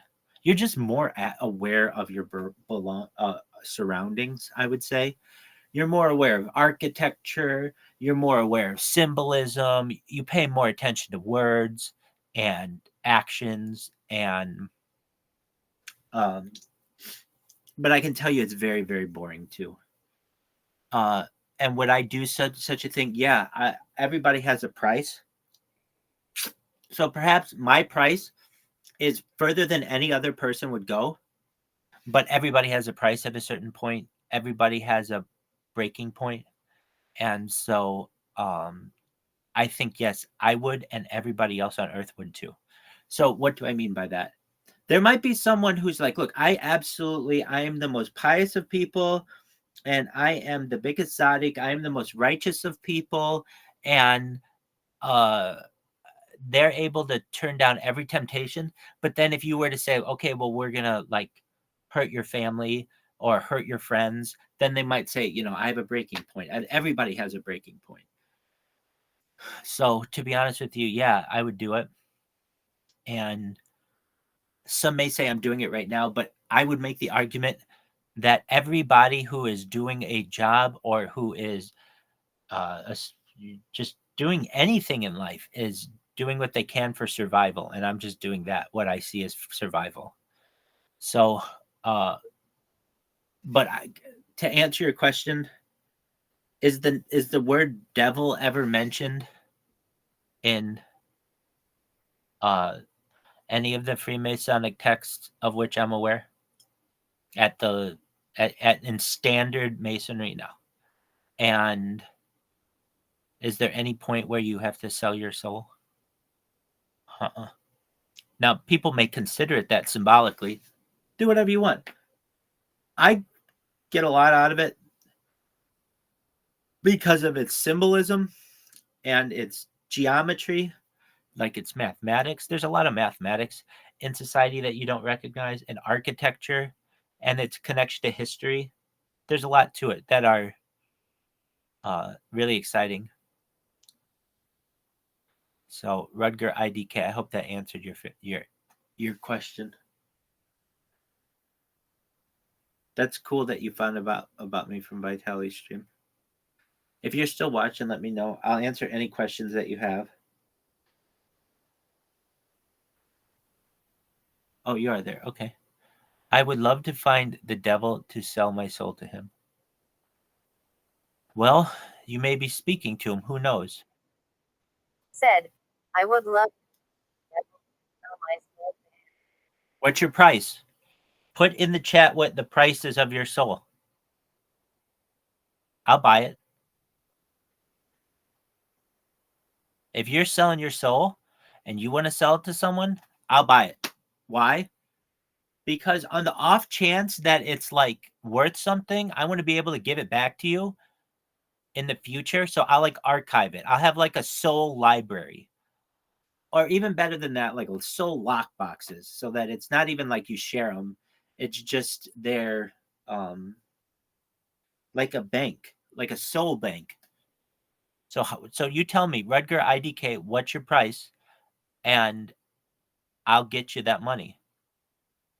Now, it might take me a little while, but you tell me what your price is. That you weren't expecting that answer, were you? Said, 200. Easy. You're easy. Your price is low. Perfect. All right, I'll get you that. Give me 1 year, and I think I'll be able to get you 200 million euros. And how? People are starting to find out about my stream. It's just a matter of time. And to find out there's one person out there with whom you can always connect, and they have more data on the internet, on any platform than any person in global history. They have more of a timeline of human activity than any person in global history. That's really exciting to people. And they want to connect with that. So you should know that I think I'll be able to monetize that and get you that 200 million euros within a year. And if I need a little bit more time, that's fine, but I know what your price is. And your soul will be the first one that I buy, unless somebody wants to come in and just give them to me too, which I can understand. But yeah, we'll get you that. So what do you have to do for it? I don't know. We'll have some kind of fucking ceremony. If I can get together 200 million euros, I'll fucking put on a cape in the fucking Shrine Auditorium and do some kind of crazy stuff if you want. Do I love Satan?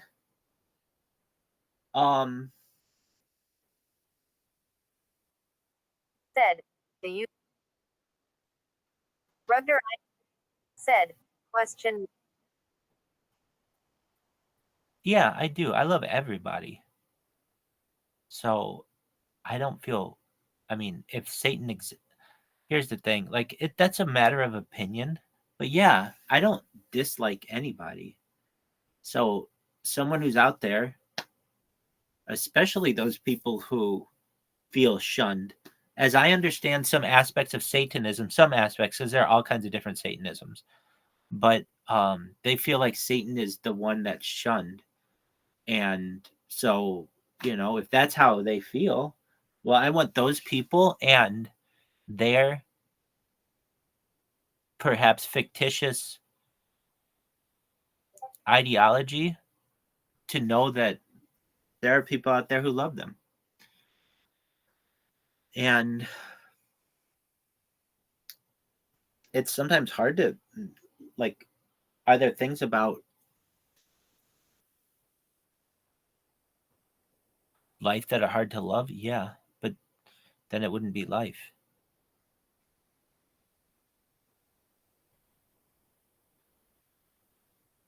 And who do you believe? I believe in myself. Said, in who? But if you really want to get into my ideological purview, I believe. Well, here's what it really is. I don't know. And no one can know anything ever. And what do I mean by that? You don't really know that I'm saying these words right now. Your mind or your ears are interpreting them and into your brain. But for one reason or another, you could be misinterpreting them or misunderstanding them. In the same way, like someone can have colorblindness and they just don't recognize the world in a certain way that most people do. Everything is subjective. Everything is someone's opinion. So with that being said, I don't believe anyone can know anything. And that's a very Socratean statement, meaning like of Socrates, the Greek philosopher, that the more I learn, the less I know, meaning the greater amount of wisdom that I get, the more I realize I don't know about this world and how much more about the world there is to understand. And I would say, with that being said, if I had to believe in something,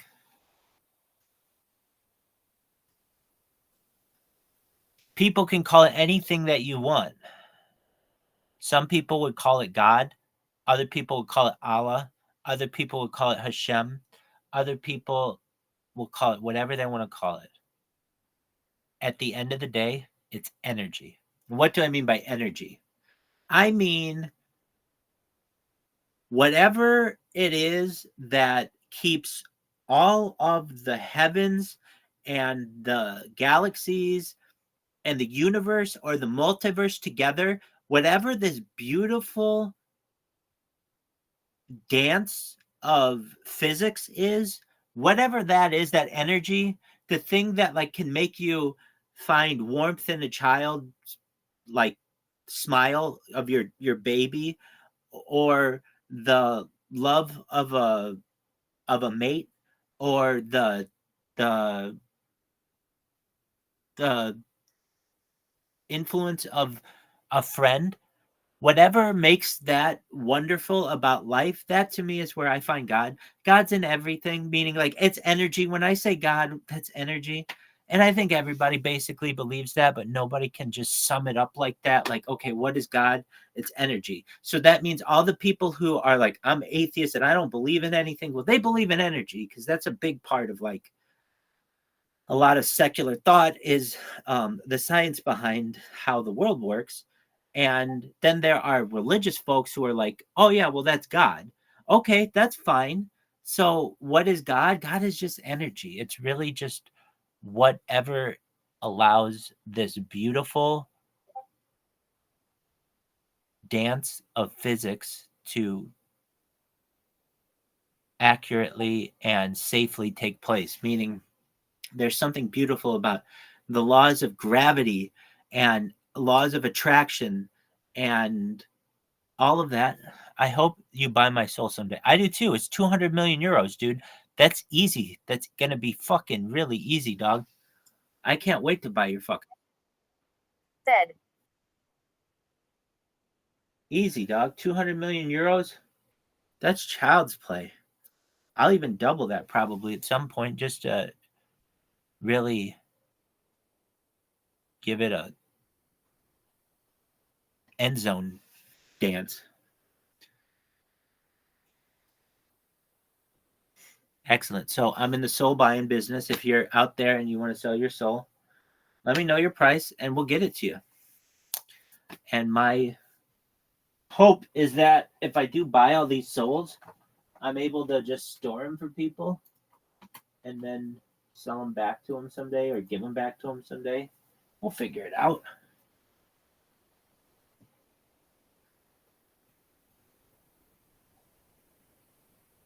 Let me know if you have any other questions. I'm here to answer them.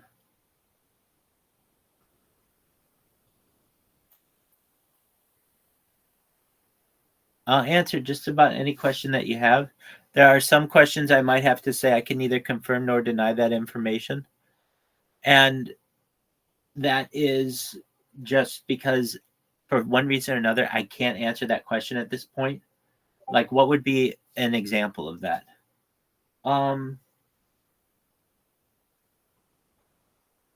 Like, if you were to ask me, do I know a password of one of my friends? I'd be like, yeah. If you're like, all right, well, tell me what it is. I'm not going to do that to a friend. So I would basically say, like, I can neither confirm nor deny that information at this time. If I want to talk to the friend and check it with them, hey, can I give away this information of yours? Okay. But just making you aware, there's some information that I might not be able to give at a given point, but in the future, or I'll do my best to be information. Said, I would sell my okay. At Congratulations, Jusifovic, on leveling up to level 2. So, Jusifovic, I will take that. So, firstly, we've got Rutger IDK. The price of their soul is 200 million euros, whatever the hell a euro is. We'll get it. And then to my man Jujufovic, this person wants it for 50 trillion. We don't even know what theirs is. Smart of Rutger IDK to put at least currency behind it. So 50 trillion euros, 50 trillion francs, 50 trillion shekels, 50 trillion dollars USD. What are we talking? And immortality. Now let's talk about that. Let's talk about it, because if you've ever been curious about immortality, I'm like the king of immortality. And what do I mean by that? I'm someone who regularly talks about life extension technology, digital immortality through mind uploading technology. If you're like, Rabbi, what in the hell are you saying? Bear with me. There is a technology out there where you can scan your brain like in a CAT scan or an MRI and know where every molecule is. Euros. Okay, there you go, Jujufovic. Thank you. So we would know where every molecule is in the human brain and in the human nervous system, the central nervous system of the human body. Said, euros. 50 trillion euros in immortality, but let's talk about that. Jujufovic, I'm going to change the way that you make that statement. I don't care what the price is. That's nothing. But the fact that you want immortality, you might not want immortality. And what do you mean? You want immortality within reason. And what do I mean by that? You have to understand, being immortal at a certain point, perhaps, is a punishment. Why? Because at a certain point, you've done everything on Earth. You've done everything in the stars. You've done everything. You would have had sex with everything. You would have done everything. You would have jumped as far as you could. You would have done absolutely everything. What about your body? No one says that your body has to continue. You might just be a skeleton of what you once were. You want to be specific about this. So when you say, I want immortality, you would say, I want immortality within reason. It's the same question that when you rub a lamp and a genie comes out and says, I'll grant you 3 wishes. Everybody thinks the smart answer is, I, with my wish, want as unlimited wishes. Okay, if you say that, that can be a punishment, because you might not be able to do all of this stuff. You might have to sit there, and since you said unlimited wishes, you have to sit there and just make wishes, and you never get to enjoy any of them. So be very, very careful with the words that you use. So when you say you want immortality within reason. What do you mean within reason? You want immortality to the point that you can do all the stuff that you want and live as long as you want and have different mech warrior suits and different bodies and different mind uploading technologies and perhaps a clone of yourself, or perhaps a cybernetic being of yourself, or a cyborg of yourself, or an avatar of yourself, or an ethereal being, whatever it may be. You may want that, and at a certain point, you don't want it anymore. So you always want the ability to either stop being immortal if you want, or change it within reason, because I could also say to you, okay, you're immortal, and all of your immortality is going to be a punishment. You're going to be tortured the whole time. And you'd be like, oh, that's the worst thing ever. No, not what I meant. Not what I meant. So that's why you say within reason. Because then if somebody said, okay, you're going to be immortal and I'm going to torture you, you would say, that's not within reason. Okay, that's obviously outside a reasonable person's perspective as to what one would consider to be reasonable.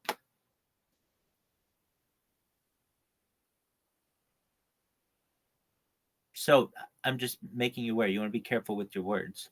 So if you say I would sell mine for 50 trillion. Well, trillion what? Be specific, euros, and then immortality. You want to say within reason. And why within reason? Because if I said, okay, it's going to be immortal, but I'm going to torture you the whole time, you would say, I don't want that. That's outside of the scope of reason.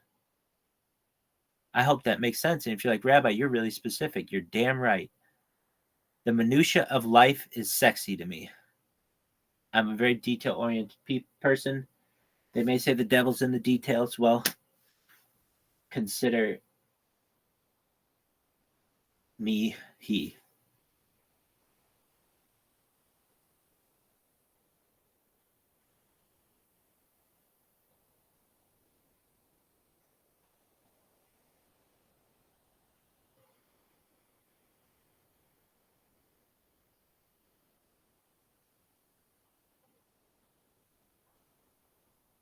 Let me know if you have any other questions or you want to know anything more. In the meantime, if you're like, what in the hell are you doing? I just kind of have to keep an eye on these robots.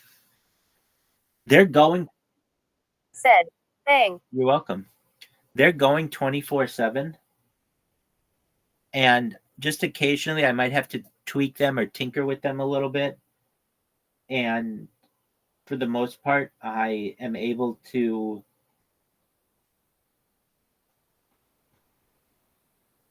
really like carpet bomb Kick. What do I mean by that? I have created follow robots and spam robots, aka follow bots and spam bots, that spam and follow every person on Kick within the just chatting category.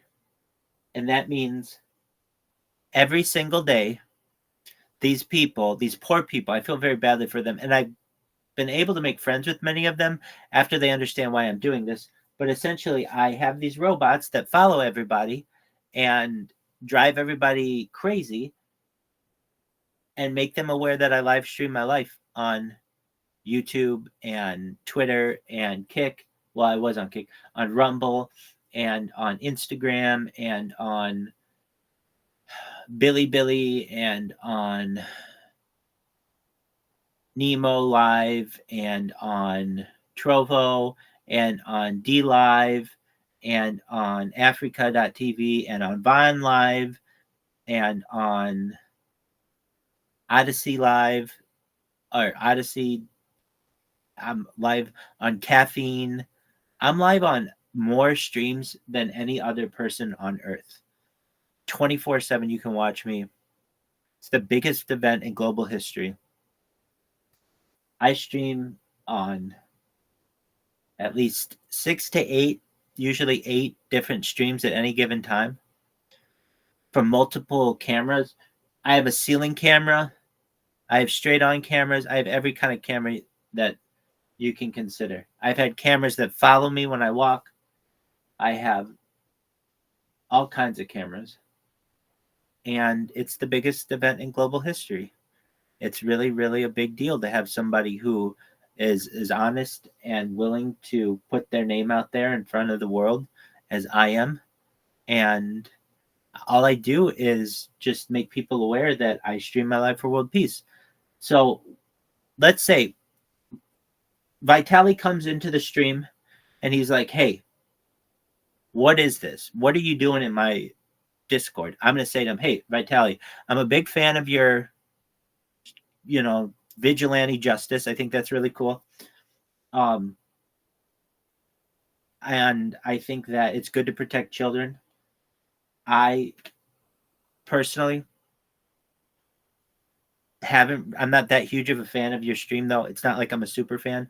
I just know that you have a really great community, and I stream my life 24/7. I want to give the community a view into my life, and I do this on a bunch of people's different Discords, and like most recently, Action Man did a live stream from like Miami to New Orleans to St. Louis to Chicago to Detroit to Philadelphia to New York City, a lot around the whole time. Like I was just in his chat, and it was really cool. And so basically, when you live online, you get to know these people and their different personalities and such. And so I would say to him, I've seen probably, I don't know, 5 of his streams or something, and I have read his Wikipedia, but aside from that, it's not like I'm a gigantic fan. But that doesn't mean that I think what he does is really good, and I wouldn't stream in there if I didn't. I'm also in other creators' streams as well, and yeah, I would then probably show my robots, and that's what I basically do. So if you can see my robots here, you're probably like, well, I can't see them really well, Rabbi. If you type in Rabbi Rothschild into YouTube and filter by live, of anything that you remember about my stream, always filter by live, because I'm shadow banned a lot of times because I put out so much content, and because I'm just so amazing that it's sometimes hard to find me. So always filter by live. That's really important.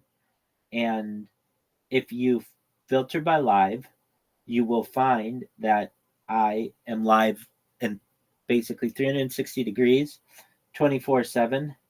And that is a big deal in society because content is king, and I put out more content than any person alive.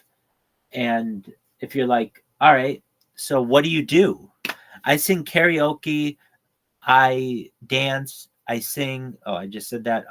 But I really, to be honest with you, I'm more about learning. So I watch a lot of documentaries, listen to a lot of podcasts. I always have podcasts going 24/7. I mean, even if I have them muted so you can hear me, but like I have them going right now. And I also watch other streamers, but I get a kick out of to be honest with you. The streamers on there are so sick of me because of all of my bots that they all know who I am. So I can go into any one of their streams and just be like, hey, this is Rabbi Rothschild. And a lot of times they're like, oh, no way. I know exactly who you are. You're that annoying motherfucker who always spams my chats. And it's like, yep, guilty. And said.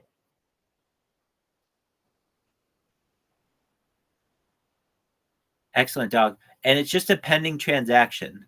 So you're an easy one. 200 million euros. Mark it down, folks. And then we've got another offer of what was it? $1 trillion, 50 trillion, and immortality. But we had to explain the idea about the immortality. So Rutger IDK, if you would, keep spreading the news about who I am and what I do.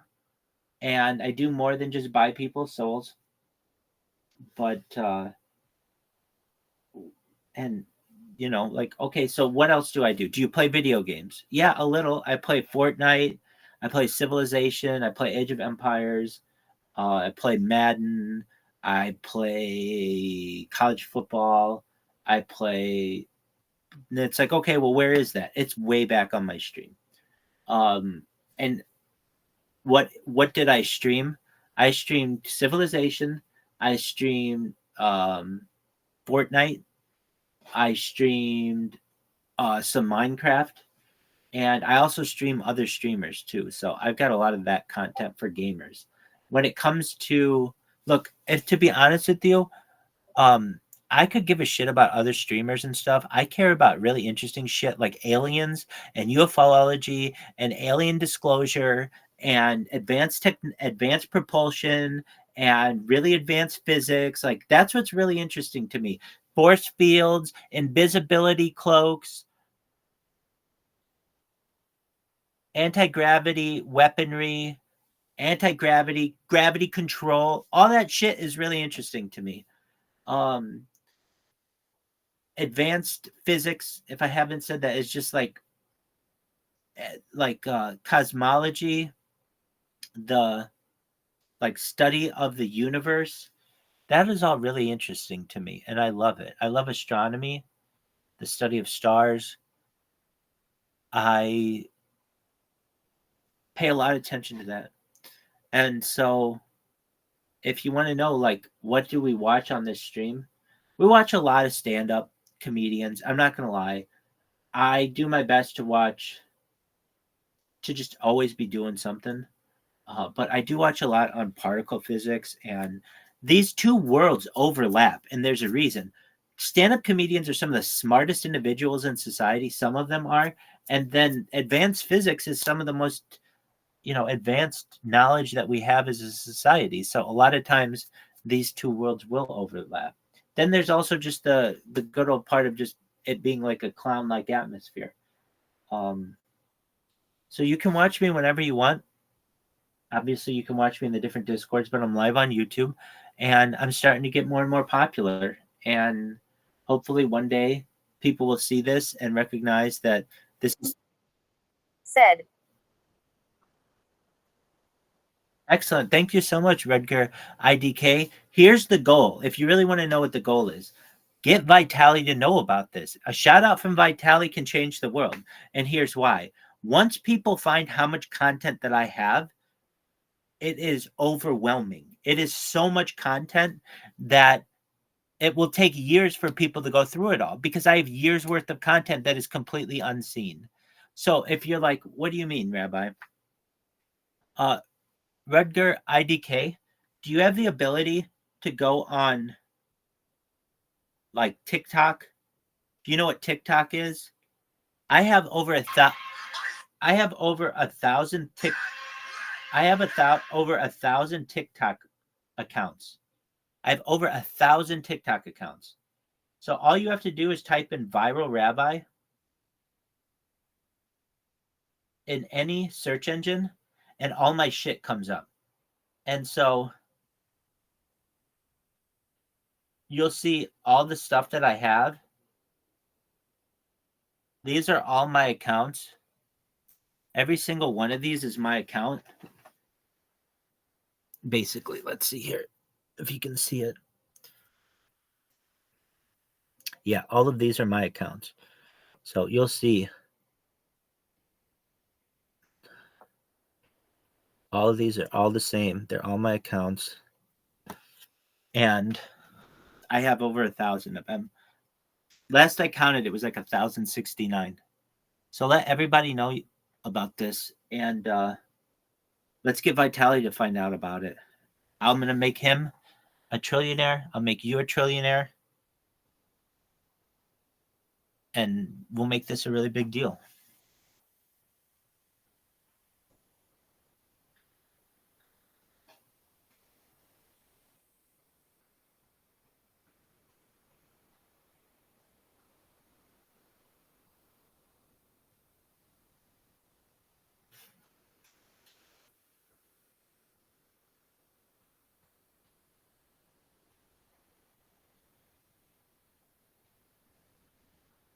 Yeah, my mother loves to work. She just, I'm always, can I help you out? Can I do? She's like, need to get a new van, something keep with my deliveries, It's like, hey, whatever. Look, you want somebody to be happy, you want them to do what they want. Yeah, people always, there's always that thing you don't want to end up being a garbage man, did that ever make you feel bad? You didn't think anything about it? To these people, he borrowed the money, he bought what's the hot Greek yogurt now? I don't know. I know what you're talking about. I'm talking about tremendous. Then he had to buy a plant in Twin Falls, Idaho, and what he hires is refugees. he gives them jobs, and people got pissed off at him. And they call, and this guy donated 10% of his factory to his employees. Like they get 10% of the earnings every month from the company. They break it up among like company sharing and all this shit. It was pretty interesting. That story was interesting. And there was another one about a guy who's saying that these phones are programmed to program you. Huh? You gotta watch this. I was too deep for fucking Uncle Joe. I had to turn it on. This guy's saying that the industry is programming you through computers and through the phone. His explanation, you gotta hear it. And we got a minute. It was on last night. Can you find out how much an iPhone would cost if they made it in the United States? I can Google it. Yeah. Google that. Just out of curiosity. So how much would an iPhone cost? Yeah. Well, what they cost now, I think a new $12 a day they get paid. I think a new iPhone, if you buy it in America, is like $1,000, somewhere in that range. No. Yeah, but you know the cell phone company subsidizes it. Retail it's $1,000. You get it for $200 because Sprint wants you to. They subsidize it, or they not subsidize it. What's the word I'm looking for? They make like a lease, and they put it over the term of the contract. So they spread out the amount of money that you're getting paid or that you're paying for the phone. So if you're going to pay $600 for the phone, they spread it out over 3 years. So you have a 3-year contract. So like you can get it for like $200 off. And so it looks great. It looks great. But it's just factored into your monthly bill. Right. And you have them for like 3 years. I tried to pay the phone. They were like, nah, they gave me a hard time. Like, why? Yeah, they don't want to do that. They don't want to do that. They don't want to do that. It's probably more valuable to them. And then also you can't leave. I guess if you can leave if you have like a phone that is what's the word without a unlocked, jailbroken. No, I don't think it's that. I think it's unlocked. Jailbroken is when you get into it and you can fuck with it, right? Yeah. So it says that if all the components were made in the U.S., it would push the cost up to $600, which they think would retail it for $2,000. I was thinking like $1,000 more. Wow. We gotta pay what? A lot more in fucking wages. Yeah. More than $12 a day. More like fucking $200 a day. Yeah, probably more than that, right? Yeah. What's a union wage for a factory worker, I wonder, in America? You know, and then people say, well, the cost of living is less over there. Like, okay, but so's the standard of living, you know? I don't know, man. I'm no perfect person. I don't know. And where is this where they make these phones? China. A certain city in China, like a real fucking... I don't know. I don't know enough about it. I probably should know more. But it's one of the dark things about the cell phone industry. I think they said the new one they're going to make somewhere else. Why did I read it? Did I read that somewhere? That they're going to make the new They changed suppliers of something recently. I don't know. Let's see. Is it Canada? Did I read that the new iPhone will be made in Canada? Did I read that or am I making shit up? I can Google that next. It says the average assembly line worker makes about 2, 1, boom. And we're live. First of all, cheers, gentlemen. Let's have a little toast. Relax. Bob, thank you very much for doing this. I really appreciate it. I understand that you've told the story many, many times. You've been grilled many, many times, and it's very stressful for you. So I really, really appreciate your time. For people who don't know the story, there is a documentary. Jeremy Corbell has a documentary out right now. It's called Bob Lazar, Area 51 and UFOs. And flying saucers. And flying saucers. Bob Lazar, Area 51 and flying saucers. Okay. I first heard your story decades ago. I told you last night when we went out to dinner, I've seen pretty much every interview you've ever given. I've followed the story incredibly closely. But for people who don't know the story, let's give them the bullet points. You used to work at Area 51. And Area 51, God, you went like, huh? Well, we want to be accurate. Okay. Area S4. S4. Okay. It's about 15 miles south of Area 51. Okay. You worked in how would you describe it? I guess within the Area 51 compound, you can call that a subset of Area 51. And you got that job. Before that, you were working before that, I had worked at Los Alamos Right. National Labs in New Mexico. And you were involved in what kind of work? Nuclear weapon development, physics. I mean, they do everything there. So how do they approach you to say, hey, Bob, why don't you come on out to the Nevada desert? Well, the way this went down was, at that time, it was 1982, I put a jet engine in my Honda, and Los Alamos put it on the front page of the paper. Said, God, where are you? Los Alamos man, physicist. I'm based out of lab, Irvine, California. Built this 200-mile. Said, God, where? Work every day. So I was known in Los Alamos, the guy with the weird car, and you could hear it from a mile away.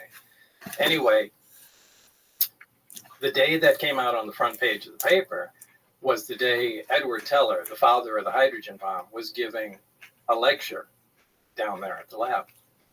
And we didn't have much going on that day in our group, and I asked if I could go down there. And I went down there early, and Ed Teller was outside, leaning on a brick wall there and reading the front page of the paper. Now, this is a guy out of history. Myself, Said, there you are. reading about there, and we talked for a little Oh, yeah, while. baby. It was cool. Fast forward to years later. I was just setting up one of my other. Said, what are you? I went on to other things, and I wanted to get back into the scientific community. I am I left eating to start other businesses and a mixture that sort of thing. of potatoes, I sent resumes cheese, out, and, and salsa. And referenced our meeting, back in the day. And anyway, he remembered me. It doesn't have a Gave name. me a reference, somebody to contact at EG&G. And that's pretty much how it started. But it's like So you French get a phone fries call with or a cheese letter? and what do you salsa. Well, I got Like no one puts salsa on French I got fries. a letter initially. But and whatever went down that for an is. interview probably a couple times, and it was down at EG&G Special Projects, which was at McCarran Airport. With lots at of that time, cheese. out in Las Vegas. And did they give you any sort of job description of what you were applying for? They said it was for. I can't remember exactly what they did. This was a long time ago, but I think it was advanced propulsion or something like that. Something relatively. It's Said, you like? It's going to be. No, don't some call me days on, God. Some days off. No, call me Rabbi. I prefer It was Rabbi. kind of it was kind Because of, God is not energy. exactly a full-time A lot job, bigger but than you I might am. have to be out But there I'm for 2 Rabbi, weeks at a time and I can help you and take with 2 weeks off. whatever So it was questions kind you of have. The work schedule would be kind of broken up. And did this seem attractive to you? Dog. Did it seem weird? No, it really wasn't weird because Let's see if people you that can work see at the this test one site, stream of anybody mine. that's familiar with the area up there, working at the nuclear test site or at the Tonopah test range north of there, that's typically how things go. So you had known about it from the scientific community? Because the Area 51 at that time was No, they didn't say still anything about Area classified. 51. Okay, so They just said it was in a remote location, and you just know it was up at the test site. Right. So, but there was no mention of Area 51 at that time. So they've done hundreds Look at this of one. nuclear tests in Nevada. Look at this The stream. whole area there's giant chunks of Nevada that people. Yeah, Rutger IDK. big Look pieces at this about it, stream. and it's split up into different areas. There's a nuclear test site. There's Area 51. It's wild. There's the Tonopah test range north of that. There's little sub areas. There's areas where they test chemical weapons and things like that. So it's all broken up as a gigantic test area. If you're like, where's that stream? Type viral Rabbi in YouTube and filter by live. Yeah. And you'll see it's the one that has a red The first background. day, I didn't really get to see a whole lot. The first day was essentially just paperwork. That's when I flew into Area 51 proper. And I left McCarran Airport and flew what they call the Janet flights. Just, a passenger plane from Las Vegas to Area 51. And it was really just going through a mountain of paperwork that day. From security clearances to, it was like 2 or 3 hours of just solid paperwork. And that was really an uneventful first day. When did things get weird? When did you realize At what point in time did you say, hey, this is not normal work? Like, this doesn't even seem like it's from this planet. That I can't tell you what day that occurred on because so much time has gone by. The days have kind of fused into one, and I can't separate the days. Was it a slow burn, or was there a moment of recognition? Well, the first inkling I had was when I came in. There's this facility that is at S4. It's in the side of a mountain, and normally we had pulled in with the bus and gone around the front through a normal double door. This time that I went in, there were hangar doors open. I went in through the hangar door, and in the hangar door was the disc, the flying saucer that I worked on. I saw it sitting there, and we walked by it. It had a little American flag stuck on the side, and I thought, oh my God, this finally explains all the flying saucer stories. This is just an advanced fighter, and this is fucking hilarious. Right. So I went by, I slid my hands alongside it. I got reprimanded immediately for touching the thing. And there was a guy, an armed guard, that followed us in and just said, keep your eyes forward and your hands at your side and just walk in the door. So that was the first time I had seen anything that was weird. It was sometime later that I was introduced to my my lab partner, Barry. And we had some of the subcomponents of the craft in the lab. And Barry was very anxious to get a new lab partner. So he was very talkative and couldn't wait to show me different things. And it was in the demonstration of the reactor working where it caught my attention to where this is technology that doesn't even exist. So, I mean, that was the first time I knew that this is really something different. What was it? What was it about this reactor that made you think that it didn't exist technologically? Well, it was I actually have to back up because there were some briefings that I read before that certainly gave me the impression that this was going to be a weird job, but this was the first hands-on thing. This was a small reactor about the size of a hemisphere, about the size of a basketball on a metal plate. And when it was running, it produced a gravitational field of its own. Now, this is something that we can't do. We can't produce any gravity. The only way we get gravity is from large quantities of mass.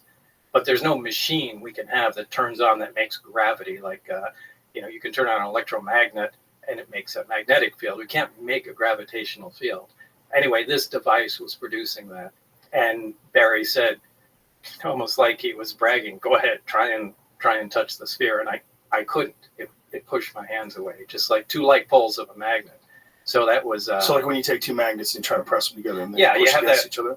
Yeah, that kind of cushion feeling, but you can't get them together. The closer you put them, the more they push. But and you felt that physically with my hand? Yeah, now there's nothing that does that. And that immediately caught my attention going, wow, this is something else. What was your thought? Like when you felt that and you knew that there was nothing that you were aware of that could produce then this? that connected me to the briefings that I read on the first day at S4 was that, everything that I had read was apparently accurate. What were you reading? It was kind of an overview. This project was to back engineer the alien craft. And specifically, it was to try and back engineer and see if we can duplicate the technology with available materials. Now, to do this, they split the project into many different pieces for several reasons. They do this on all classified projects, so nobody has the complete story, but they compartmentalize everything. And we had the power and propulsion system.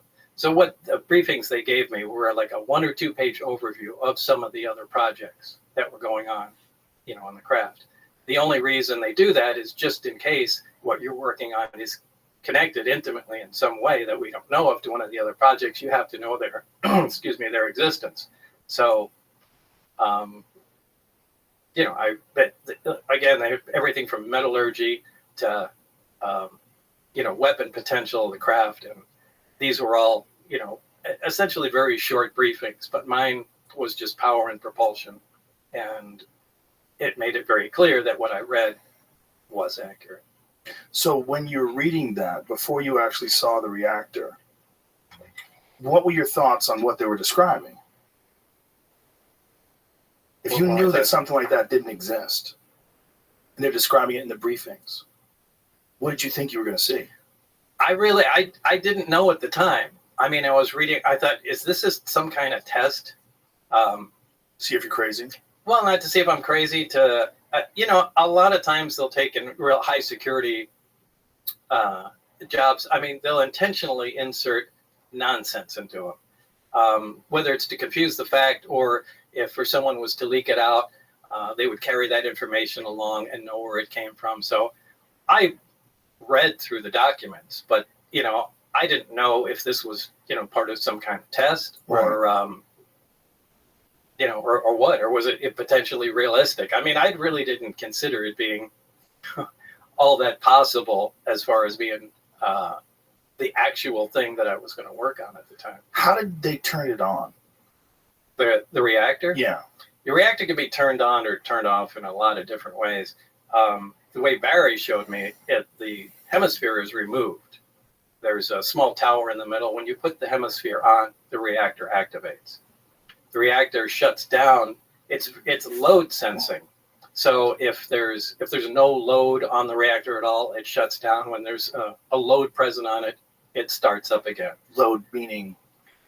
You can consider it an electrical load. So although it doesn't necessarily operate electrically, there's no wiring that connects any of the subcomponents together whatsoever. They just have to be in the immediate vicinity. The stuff is borderline magic. And that's essentially where we left it, when I left the project. So there was no progress made?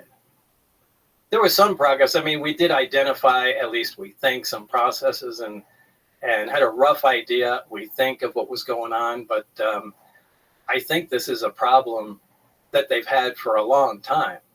And, I was replacing somebody that Barry worked with prior to me. And I think there was some horrific accident that I didn't have a whole lot of information on, but, Barry alluded to that.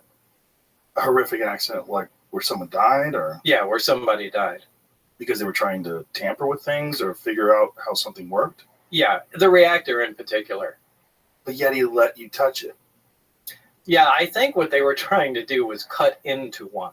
Oh, now Jesus. they had more than one there, and that was supposedly there was an unannounced nuclear test, and that's what it was. At the time, remember, they were still doing underground nuclear tests at the test site. But from what I understand, according to Barry, there was an attempt made. Now, this must have been a pretty desperate attempt because it's not a very scientific process to analyze something that way. But it looked like they used a plasma cutter or something like that to cut into an operating reactor. How many of these things did they have? They had nine craft altogether. I only got hands-on with one of them, so I can't really say how the others operated. Did you see the other ones? Yeah, at one time, and only one time, the bay doors that between the hangars were all open, and I could see all the way through. And were they all exactly the same? No, they were all different. Different shapes? Yeah. But they were all from somewhere else? Yeah, absolutely. Now, did anyone make any attempt to explain or to tell you where they came from? No one is the least bit interested in letting everybody know all the facts. They want to give you the minimum information that's necessary to complete your task. So you're not getting the story of where they came from. You're not getting the story of how much progress other people are making. You just focus on the small component. But they gave you some indication that they've been working on these for a while? Yeah. When do you think they acquired these? I really couldn't say. I think they've been around for a while. So they bring you into this room. You see this reactor working. You realize this is nothing that, as far as like the scientific community at current time, has the ability to create. We still don't.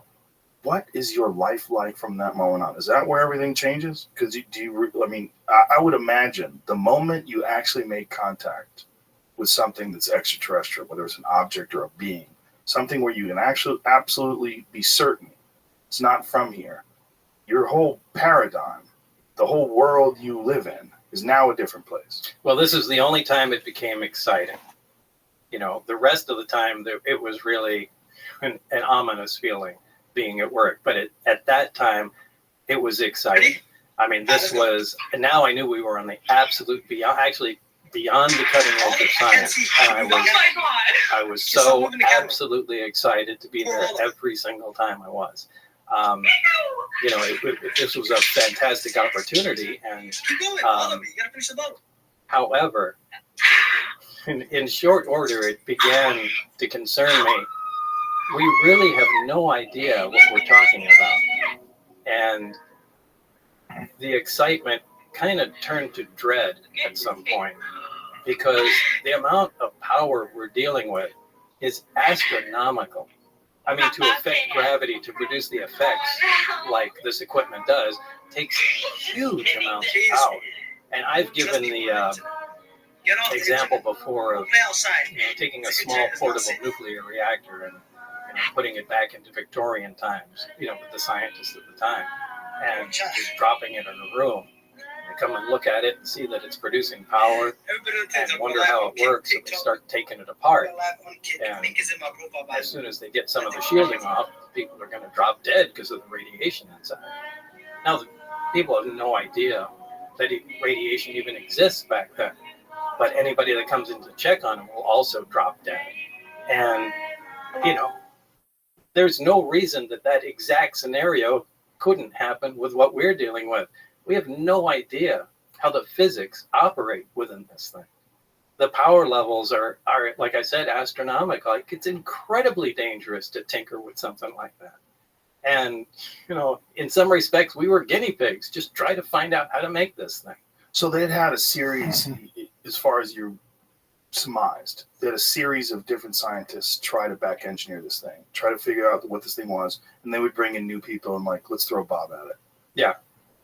And I don't know how many, but I knew there was certainly one before me, and I knew he died during the analysis of the reactor itself. And you don't know how many have worked on it, and no one gave. This could have been there for 50 years. It could have been there for 5 years. When they're giving you instructions, what are they saying? When they're giving you direction, they're showing you all this stuff. What are they saying? What specifically? What are they asking of you? Well, essentially what they ask is what I said. We are just to gather as much information as possible, find out how it operates, and see if we can duplicate it. But they never told you where it was from. They never let you ask questions about where it's from. Well, if the information I read in the briefings was accurate, now what I do have to say is the information that pertained directly to the reactor was accurate. What I read did jive with reality. In terms of how? In terms of how it was made, what we saw, how it operated, the materials, how it, turned on, and what was discovered about it. I'm sorry, the migraine is really making it hard for me to think here. Sorry, no, we talked that before the podcast. You tell everybody Bob was getting a migraine. I know you're very stressed out by this. It's just one of the reasons why I appreciate you doing this. Where was I already? We're talking about right. You explained it. And so there was some paperwork that indicated that this was from the Zeta Reticuli star system. Now, how they obtained that, I haven't the slightest idea. But it wasn't just from the Zeta Reticuli star system. It was what they called ZR3. So it was a third planet in that star system. So there was no other information. Yo, dog, how is everybody? That's supposedly where the craft came from. Now, is that true? I don't know. I have no way How of you verifying living? that. But that was printed in the same material that referenced the reactor. Now, I looked that stuff up on my home. And, wow, that's a lot at is once. A binary star. One at a time. Two stars that orbit one another. And it's only visible in the southern hemisphere, and it's about 30 Yo, dog, some odd light years I away. come So wanting that's peace. literally How are all you? the information I have about that. I don't know how they found out it came from there. And you also probably have some suspicions that they give you some disinformation that you don't know. Yo, how are you, dog? Yeah, mean, if 38. you ever decided to talk about this, they added a bunch of nonsense to make whatever is factual look ridiculous. Right. Or be able to trace it down. Like, okay, this fax came Yeah, out. I have robots that I've created. On Kick, you may have seen my bots. What you read? Have you seen my bots? Yeah, dude, you want to see them? Look, I got 4 of them. 1, 2, 3, 4. No, it was to me. This was cool. It was interesting. I was just excited to be out in a secure area, have in the middle of the desert. Follow bots and spam bots. How old are you at the time? I guess I was in my 20s. Hell yeah, I can spam Oh you yeah, right now. this was great. I was excited, so I didn't care. Oh no, I can't give him that many followers. I could give him that many followers over the course of like a month, and I can spam the shit out of him. Here's what these follow bots and spam bots do. They automatically create an account. Let me show you. Here's one right here. It automatically creates an account. It automatically knows where the follow button is, so it's gonna press it. And then it automatically knows where the chat is, and it's gonna come up and it can add any number of messages that I want it to. This one that I have it say says Rabbi Rothschild is world famous streamer. Go to YouTube, type in Rabbi Rothschild, share to be a trillionaire. And then it posts that. And then what it will do is sometimes people ban me, sometimes people time me out. You'll see it'll post another message in here, and then it will close this screen and go to the next one. And I have 4 of these that are simultaneously going at any given time. It's the biggest event in global history. I've live streamed my life now live 24/7, 365 for more than 3 years. This is the biggest event ever. It's going to close this, and now it's going to move on to the next one with all automated. It's a beautiful thing. Thanks, dog. One person's weird, another person's interesting. Shut the fuck up, Rabbi. You're suck, yo. Shut the fuck up. You just niggas even talking to you. No one was replying. Yo, I think so. Yo, one girl go, bro. What's that guy on Twitch, bro? What's it? It's Stun RG, isn't it? Stunner NW. He's live on Kick. Dog, I'm live on YouTube on 6 different YouTube streams. Type in Viral Rabbi. Talk about the guy on Discord. Type in Viral Rabbi into YouTube and filter by live. And you'll see I'm live on, you guys are all live on 6 different YouTubes. You're live on 6 different TikToks, 6 different Twitches, 6 different Instagrams, 6 different caffeines, 6 different Billy, 6 different Rumbles. Dog, you can mute me if you want. Mute me on your end. It's a function. It's a function, dog. Shut up, bitch. Oh my god, no way this nigga's begging for things. Mate, shut up. Dog, you are annoying. Check it out. I'm live. Listen to you. You're 38, mate. Thanks, baby.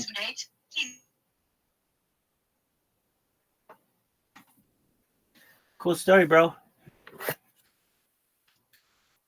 Of it was essentially like a cyclotron, which is a small particle accelerator, a circular one. Particle accelerators, linear particle accelerators, are just a long tube essentially, and they accelerate particles with high voltage and radio frequencies till they reach high speeds. But a cyclotron does that in a small circular area. And there's this very heavy element fuel, element 115, something that wasn't on our periodic charts at the time. But it is now.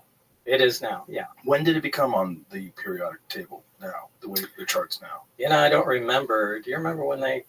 2004, Darmstadt, Germany, I think is where they first fabricated 4 atoms. They lasted 220 milliseconds with the atoms. It's nothing, right? And then it later was discovered a couple more times they could fabricate it. Then they gave it a place then on the periodic chart. After that, called it Muscovy. So they told you about this stuff in 1982? Yeah, well, we kind of What year was this? It was 88 and 89 when I you were was there. Okay. 82 is when 82 was I when was you at were Los Alamos. I'm sorry. Yeah.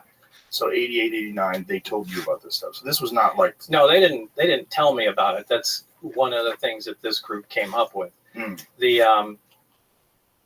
God, I keep losing my train of thought with this thing.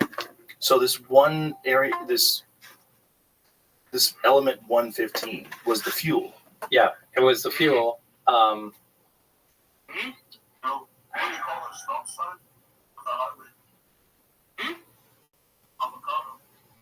The world will forgive you for having a migraine. It's really hard to think through this. Just give me a minute. Just give you more I booze. just want to say yeah, definitely. I just want to say one thing. You know, Bob, for the last 30 years, people have just been on the attack on Bob. You know, getting to know him, the personal effects on his life. It's really hard to understand unless you meet his family and his wife. I mean, this is the last thing he wanted to fucking do was have to talk. Yeah, we should explain that, Jeremy. That you and I had this conversation. I watched your documentary.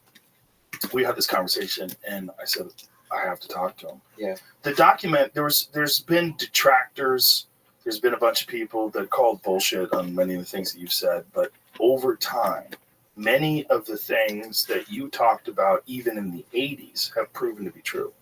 Things that people said were not true were proven to be true. Element 115 was one of them. Right? Right. Element 115, the fuel they had, was stable. In other words, it didn't decay. It wasn't emitting radioactivity. When they synthesized the 2 or 3 atoms of the 115, it did decay, and it was not a stable element. So they're kind of two different things. But this is kind of typical. Elements always have, or pretty much always have, stable isotopes and unstable isotopes. Like I think cesium has like 30 unstable isotopes to it. So, all right, well, hydrogen, for example, you're familiar with hydrogen gas. It's stable, it's not radioactive, but there's also 2 other types of hydrogen, deuterium and tritium. And deuterium isn't radioactive, it's another stable isotope of hydrogen, but tritium is radioactive. Now they're all hydrogen, but they just have different amounts of neutrons. So it's the same thing with other elements and element 115. Depending on the amount of neutrons it has, designates the isotope, but it's 115. They will continue to take or experiment and try and make 115 at different isotopes, and I'm sure eventually they'll come up with a stable version, but it's the stable version that has the properties that we're talking about. So they somehow or another had acquired a stable version. Did they say that the stable version had come with this craft? Yeah, it absolutely came with the craft, yeah. So at the time, you having a firm knowledge of the periodic chart and knowing what was real and what wasn't real, what was your reaction to having this stable element 115 that wasn't even supposed to exist? Well, everything was impossible. Right. I mean, down to the metal. I did get a chance to look inside the craft on only one occasion, and this was important because where the reactor sat might have been critical to how it operated, since everything operates without any interconnection, so the placement of components might be critical. So they allowed me to go inside and look at it. Again, I forgot where the hell I am. So you're going into this craft, and what are you thinking when you're inside of it? Like, what are you seeing? It's a very ominous feeling because there are no, first of all, everything is one color. It's like a dark pewter color, and there are no right angles anywhere. It's as if somebody took, I've said this before, somebody took a model and fashioned it out of wax and then heated it just for a short time so everything melted. Everything looks like it's fused together. Everything has a radius of curvature where 2 items meet.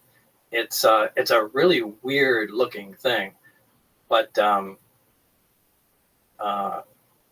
was almost nothing other than a small foldable hatchway that looked recognizable. Everything was really unworldly, to pick a way to describe it.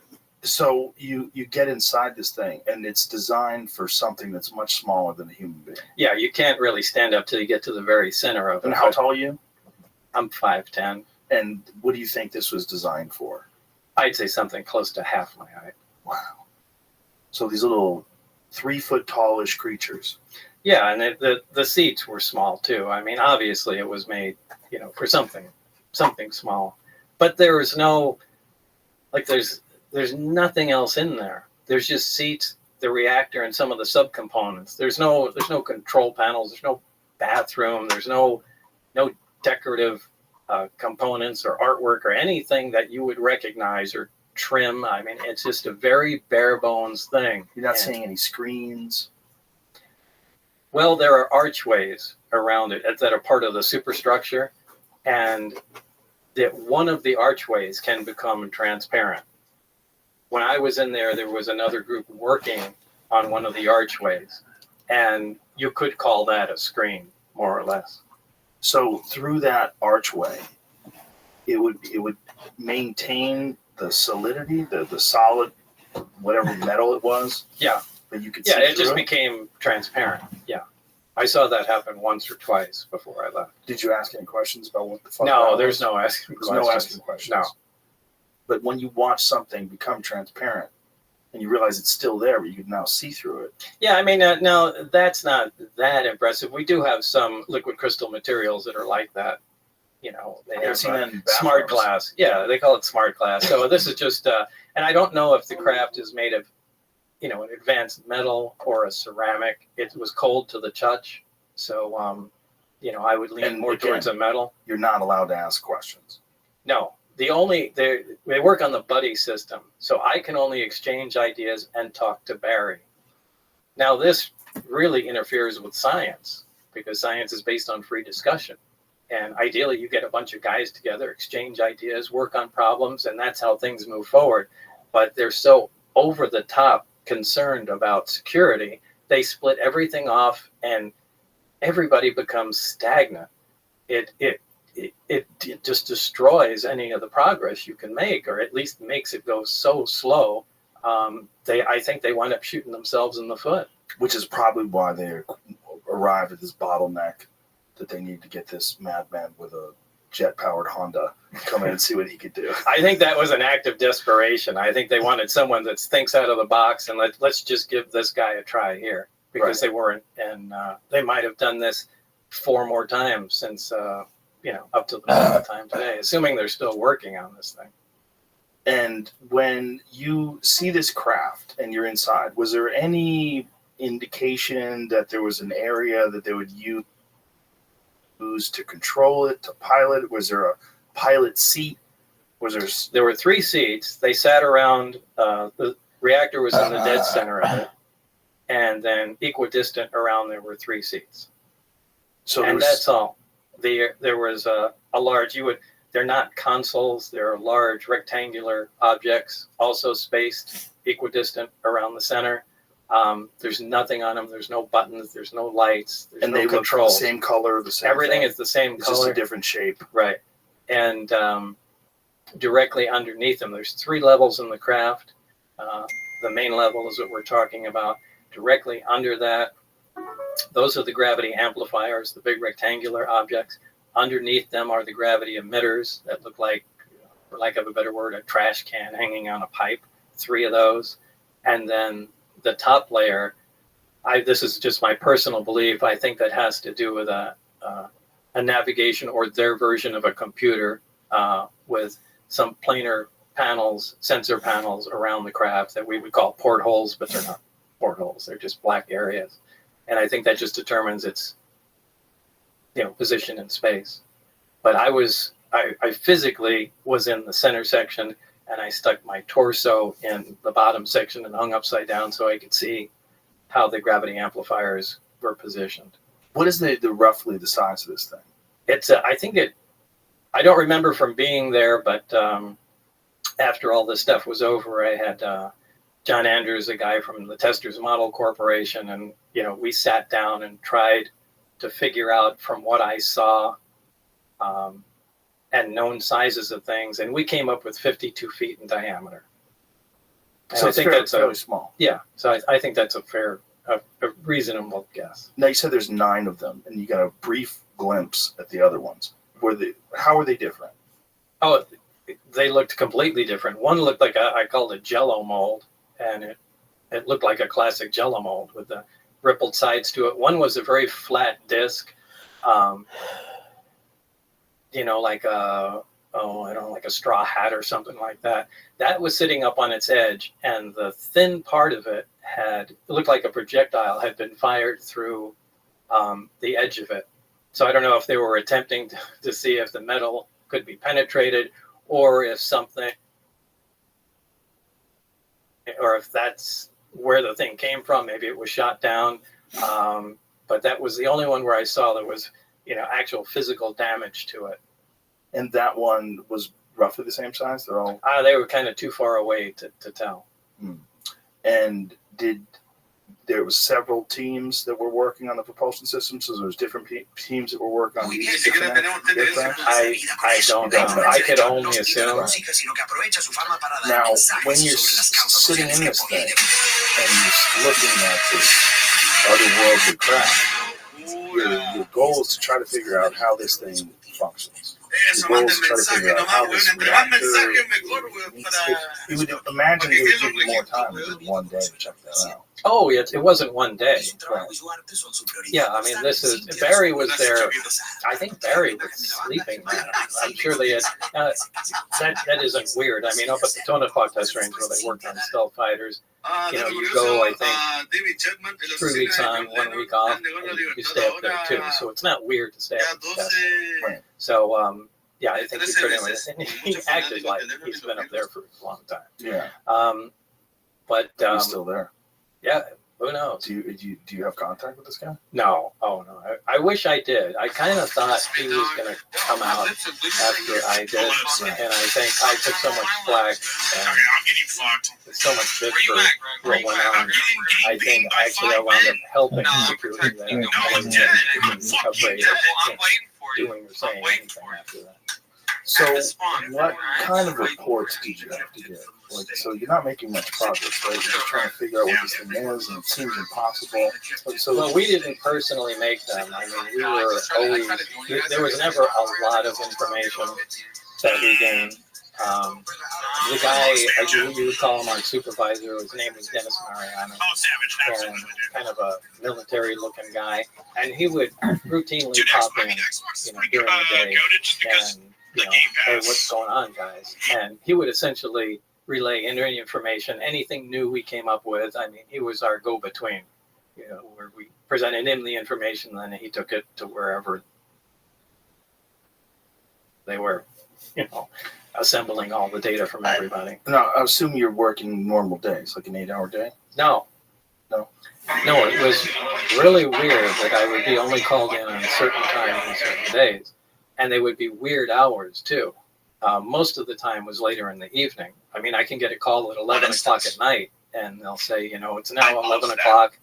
I don't think anyone knows that. By 11:45, you need to be at McCarran Terminal. Fast chat, and then we'll let you know when it hits me, man, I'm not on the server anymore. But what did you do while you were there? And at that point, I was like, okay, listen, I'm going to cool down right now because that's never happened to me before. Reactor, and you can't figure out what it is or how it works, other than the fact that it works on this element that you don't even know. I was going to sure. I mean, the thing this was going to be my warning because I'd never been banned so quickly for something like that. If you're trying to analyze it, all you can do is perform things a bit more covertly.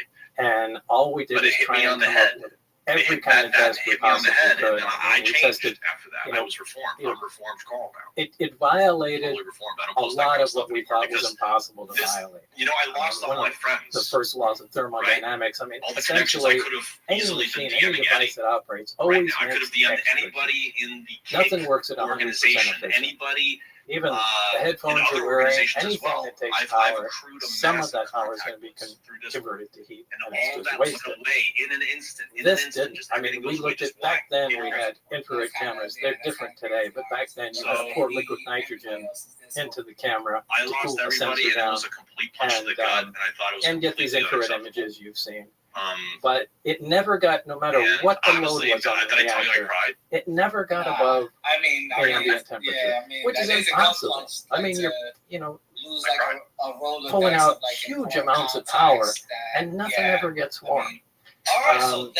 We tried measuring magnetic fields, and it was nothing there. So we started playing around with the emission from the emitters, the gravity wave itself, and saw what we could do with it and how it was focused. So we really spent all our time just trying to see what the stuff can do and what we can control. So you were seeing what it could do, but you couldn't ever figure out how. Yeah, we're bros. We've never had any beef.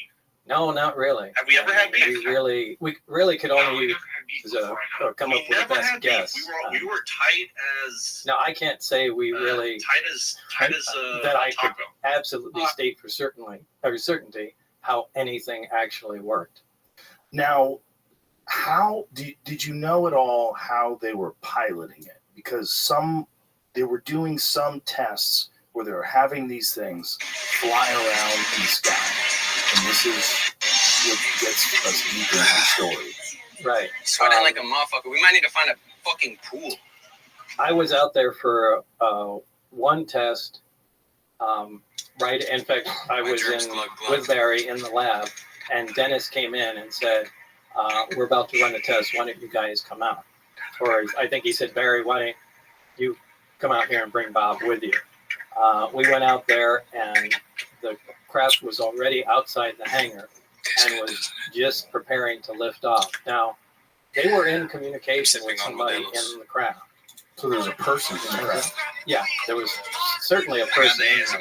Now, it's not a comfortable place to be in because it's small. The guy has to be sitting on the floor in the middle of my best guess. And this is the same specific craft that you worked that on was because that was the only craft that you were in. the only one that I touched and worked on. I already smoked one And cigarette, bro. it quietly lifted off the ground, which was incredibly impressive to see.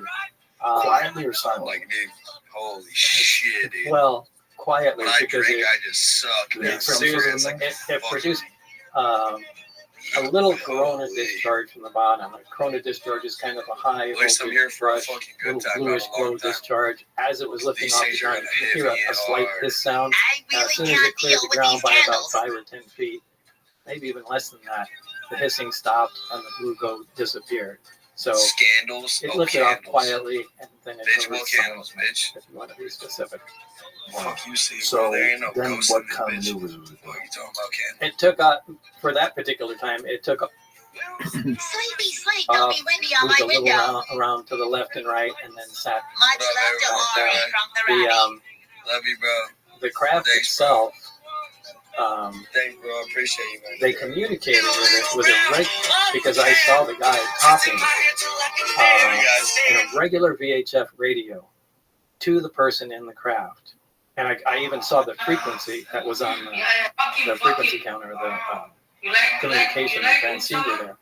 But what's weird is he shouldn't be able to communicate with the craft with a radio. The radio wave should bend around the craft. I mean, it shouldn't be possible. Every single thing about the craft and the way they operated didn't make any sense to us.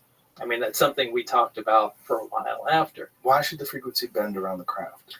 Well, you really have to look at the way the gravity wave comes out of the craft. There's the reactor's in the center, and there's a waveguide that goes up to the top. There's actually a small appendage that sticks out at the top of the craft, and it produces a heart-shaped gravitational distortion around the craft.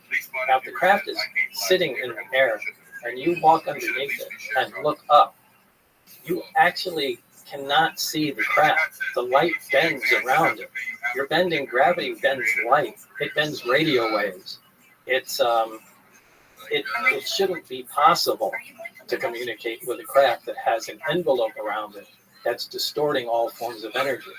But they were apparently in contact with it. Somehow or another, it's through some unexplained way that they didn't bother explaining to you. So this thing gets up, it just does some very simple maneuvers, left, right, goes down. And did they discuss this with you? I mean, they said they wanted you to see it. No, they just wanted, they didn't discuss anything with me. It sat down, we looked around for a bit, and Barry said, let's go back. We went back in the lab. All we got to do is see it. Fast forward to some months later, I did have the test flight schedule of the craft. Now, they had times they had designated high performance tests. This obviously wasn't one that was a high performance test. The high performance test goes above the mountain range, and they do much more radical moves with the thing. Look, this is a prize item, and they're not doing anything like taking it out of the atmosphere or flying around to other countries or anything like that. They just play with this thing right over the test site. But they were doing some radical moves with it. And since I had the test flight schedule, statistically, the amount of traffic in the surrounding areas on the highway was lowest on Wednesdays. And that's why Dennis told us that all the test flights occurred only on Wednesdays, because it's the least chance that anyone would see what's going on. And this was before the government had expanded the forbidden territory around Area 51 and Papoose Lake and all that stuff, right? Yeah, I think that occurred after my story came out. Then people started going up on the mountaintops and trying to look down into there, and they kind of freaked out and then did the land grab and pushed everybody back. I think all that occurred long after that I came out. So you're working there, and while you're working there, you're under this crazy schedule.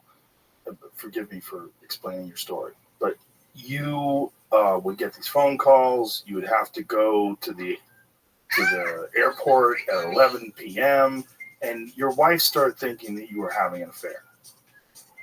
Yeah, apparently so. Now, I did get my permission to have, as part of the, security clearance process, I gave written permission to have the phones monitored and things of that sort. So they weren't doing any covert stuff. They, with any Q clearance, or which is civilian top secret clearance or military top secret clearance, they go talk to friends and, places you've been, make sure you're not connected to foreign countries. But, monitoring your phone is nothing unusual. However, they insisted that, you don't even talk to your loved one, to your partner, to your wife, whatever, about what's going on. So she was essentially in the dark and didn't know the phone was being monitored. Well, part of the security clearance is that not only do you not have any connections to foreign countries and are a maniac, but you have to have a stable home life too. Well, she started having an affair with a flight instructor. Now, they were monitoring this on the phone, and they knew it and I didn't. So they stopped me coming in, and their attitude at the time was, we need to see how this is going to play out, and if Lazar is going to get a little weird or anything. So let's just, hold them off from coming in and, see what happens. And they explained this to you, what was happening? Well, after the fact, yeah, because time kind of went on, and there were guys that were following me around, and I started getting a little concerned, going, well, shit, are they booting me out of the project? And if so, they're not just going to let me hang out at home and go get a new job knowing what I know. So as time went on, I started getting a little concerned, and I took my closest friends and just kind of got together. I said, hey, remember that job I told you about? This is what's going on. And you don't need to take my word for it. On Wednesday night, I'll go out there. I want to show you what's going on. So I took everybody, and we went out to, remember, since I had the test flight schedule, and went outside the base, out into the desert, and so everybody could see, one of the high performance tests. And, it left quite an imprint on everybody, so they knew I wasn't. This videos of these tests, right? Yeah, but remember, this is it's in the dark in the 80s with a big monster-sized camcorder, and you got, a bright light jumping around. But yeah, I mean, we did video of it, but by today's standards, it's. But is your video specifically available? The video that you took? Yeah, well, George Knapp has it. Is it online? Do you know? I have no idea. Jeremy? Yeah, I show clips of it in my film. It's online, and someone did a deep analysis of it. It was interesting. Took a look at how. Hold this microphone.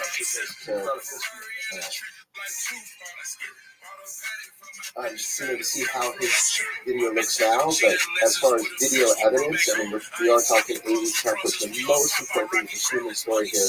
Everybody that he took up there on 3 separate occasions, they don't all like each other. They don't all talk. They all agree on one thing. They saw something that night at the exact point in time and space that Bob Lazar said. And remember, this is 17 miles south of Area 51. No one even knew really about Area 51. We're talking Papoose Lake, and they all agree.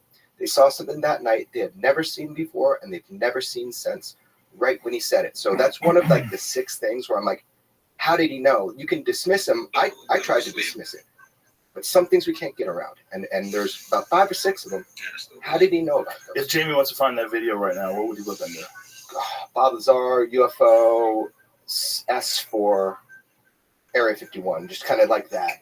So it's like the S4 UFO video, Bob Lazar. And a guy does an analysis, but you're analyzing these 80s videos. He from the very beginning, Bob never said, I have proof of my story and I'm going to tell the world. He said at the very beginning, I cannot prove my story. That's not why I'm telling this. George Knapp convinced him to tell people, and he lived through it. And I didn't believe it either until I talked with George. Okay, so you filmed this test flight, one test flight, and then you get caught. Actually, it was, I think, the 3rd time because we went out there the first time. Everybody saw it. Everybody was amazed because it did some radical maneuvers, and everybody had a lot to say about it. Maneuvers that I've seen the video. It doesn't. I don't think there's something. No, in terms of like a human piloted craft. But I don't know, obviously, what the government. No, it's impossible. Nothing can move like that. And remember, we didn't start filming from the very beginning. You know, we were waiting for something, to happen. The craft took off, and it came flying at us, stopped, turned at a right angle, flew back, and then, after it did some, amazing stuff to get the camera, and then we started filming. So it doesn't have all of it on there; it just has some. The way I describe it to my friends, and they said, "What does it look like?" I said, "Take a laser pointer, and then have a wall, and then move it around the wall. You know how it moves around the wall? It doesn't seem like it has anything to do with inertia or physics, or it's not impeded in any way by the atmosphere." Yeah. That's what it looks like. You're essentially separated from reality. As crazy as that sounds, with that being in case its own gravitational envelope, inertia is not going to affect it. And, this is how some of those recent sightings of Commander David Fravor, I'm sure you've heard of the Tic Tac UFO. I mean, he describes exactly, the thing operates exactly the way I was describing. That's why he was interested to talk to me. But we saw this, and, on the way home. Sorry, on Discord and Kick Chat. Hey, we got away Kid's with it. not here today. I'll be pursued. Thank you. Test flight day. So this became a thing to do. And I think it was on the 3rd time that we got caught. I mean, we started becoming a little careless. I think we took a motorhome out there. It was like the stupidest thing you could possibly imagine. Started tailgating. Yeah, it was ridiculous. And again, you're in your 20s. Yeah. And, what was funny was we went out there, and my friend Gene Huff and I were leaning on the front of a vehicle. And just for some reason, we just started talking shit. Like, I hope they realize that, I don't remember what we were saying, but, that it's something about attacking the base or something along those lines and stealing the craft or something like that. And then about 20 feet in front of us, we see a little green light fall on the ground and roll to us. And unbeknownst to us, now it's pitch black, you can't see your hand in front of your face. There were a bunch of guards standing right out there, and they had a night vision scope where they were like from here to the wall looking at us, listening to us, and the guy dropped it, and the scope rolled over to us, and you could see the green screen. We turned the lights on, and all these guys are there. So it was, whoa. Yeah. So we did incredibly stupid stuff and got caught, as we should have. So when they catch you and they bring you in, then what happens? Well, I went in for debriefing. The following day, I went to Indian Springs Air Force Base, which is kind of a defunct base that they used to use at the nuclear test site. And this is when they brought out the transcript of the phone call with my wife. And, they sat me down and we said, when we meant to keep the secret, we meant you can't tell your friends, right? And it just being sarcastic and trying to. And then they got real serious. But this is where they, took the transcript out and were reading me what my wife and, her friend were talking about. And it was a hard time. So what happens from there? What do they do with you? Why don't they arrest you? I don't know. I don't know why. I'm not sure they knew what to do, but they did let me go that night, and I went home. And this is kind of when the most stressful part started. Because you're realizing that you're being monitored. Yeah, now I know not only am I being monitored, but now I know I'm in trouble. And it wasn't a short time after that I contacted, at that time, the only investigative reporter I had heard of in Las Vegas was George Knapp. And, told him some of the story because I had no idea what the hell was going to happen at that point. So George Knapp tries to dissect your story, tries to find holes in it, tells it, puts it online, and makes everybody aware of it, and that's how I found out. Yeah, to make a long story short. What happens? Yeah, to make a long story short. What happens from there on? I mean, do they contact you and say, "Hey, Bob, it's probably a good idea if you shut up"? They try to label you as crazy. There were a lot of things that happened, and, between that point. I'm leaving out a lot of stuff to fill in the story. We'd have to go back to Los Alamos and well, I really don't want to talk about that. The top secret weapons stuff. No, I'm talking about the 115. Well, I don't know. I have to think about how. What is the problem with this? I don't want to get myself into more trouble by admitting something. So I just have to dance around a couple. He was rated just during the filming of the movie. Yeah, the movie's great, by the way. Thanks, man. And it's on Netflix right now. If anybody wants to check it out, and if you're one of those people like me, who I've always loved the idea of UFOs. I became extremely weary talking to people who are UFO believers and UFO fanatics because there's so many of them that are full of shit. They're not just full of shit, they're childishly delirious. Like the way they talk about things. I mean, there's so many people that I'm in contact, they reach me in the night and they explain to me what we're doing to the ocean is wrong. And like, okay. This is one of the reasons I didn't want to do the show. I'm sure. It's no joke. We've had people literally camp out on our front lawn, and in some ways I can relate to some of these people. Maybe some of them did really have some kind of experience or saw something, and all their friends think they're crazy. But hey, now there's this guy I heard on the radio, and at least he knows I'm not full of shit, so I gotta talk to him. Right. And so most of the correspondence I get are people trying to get a hold of me, going, "Bob, you gotta listen to me. I'm coming to talk to you. I'm driving from Oklahoma or whatever." But some of them are just fucking batshit crazy. Yeah, they're frightening. There's a lot of schizophrenics that are involved in conspiracy theories. There's a lot of people that have real issues. Joe, I think it'd be a disservice to your audience to not say that we have to look at what's going on now and understand. I've heard on your show a bunch of stuff about what's going on now, and to not really understand what's going on now, you can't see Bob's story in the correct light after 30 years. And at some point, we should just touch upon that. The biggest being that things like the Tic Tac UFO case that came out, I've heard people, even on the show, say, "Oh, there's a glitch in the radar." That's a data poor perspective. We just don't know yet what's really going on. Commander Fravor, I was able to get the interview with him to talk with him way before it became public. I got that from him. He saw it. Other pilots saw it. This is a big thing that's going on right now. They had more sightings on the East Coast recently. Cubes with the spherical orbs. These are not aerodynamic, and these are the people we trust to defend us on 9/11. Command of Federal Protected Los Angeles on 9/11.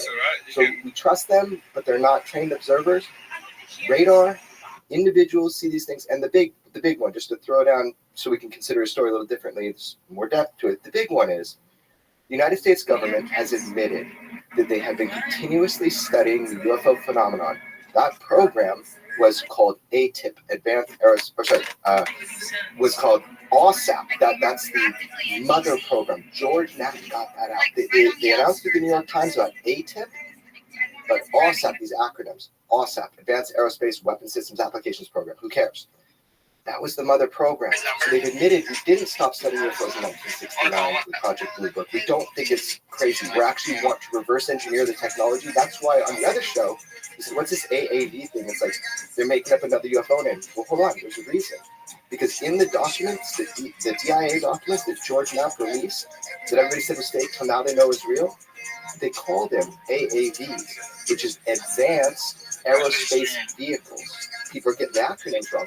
So the reason for the terminology change is so that we can mimic what we're reading in the DIA documents. People can look for that now.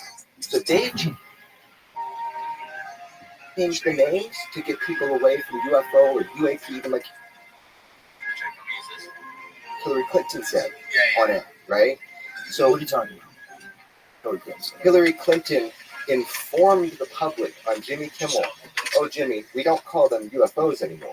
We call them UAPs, unidentified aerial phenomena, right? So she kind of was giving, the Clintons are very into the UFO topic. Senator Reid, he's done a lot for the subject, the study of it, right? So she informed the public so they could look for the right term. So these terms are important because the DIA in those documents, they've been calling them AAVs for quite some time. And they changed the name to anomalous. No, that's kind of a misnomer. So they always mess around with things, but it's actually advanced. Right, they were describing it in the news. They were calling it anomalous aerospace. Totally, and that's cool. They were also saying anomalous aerospace threats, AAT, right? Because they want the sense of a threat.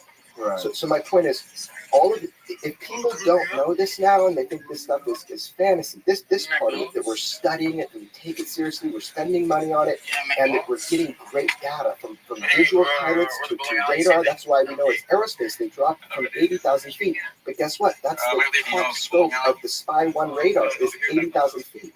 So the radar system they were using, it was coming from above that. So my point is this. If you don't understand that this is happening, you're just behind the curve because you don't have the information because of the stigma that you're talking about. I saw you get totally upset with the UFO topic. I met you first when you were totally upset with the UFO topic.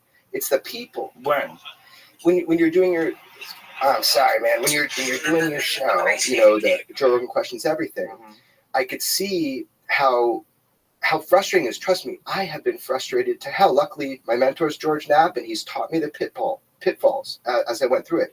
My whole point in this rant right here is just that we have to now look at Bob's story, but knowing the facts, not someone saying it's a bird, it's a plane, it's a glitch. They're not. And so if you don't know that, you just don't have the information yet. Well, not just that, knowing the facts as we know them in 2019, not in 1988. Absolutely. Right. And so what has he said that has come true? He's totally unimpressed with it, right? What has he said that's come true? So I was like, Bob, they've announced gravity is a wave. You were right, man. You're vindicated.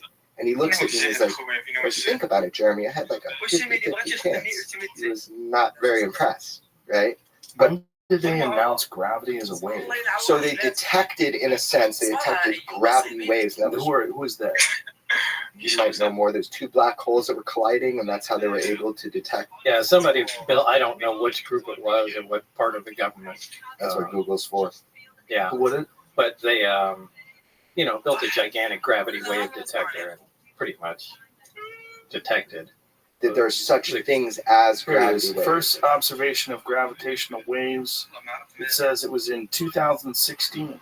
Okay, the first observation of gravitational waves was made on 14th of September 2015, as announced by the LIGO and Virgo collaborators on the 11th of February 2016. Previously, gravitational waves had only been inferred indirectly via their effect on the timing of pulsars in binary star systems. Dun, dun, dun. The waveform connected by both LIGO observatories matched the predictions of general relativity for a gravitational wave emanating from the inward spiral and merger of a pair of black holes around 36 and 29 solar masses and the subsequent ring down of the single resulting black hole. Whoa. Well, yes, no. He was in the 80s. The predominant theory was gravity is produced by gravitons. Okay. Theoretical particles, but they're not. They're waves. They're not particles. And so the thought is that the way we experience gravity, it's based on mass, which is why the moon, which is roughly 1/4 the size of the Earth, has 1/6 of the Earth's gravity. So there's some sort of computation based on mass. Right.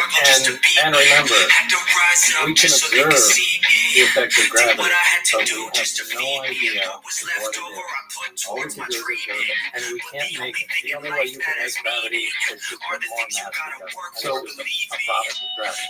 But if you can make if you have a machine that makes gravity, you can pretty much do anything. You can affect time. You can have force fields. All of that stuff that's in science fiction becomes reality if you have a machine that can make gravity.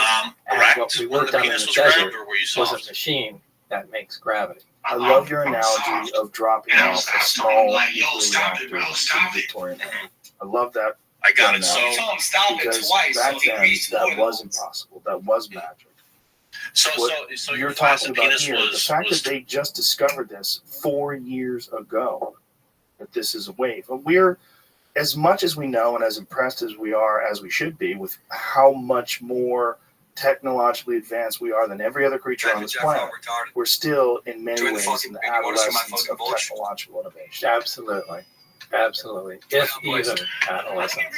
And when you're talking about this binary star system, Zeta Reticuli, who knows how much longer these things have been around than us, who knows what their evolutionary cycle's been, who knows what, we might be talking about something that's 1,000,000 years more advanced than us. Yeah, it could easily be. Now, I'm not in... Believe it or not, I'm not into UFOs. I don't follow stories or, Even after your experiences? No, I'm fascinated with the technology, and it really irks me like every night I go to sleep that, I don't,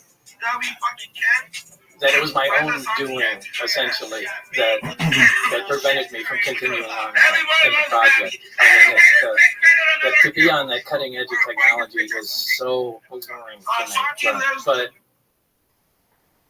by the same token, I don't really care that there's aliens or where they come from. I mean, the prize is the technology, and that's what I'm fascinated by. But so I don't listen to UFO stories and that sort of thing. But George Knapp is, he's the guy that has the contacts and tries to thread everything together.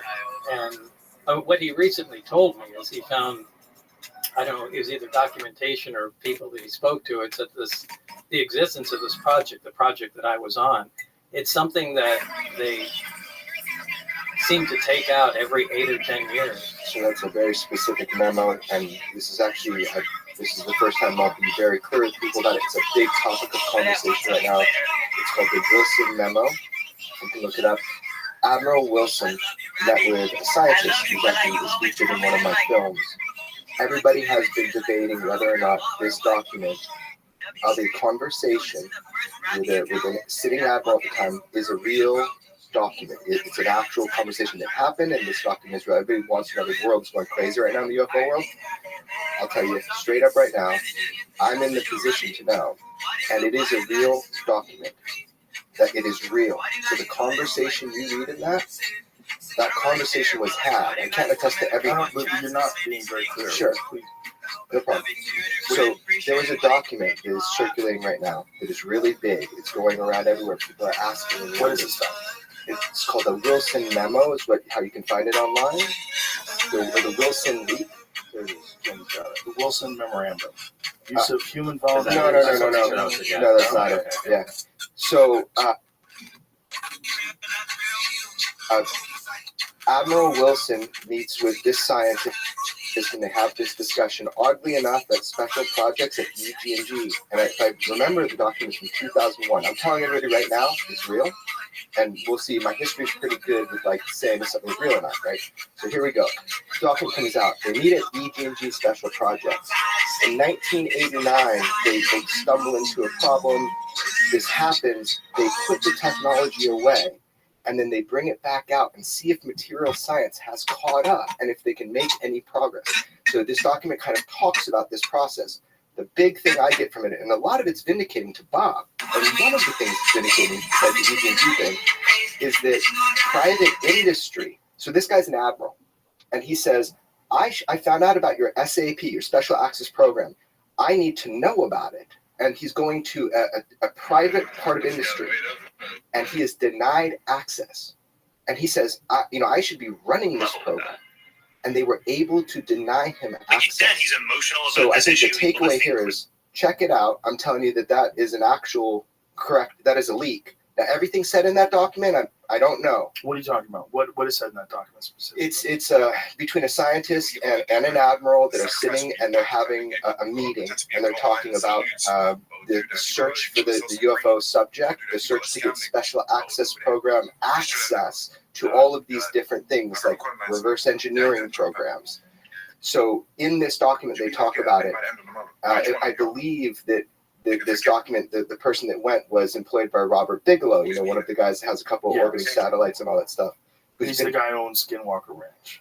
No, he's not. He was the guy that owned Skinwalker. Okay. Yeah, he used to own it. There's a new owner, and I interviewed him for my other film, but there's a new owner. And you'll be hearing a lot more about that soon.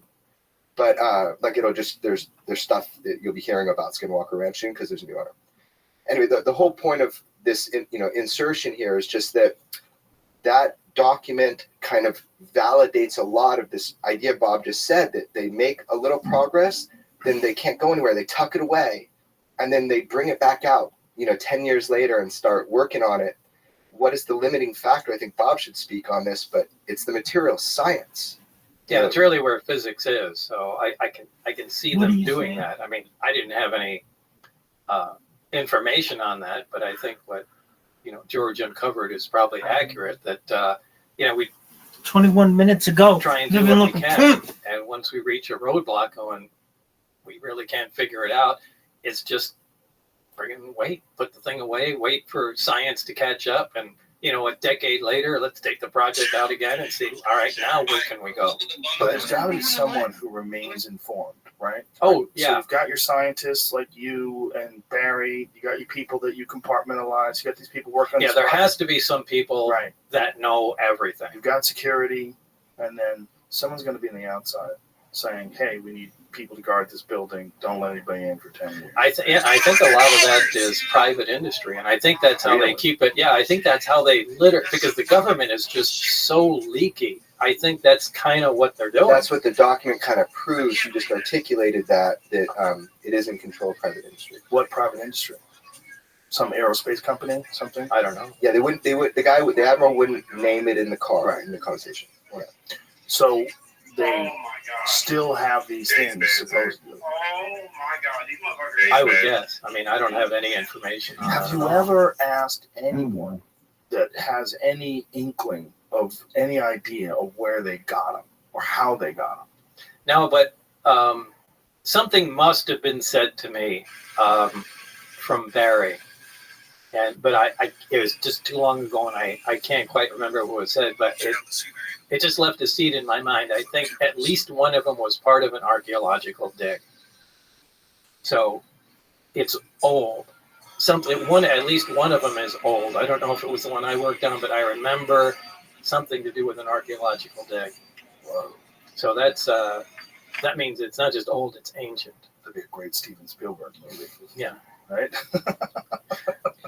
As all of it would. Yeah, that tripped me out when he said that for the first time. Yeah, that's a freak out right there. Just a couple of dudes with some brushes looking for a Tyrannosaurus Rex bone. And metal. And when did they find it? That they have 9 of them. Well, and how could we have not heard about that? What about the guys with the brushes? How could you uncover something like that? Well, Joe's newspaper at home does. I mean, they said it on that first day. Oh, you mean Roswell? Yeah, Board? that's yeah. what I'm saying. Yeah. Yeah, I have a cover of what is this? Here, Jim, this is the document, but I have to do some digging to find it. Yeah, it's just kind of. Yeah, so this is where they need it, EG&G. This is Admiral Wilson, and there's a lot more coming out. I want to be clear, George didn't put this out. He didn't leak this out to anybody. This is, I can tell you how Who I recorded this conversation? So this was an employee of, at the time, Robert Bigelow. And this is in 2002? Right. Do you remember when he had that government contract called OSAP, the world all knows about now, and he had NIDS that studied the ranch? That $22 million, everybody is saying it was for ATIP. Advanced Aerospace Threat Identification Program. The $22 million was for OSAP that was pushed through Congress, 3 congressmen, right, an astronaut. It was pushed through, and that's what that $22 million, by the way, they spend more money on Viagra every year than they do studying UFOs. If it was just this program, which I think is funny. They probably make a lot more money from Viagra. They probably do.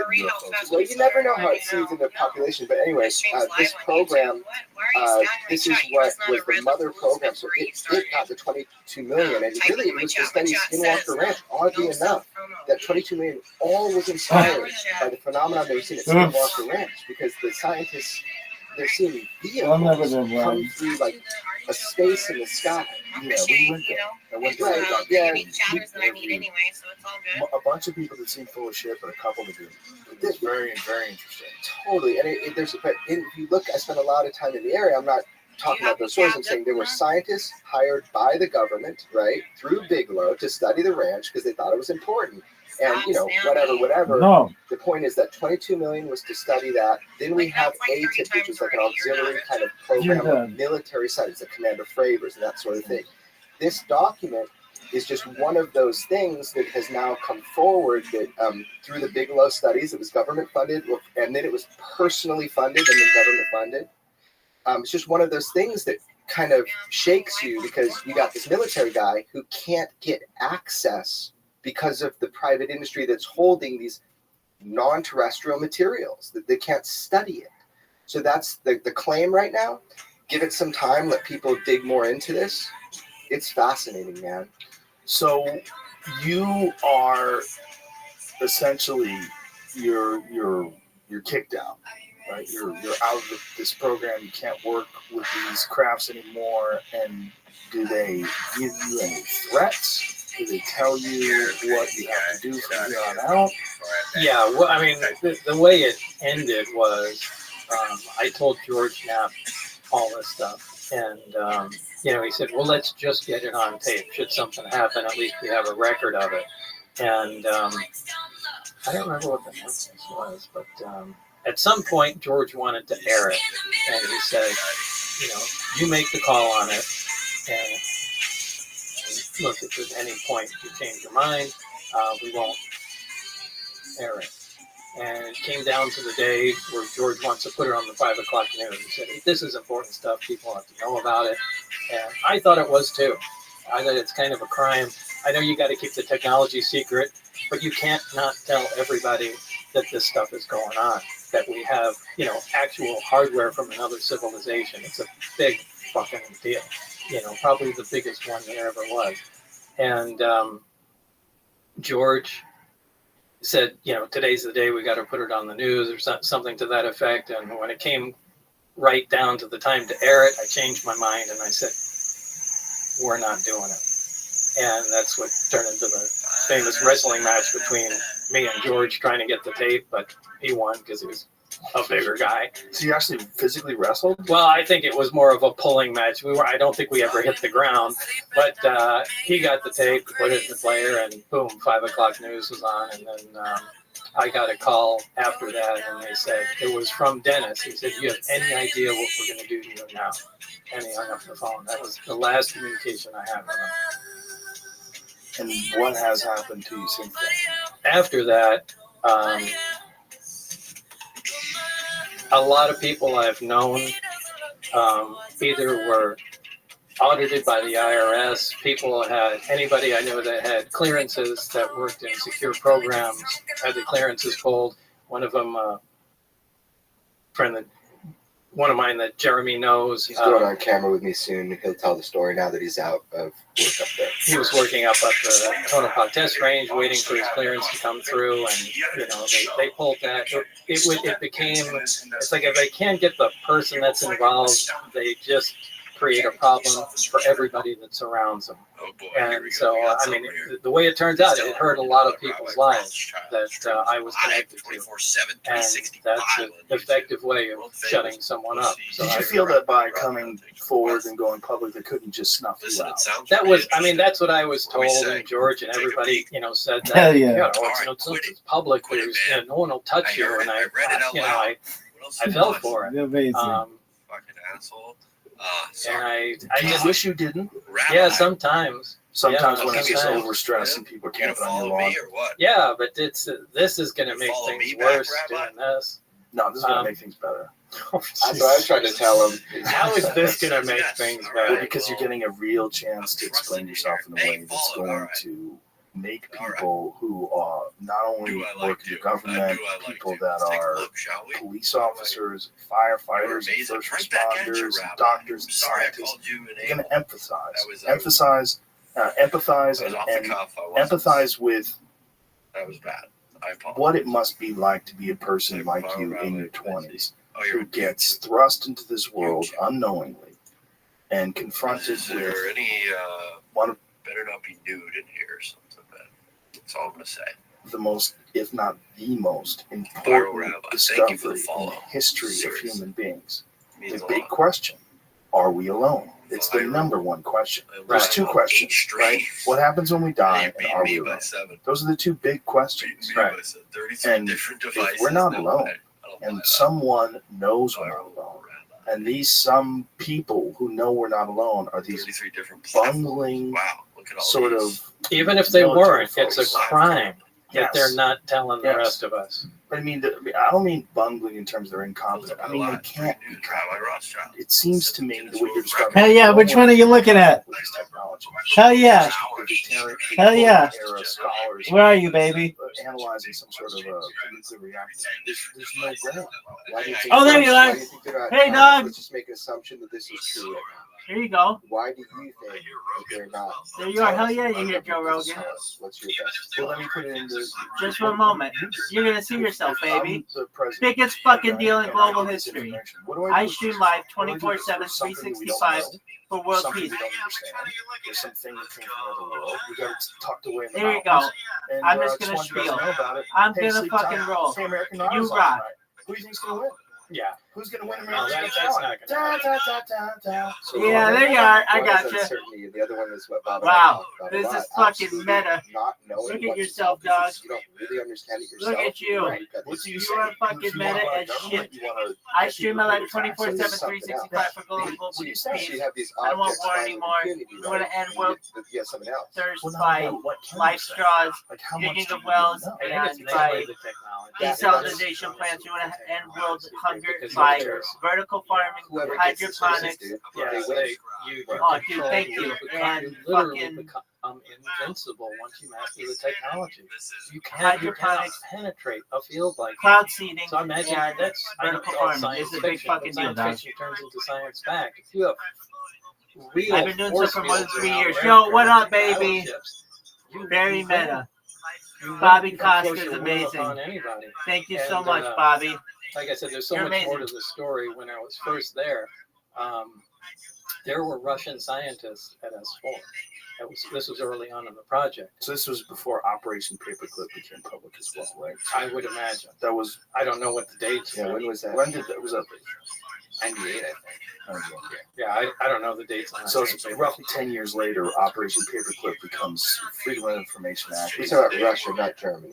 We're talking about Russian scientists. Yeah, but I mean, Russian scientists, a lot of them Thank you came so from much, man. Germany.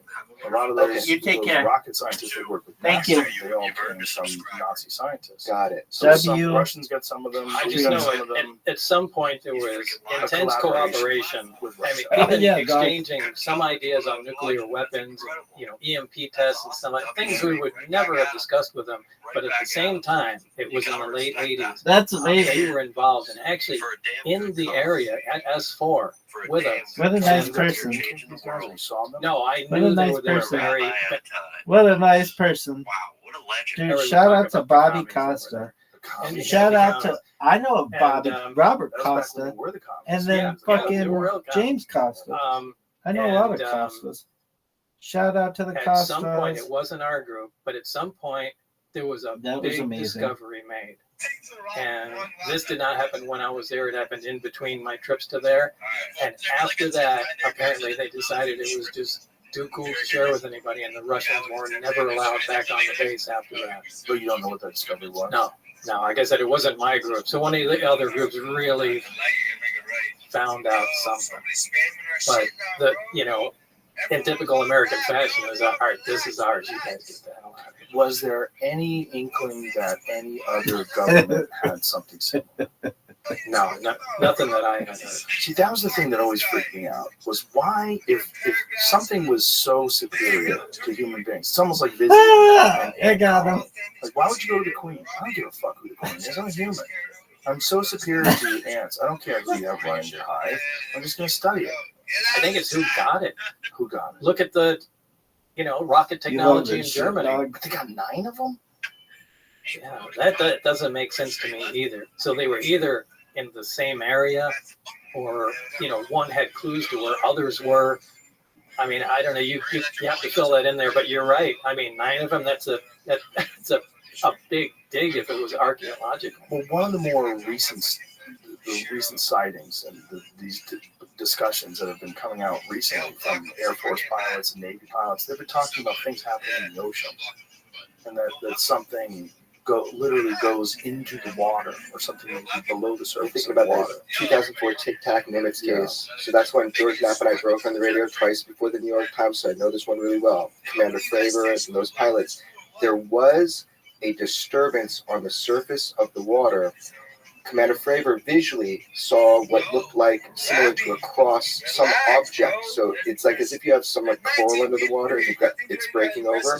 Right. The Tic Tac is doing this crazy maneuver that defies. It's a gravity-propelled system. They saw it in the sky before they saw it in the water, right? Yeah. So there were radar that was picking these things coming down from 80,000 feet, dropping to 50 feet in less than a second. This is it, Jay? What is it? This is actually on the news today. There was a briefing. So a lot of people get this confused. Not this one then either. No, so that is called the gimbal. So there's 3 videos released by the Pentagon that are all actual. I would really just pay attention to the source videos. So you've got the Tic Tac, which is this object that Commander Fravor saw. Another pilot filmed it with a FLIR pod, and it goes. But this one you see is really important to Bob's story. The gimbal craft has been recently analyzed. It's FLIR. Not only does it's definitive that it's not conventional anything by its movements, but there's a pocket of cold air around a propulsion source. So this object, by the way, sat stationary for days, if not weeks. It sat stationary. Yeah, they found it 11 hours later. And they were saying there's no way this thing, using that kind of energy to go that fast, could just hover for the amount of time. Hours. And by the way, you're seeing a very small part of what happened that day. This object was not alone. And so hopefully that information comes out and we can, I wish we had video of it. I'm sure we'd all want to see it. But that's called the gimbal. That was East Coast, right? 2015. West Coast, 2004 was the Tic Tac. The disturbance on the water, Commander Fravor believes there was something under that water that was causing that disturbance when the Tic Tac was coming around and doing it. With inside the people that are studying this, they're thinking maybe the Tic Tac system was causing the disturbance, but the USO, unidentified submerged object that he visually saw, the whole interesting thing about that is, I would love Bob to describe it, is why it doesn't matter if these craft are in space, air, or water. Why doesn't it matter? It's very hurtful because he treats me better than any man that I've ever had. Commander Fravor was the F-18. Our relationship is very important to me. We don't share children, but the children that I have, he takes very good care of. It's devastating because, I don't want my children to lose that. And it wasn't that's just what would a have to radar. happen. Commander Fravor had eyes on it for over 5 minutes watching this thing. as 4 other pilots. So this wasn't a radar blip or anything. But one of the things I think in the gimbal video, the way the craft that we worked on flies is it doesn't fly like a conventional aircraft does, and it doesn't fly like a flying saucer would in a 1950s movie. It flies belly first.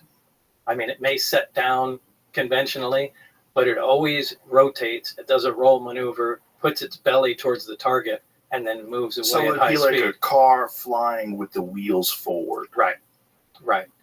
I mean, it may land on the wheels, but at some point when it wants to leave, flips up, points the wheels where it wants to go, and takes off. And the gimbal video, you can see the craft do the roll maneuver. And it's really interesting. It behaves exactly like the crafts that I worked on. So much like we have different shaped aircrafts and fighter jets and cars, they probably have different shapes of these objects that operate under similar principles.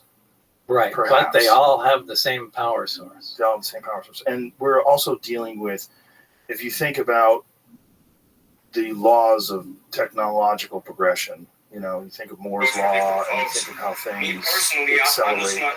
You've got to think this civilization is who knows how many years more advanced than we are. If not even years. We're thinking about it in terms of conventional times. Like CBD, the THC, they might be just superior in terms of their intellect.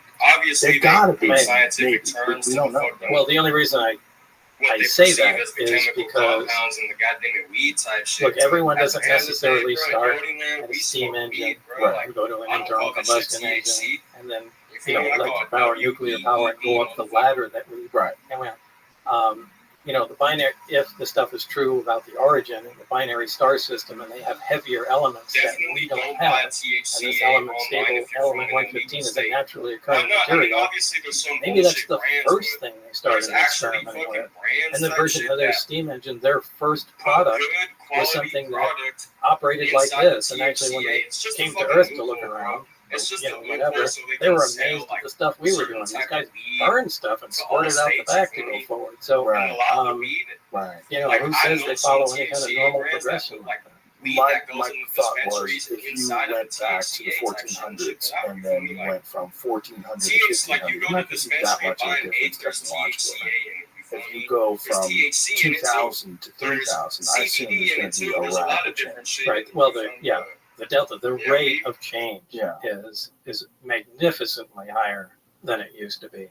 Right. So if you think about what they had in 1988 and you think about what they probably have in 2019, just logically, it seems like they would advance. I would think so.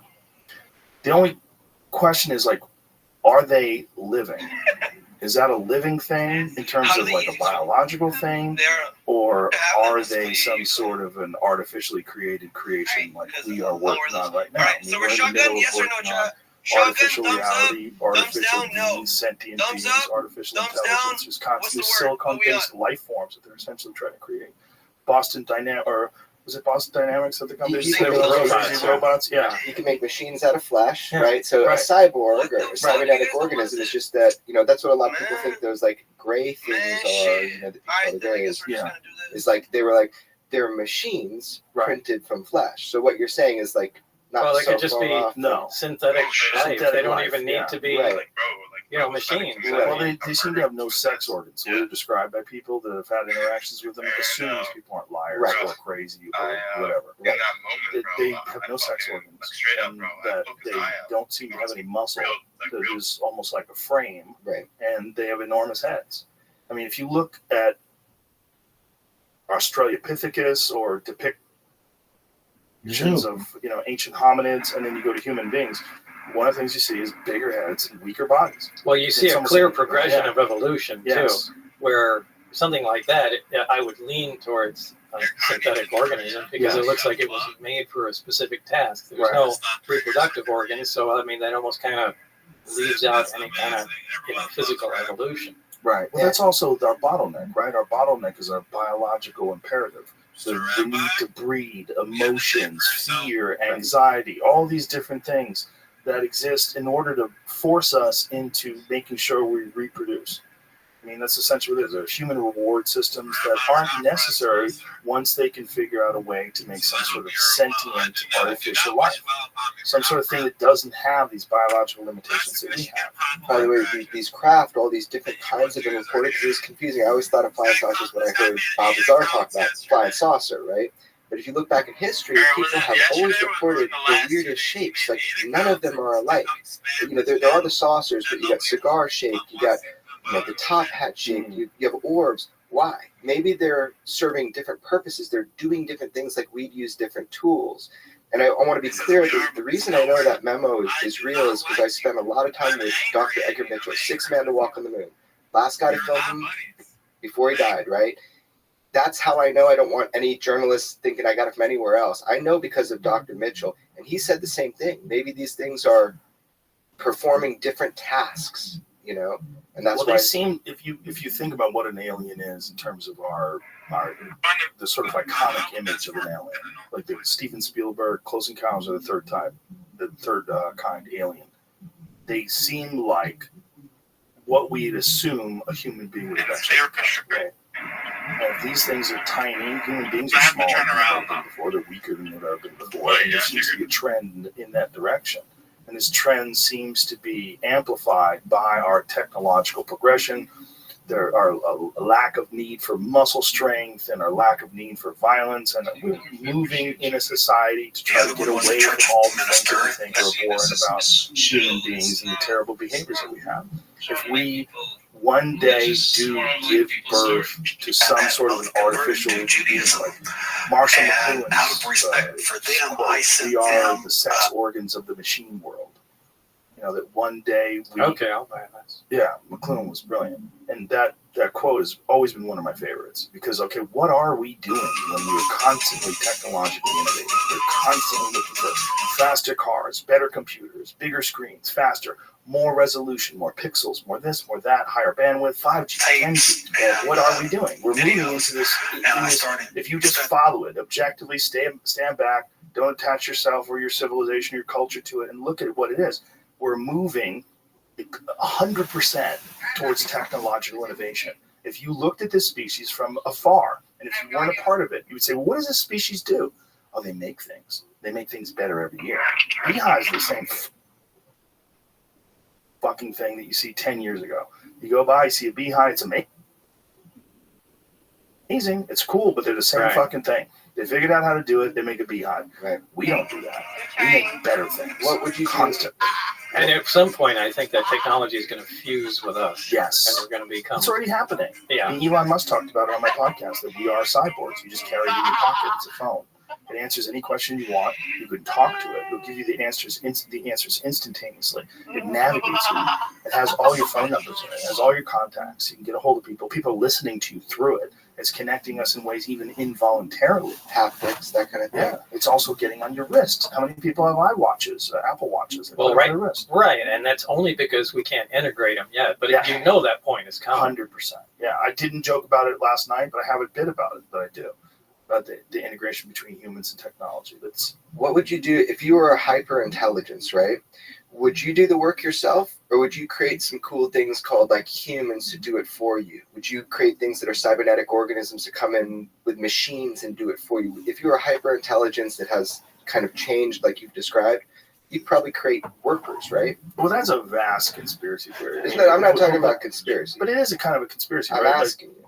Well, I mean, I don't think it's necessarily that. I mean, you could look at it that way, but that is the way a conspiracy theorist would look at it. The way I would look at it is like there's obviously a progression going on, a biological progression. There's some sort of an integration with technology. There's some sort of imperative, this need for technological innovation. It's inescapable. Everyone has it. And I think it's attached to materialism in some sort of a strange way, because so many people work so hard to get new things. And like, God, that seems so illogical and preposterous, and it makes people unhappy, and depression's on the rise, but nobody seems to be able to stop it. Like, why is that? Well, maybe it's because we are the electronic caterpillars that give birth to the butterfly. Maybe that's what we're doing. That could very well be. What our job is to do is to make some sort of a cocoon. We don't even know we're doing it while we're doing it. Do you think a caterpillar is well? Hey, caterpillar, what are you doing? Man, I'm doing my thing. It's my job. I have to make a cocoon. I'm becoming a butterfly. This could be a natural part of evolution. It could be that we're just supposed to do this and make the jump to some sort of mechanized. Right. Yeah. Have you ever seen an orangutan that is fishing It'll be like a fucking killer. No. And it'll be like they've figured just out like how to that fish one with spears. streamer. There's This one guy. primatologists. Wait, without somebody showing them how to fish? No, man, they and it's all fucking like from a better. and now they do it, but they do it independently. They're not trained orangutans. They're wild orangutans. Look at that. There's a wild orangutan. Okay, that's impressive. That's impressive.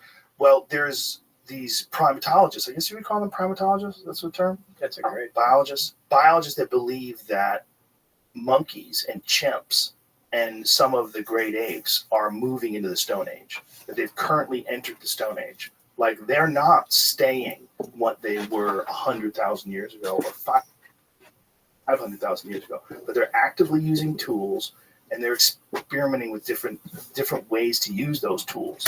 And then they're making tools out of stone. They're making tools out of sticks, and they're using them. Well, this might just be what happens. This might just be what happens. I mean, why else? Why the fuck would we work so hard? I mean, I was driving to LA this morning.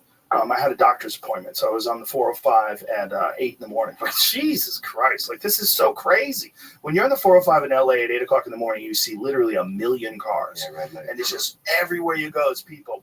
And also, I'm in a Tesla, so I have it on autopilot. So I'm there sitting, I'm listening to a podcast. I barely have my hand on the wheel. I'm not touching shit. This car's driving me along.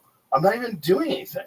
I'm just hanging out. It's so much less stress, by the way, to do it that way. Right. So it encourages you to innovate. Yeah. It encourages you to embrace this new technology. I got this giant screen. It's showing me the navigation in front of me. Oh, I'll be there 5 minutes early. Excellent. And I'm listening to a podcast wirelessly. It's Bluetooth streaming from my phone, and I pulled that podcast, which came out today out of the fucking sky, and I'm listening to it, and I'm all comfortable in my nice little car, just driving on my way to the doctor's office. This is irresistible stuff. Yeah, it's different than your Walkman. Yeah, back in the day. It is irresistible. It is irresistible. It's frighteningly irresistible. But is it frightening? I mean, if you were a monkey, right? If you were an Australopithecus, would you go, man, I don't want to fucking be a person, live in a house? That's bullshit. I like just swinging around on trees. I like running from jaguars. This is life. Guys, life is running from crocodiles. It's not living in a fucking suburban community. There's probably some that are like that. Yeah, I don't think so. I think when it comes, we're going to embrace it. We're going to embrace it the same way you embrace cell phones, the same way you embrace television. There's going to be a few holdouts. I don't even have an email address, man. Those there's a few and far between. Good luck with that, fuckface. Go move to the woods, Ted Kaczynski. Yeah, I was just going to throw Ted Kaczynski. Oh, man. Ted Kaczynski was right. This is something that I think about sometimes when I get really high.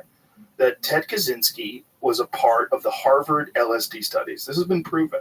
Ted Kaczynski, they cooked his fucking brain when he was at Harvard. And then when he went over to Berkeley and became a professor, his goal was to make enough money so that he could implement this program and live in the woods and then write his manifesto and start killing people that were involved in propagating technology. He was expunged from the Harvard logs, by the way. This is something my friend just called me about.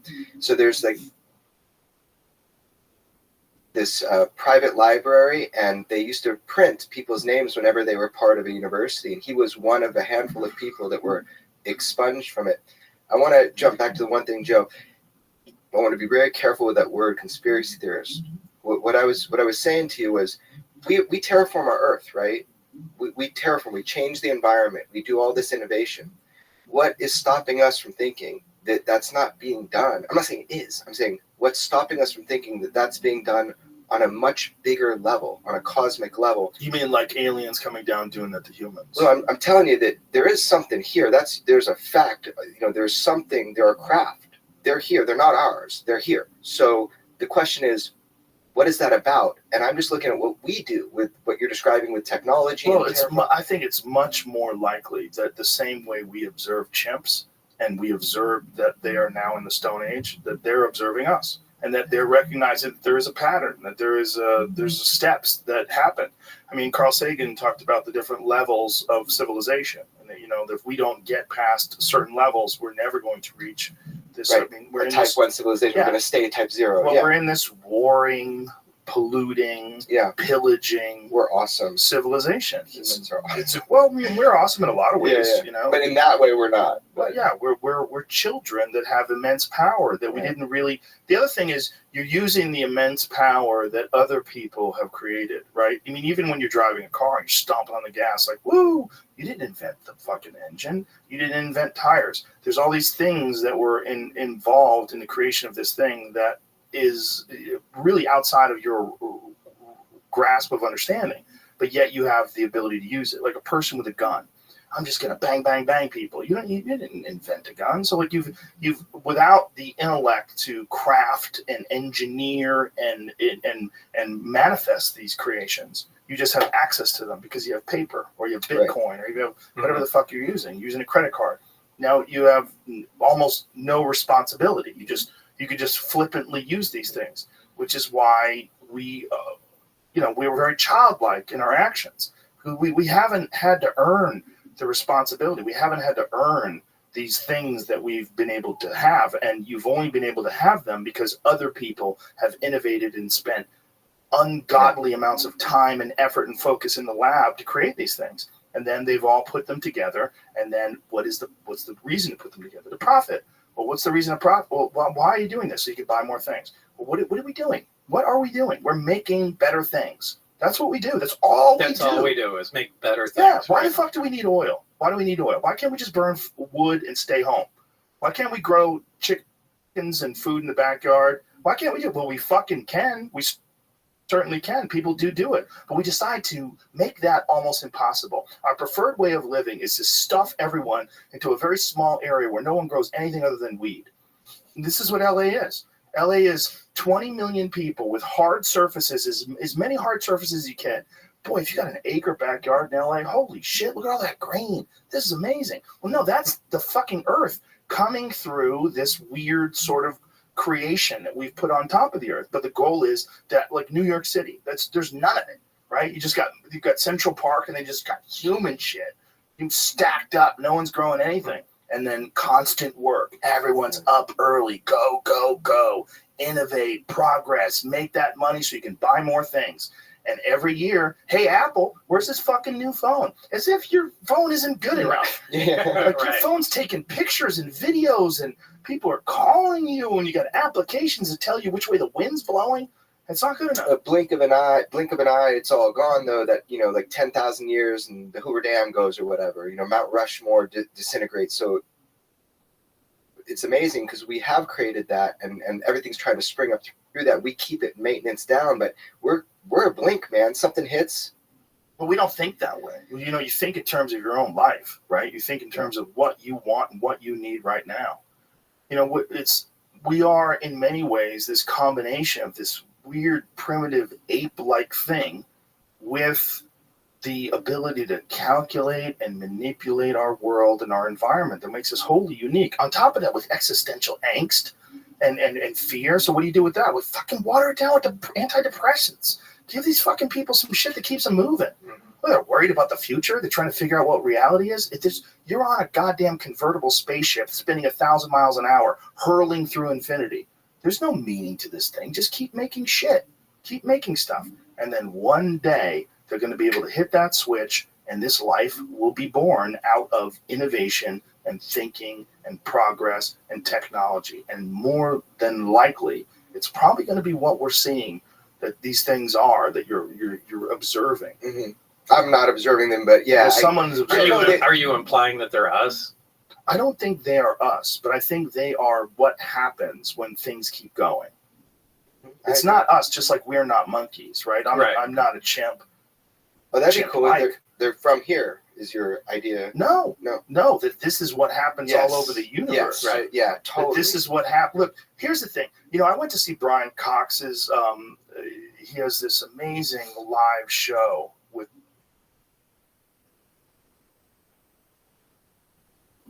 Robin Ince, where they have these LED screens, these huge screens with high resolution depictions of the cosmos. And one of the most mind-blowing things was he has this large-scale image of the universe, and it shows all the individual galaxies of the universe, and it just keeps moving through all these galaxies in 3 dimensions, and it's fucking incredible. But what's stunning is the relative uniformity of it, even at you're obviously looking at an incredibly small depiction of something that's immensely large, like a galaxy of hundreds of billions of stars. You're seeing it as this little dot, but this little dot that's flying through space, surrounded by other little darts with very similarly spaced distances. Yeah, homogeneous all through, yeah. So, like, if we see uniformity in that form, in terms of like the distance between galaxies, so many galaxies it's so similar. They might vary slightly, and that slightly might be hundreds of millions of light years, right? But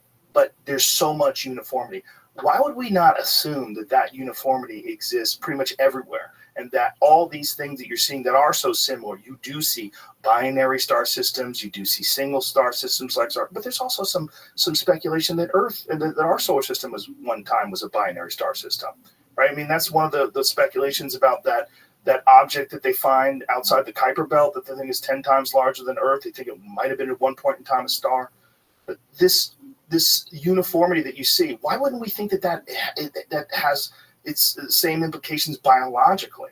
That there's some sort of a biological uniformity, and that this happens given the right sets of circumstances. Yeah, it could be. You should tell them some of the stuff that you read that you don't know is true. I mean, if the stuff was true about the propulsion stuff. I mean, anyway, Well, what have you read? What you saw too. I mean, what are you talking about? Spill the beans, Bob. I got to poke the bear here. Get some more liquor in you. Well, I mean, the only thing I could verify was what I had my hands on. There was talk of weapon systems, that there were different projects. Project Galileo, Project Sidekick was supposed to be weapon applications of the craft. Project Looking Glass had to do with time, any effects of time. In Rabbi Rothschild. Now, I don't think we're not talking about making a time machine like in science fiction, but we're talking about, small distortions, intentional distortions of time, and how that can be used. Hilarious. As a not as a it was part of a weapon program. How are you informed in this? These again were just the small briefings that I read, but again, I don't really like to talk about those because I don't have any information on them, and it was just small briefings. But you told Commander Fravor that what he saw might have been a time dilation in not it could be because gravity affects time. Space time. I'm sure you've heard of that, and what Commander Fravor saw as he was in the F-18 approaching it, he said he described it as a ping pong ball in a cup and shaking it back and forth. It was moving that fast. Now, obviously, if there's anything inside there, it's going to be battered to hell. But, my point was that, one of two things. Either there's a gravitational envelope in there which negates any inertia effects, or you are seeing through a gravity distortion field. So, just like you're looking at a highway and you see, an optical distortion going through there. Well, the same thing happens in gravity, and the craft may not actually be moving like that. It may just look like it because can only see its field. So it may be making much more gentle moves. I'm not saying that's it, but it has to be one of the two. And the thing shows up 60 miles away. They noticed it on radar 60 seconds after it left Commander Fravor, but it was at his cap point, which is the next point he was destined to go to, 60 miles away.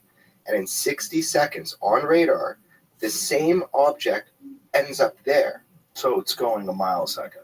No, I think the radar just picked it up in 60 seconds. Yeah, it could have been there instantly, but we don't know. The cycle time. Nobody knows. That's the whole thing. So it cycles, like radar cycles? Like it doesn't sweep, but right, I mean, it scans. It's a planar array, so it just, scans around it at random places. That's the Spy one does the really cool. Yeah, it doesn't do the whole loop anymore. Right. The point is, though, that the craft moved to his next location before he knew where his next location was going to be. Jesus. And that's I mean, that's well documented. So that's a pretty shocking piece of information. What's fascinating to me too is that you were discussing this, the way this reactor worked, and that these things were not really connected. No, nothing is connected. There's no wiring at all. That freaks me the fuck out. Charge your iPhone, Well, wireless. Yeah, I mean that's a simple electromagnetic. Tesla.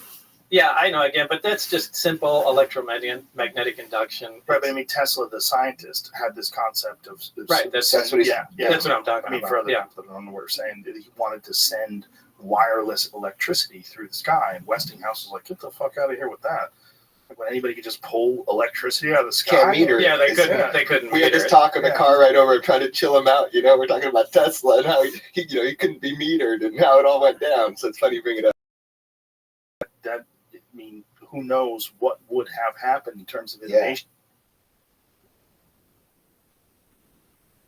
had he been allowed to go forward with that. Well, we probably computers. You think? Yeah, I'm pretty positive. Forget about microelectronics. Well, this is dumping huge magnetic energy in the air, and yeah, we'd be able to wirelessly turn on our lights, but there'd be no radio communication. The interference would be something would be overwhelming. It would induce electric currents in anything with a small wire on it. So integrated circuits, transistors would be disintegrated before they were even, tested for operation. So it would Maybe destroy. It would have fucked us up. Yeah, it would have stopped us dead. It'd be great. You could turn lighters on and heaters from all over the place with no wires, but it would stop modern electronics. And if we became dependent on it, it would almost be like our dependence on fossil fuels. Although it's destructive, it's very difficult for us to get off the nipple. It would have changed the course of how we developed, which is so interesting when you talk about it. A civilization of the star system didn't even start with fossil fuels. They had 115 naturally on their planet, and they're like, cool, anti-gravity is pretty awesome. Well, the fact that I think it's important that actually happened. Yeah. It might have been stopped in its tracks for a reason. Whoa. And I think it's incredibly difficult for us to imagine technological progression under another timeline other than the one that we've experienced. Yeah, that's difficult. If we imagine what this alien race must have been like, and God, just to be able to see something, obviously we've seen it in different life forms, right? Like we see the life of certain beetles in comparison to the life of certain fish. Very, very different existence, very different life cycles. Octopus. Yeah, octopus. We see all these different variables in terms of biological entities on Earth, but we don't see it in terms of technological innovation, as we're the only one that's intelligent that can innovate. We have intelligent creatures, but they're in the ocean. The only other thing that are like us are dolphins and orcas and whales, and they don't have the ability to manipulate their environment. And subsequently, because they don't have the ability to manipulate their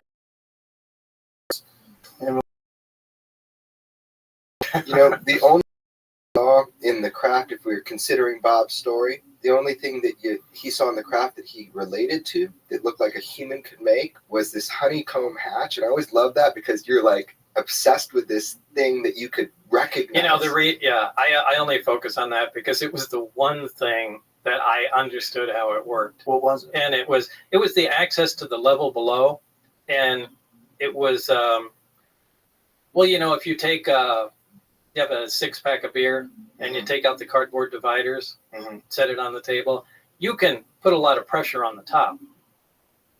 But if you push it from the sides, it collapses flat. So it was something like that in a honeycomb shape